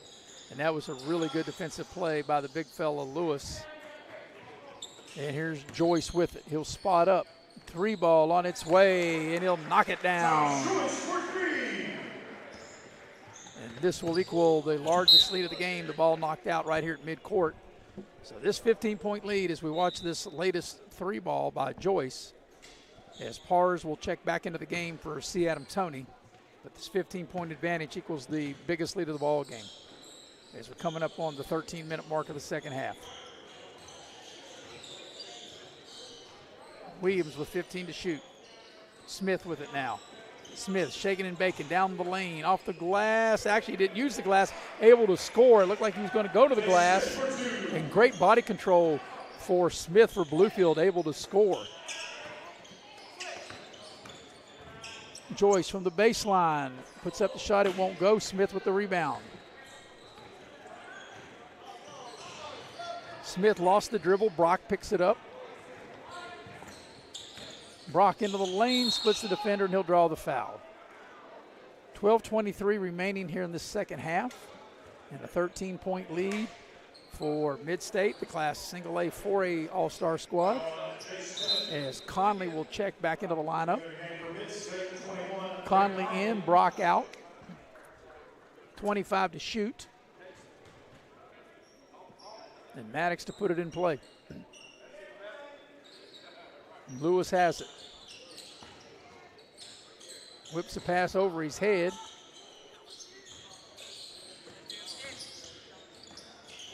Lewis on the drive. A little fall away. Needs a row and got it. A little soft touch.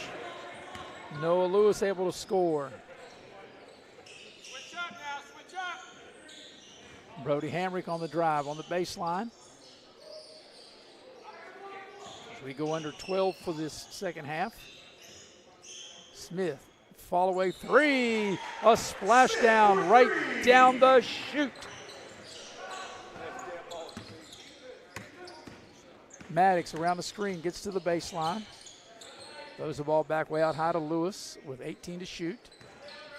Lewis dials up a deep three. It won't go. Smith with the rebound.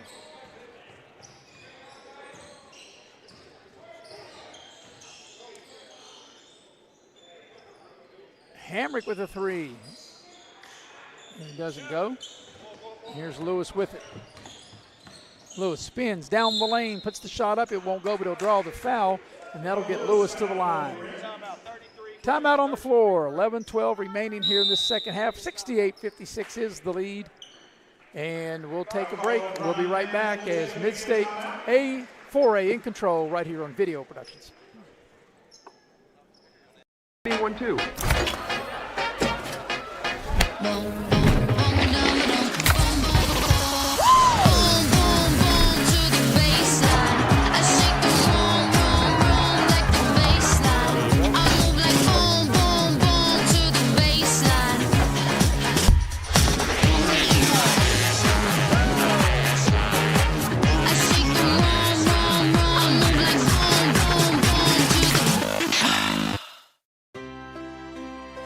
Here we grow again. Pioneer Community Bank is proud to offer a network of banks right here in our communities. By offering you more locations, Pioneer continues to meet all your banking needs where you are. Please stop by our new Harper Road location. We are truly investing in Southern West Virginia. Pioneer Community Bank. Friendly service, great products. Member FDIC, Equal Housing Lender.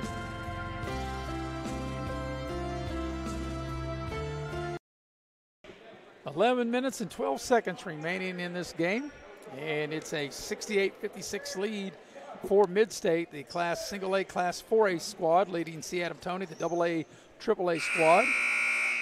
As Noah Lewis, he'll be the one shooting free throws as we come out of the timeout.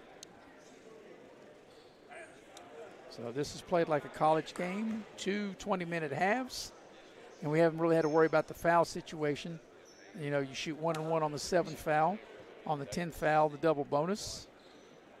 And George Washington High School and soon to be Wright State University player, Noah Lewis, will step up to the line and he will shoot 2. And the first free throw is no good.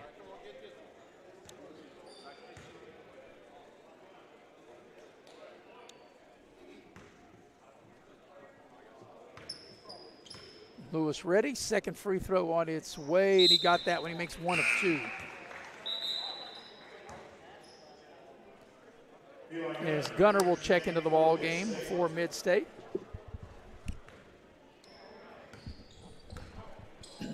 So here's Brown with it for C. Adam Toney. Dixon will dial it up for downtown, and a splashdown right down the chute to cut the lead to 10. As we go into the 11-minute mark here of this second half. Silvas, who won the three-point contest, has it now. Shot put up by Lewis, won't go. And back the other way, see Adam Toney squad. Dunford with a chance. This is swatted by Joyce. Ball into the backcourt. They can go back and get it. 20 to shoot as they reset the shot clock. Here's Brown with it. He'll dial up a deep three, and that's way off, but an offensive rebound. The putback is good, and now down to single digits is Dunford. Right place, right time. 69-61 the lead. 10:20 remaining here in the second half.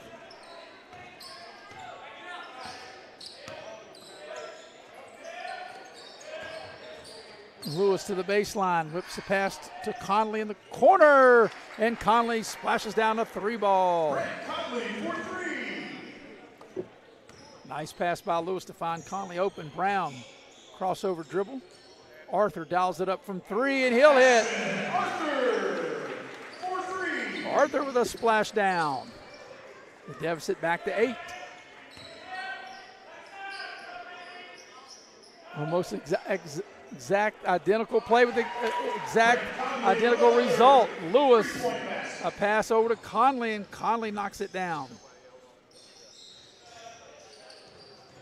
Arthur trying to go back to back, and that time that is short, out of bounds, over to Mid-State. As Westfall will check back into the lineup. 9:25 remaining here in the second half. 79-64, the lead. And Mid-State scored the first 5. They led the entire way. Joyce on a drive into the lane with a finish. It won't go. Brown for Seattle Tony with the rebound. Here's Arthur in the far corner.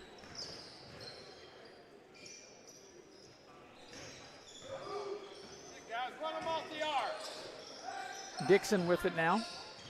Dixon will spot up. His 3 is blocked by Westfall. Westfall got the block, has a run out, and he'll slam it home.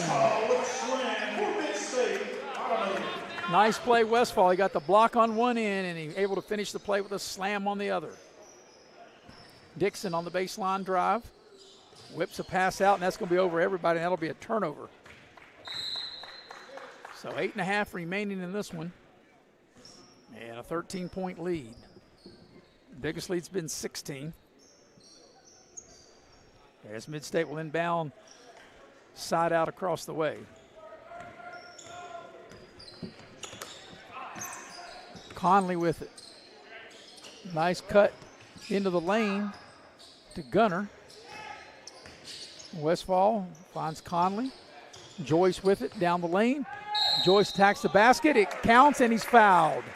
2-point basket and the foul. Tosh Joyce headed to the line. 79-64. And so we watch the replay here as Joyce will try to polish off a 3-point play. Joyce ready. Free throw is good. Now this 16-point advantage, biggest lead of the game. Brown shaking and baking. He'll get to the rim, put it up, left it short. And here's Arthur with a steal. Arthur over to Brown, and Brown will lay it up and in. Nice play by Arthur, and a nice dish over to Brown for the layup. Westfall beats everybody down the floor, gets the pass, turns around, and lays it up and in. Under the 8-minute mark here in half number 2. Brown for 3, that's too strong. And Joyce will clear the rebound. Silvas for 3 in the corner, rattles out on him. And here's Brown with it. 3, no good. And that shot is a 3 by Dixon, and it's in from downtown. Quickly back the other way, and there's a foul, and that'll get Joyce to the line. That's 16 fouls, by the way, on Seattle Tony. So with 7:12 left here in the second half, as it'll be free throws for Joyce. Every foul from this point on will get Mid-State to the free throw line, as that's a 16 foul. So 82-69 the lead, and Joyce will shoot a pair. And the first free throw is good.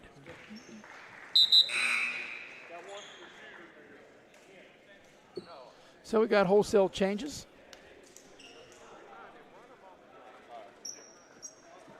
Smith back into the ball game. Hamrick back into the ball game. Pars into the game for Seattle Tony. Joyce's free throw is no good. He made 1 of 2. Pars gets the rebound. 14-point lead coming up on the 7-minute mark here of the second half, and there's a 3 put up by Williams. It won't go. Brock with the rebound. Joyce on the drive. Over to Brock. He'll dial up a 3. Not there. Offensive rebound and put back in by Lewis. Noah Lewis on the stick back. Smith down the lane to the rim. It won't go. 6.5 remaining. And here comes Joyce with it from Mid-State. He sees an opening. He'll go all the way to the basket and slam it home. Slam dunk by Joyce. And the biggest lead of the game right here at 87-69 with 6:20 left here in the second half.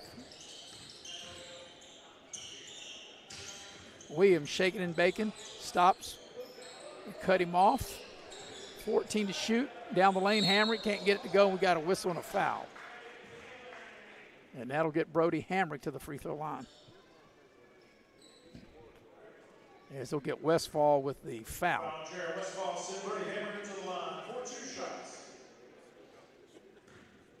So Brody Hamrick will shoot a pair. And the first free throw is good. 13 Tyler Maddox re-enters the ball game. For Mid-State Auto. Hamrick's second free throw, he got them both.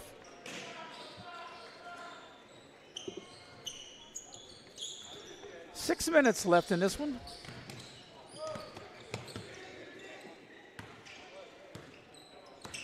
Lewis, step back, 15-footer, doesn't go. The putback is good by Brock.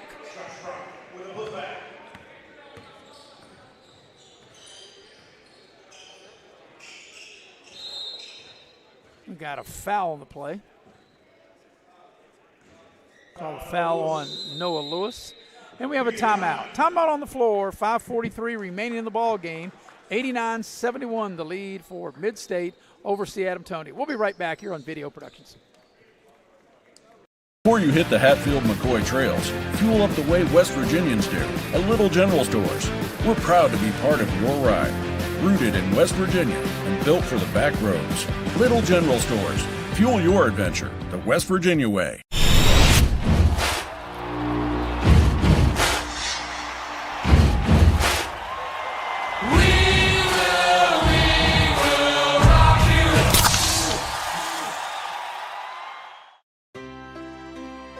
Here we grow again. Pioneer Community Bank is proud to offer a network of banks right here in our communities. By offering you more locations, Pioneer continues to meet all your banking needs where you are. Please stop by our new Harper Road location. We are truly investing in Southern West Virginia. Pioneer Community Bank. Friendly service, great products. Member FDIC, Equal Housing Lender.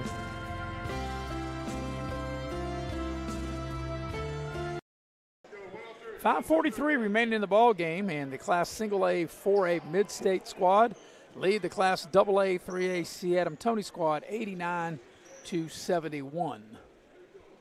We'll have a quick wrap up at the conclusion of this game.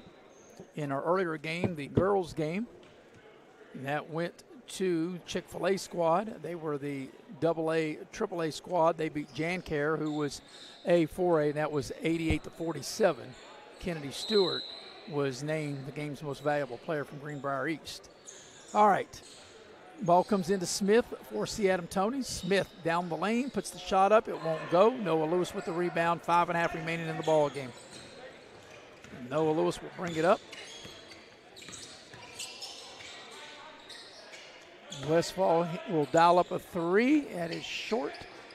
Battle for the rebound, out of bounds. It'll go over to the Seattle Tony squad. There must be something about the first 5 points, because in the girls' game, that was the case for AA, AAA, Chick-fil-A. They scored the first 5 points. They never looked back. They won the game convincingly, as I mentioned, by the score of 88-47. And here in this game, the first 5 points were scored by Mid-State, and they've not looked back as we're coming up on the 5-minute mark. As Ryan Mann with an offensive rebound. A little short shot in the lane is good. And that short shot by Bales is good.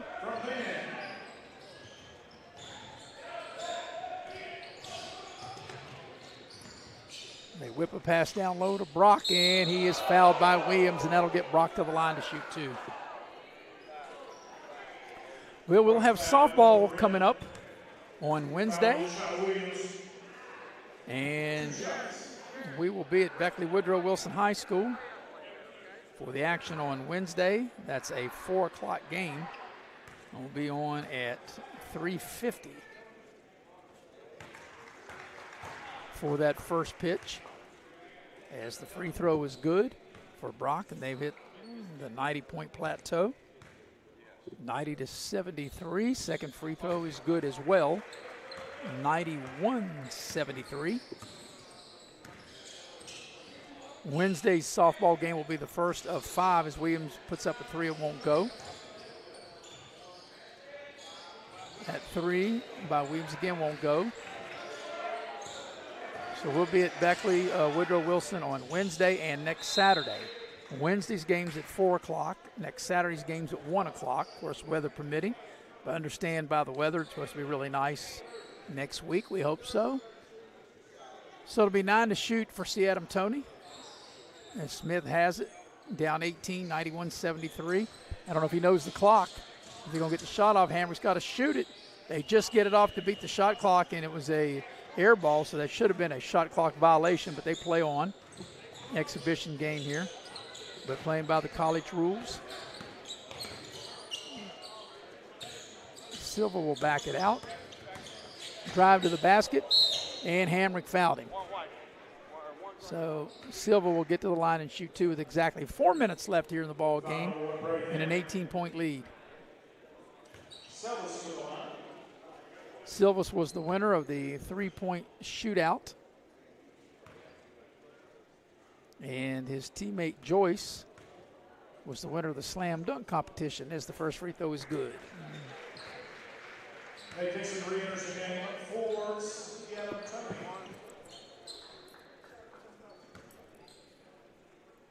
Silvas ready. Second free throw, and it's good. He got them both. So 20-point lead, biggest lead of the game as we go under 4 minutes. Smith had the ball knocked free. Hamrick picks it up, attacks the basket, shot partially blocked. The putback is up and in. Dixon on the follow.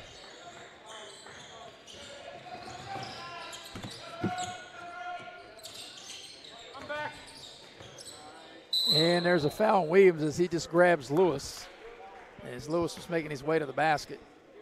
And good sportsmanship. He just went over and patted him on the back. No harm, but a foul. You always hear no harm, no foul, but obviously a foul. He wasn't trying to hurt him. He did want to hold him up, just want to keep Lewis from perhaps scoring what was going to look like to be an easy layup as the free throw is no good.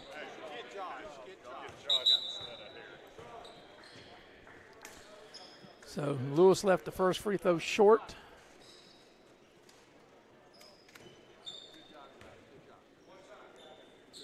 And wholesale changes made here with 3.5 left in the ball game. 93-75, second free throw by Lewis. It is good. He made 1 of 2, 94-75 the lead. So we'll have a quick wrap up. Here's a deep 3, which is good. Dixon. Dixon for 3. Back the other way. Joyce lays it up and in. Joyce for 2.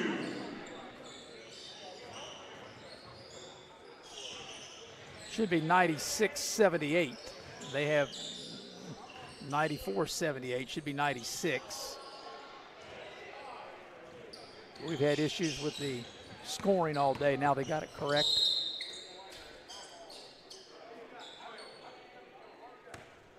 Foul Chase Smith.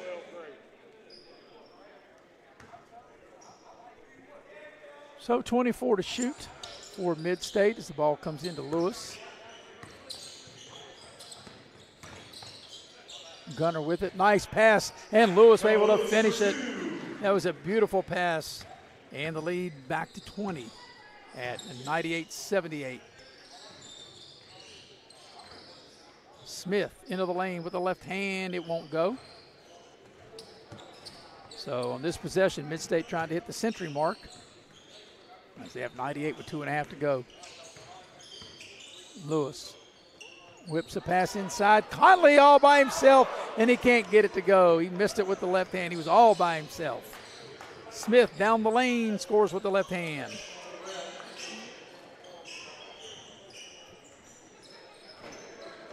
So that was a golden opportunity for Mid-State to get to the century mark.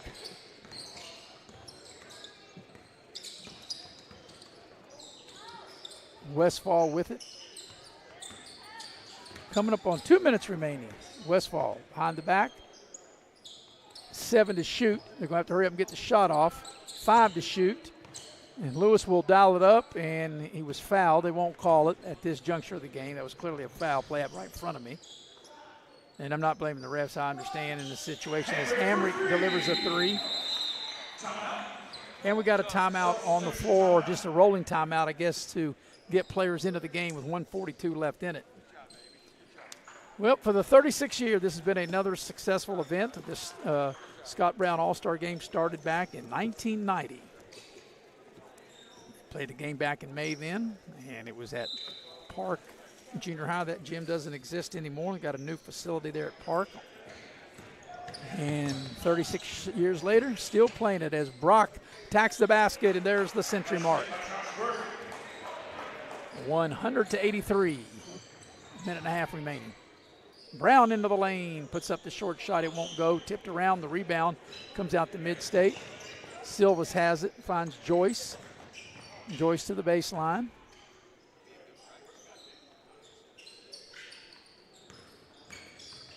Silvas with the shot, and he scores. 102-83 as we approach the final minute of this one. Brown will dial up a deep 3. It won't go. Joyce with the rebound. Silvas for 3 and a splashdown. 105-83. Final 45 seconds of this one. So in the girls' game, as Lewis will go in and slam it home. The AA, AAA win the girls' game, but the single A, 4A will take the boys' game, as Arthur will miss it and to put back in by Brown to make it 107-85. And they don't need to shoot it anymore as they throw it up to Joyce. He missed it. Final 10 seconds of this one. Like I said, we'll have a very quick wrap-up as the final score was going to be 107-85. That'll do it, 107-85, and that will go to Mid-State, the A4A squad. We'll take a quick break, have a quick wrap-up. We'll be right back on Video Productions. Hey, my name's Paige, and what makes the Chick-fil-A chicken sandwich original to me is the crispiness of the breading and the tenderness of the filet. It's tasty, it's warm, it's total satisfaction. Hi, this is Tanya, and what makes the Chick-fil-A chicken sandwich original to me is that warm bun, the perfectly seasoned chicken, and that pickle. Woo! I love it. There's a taste of my childhood in every bite.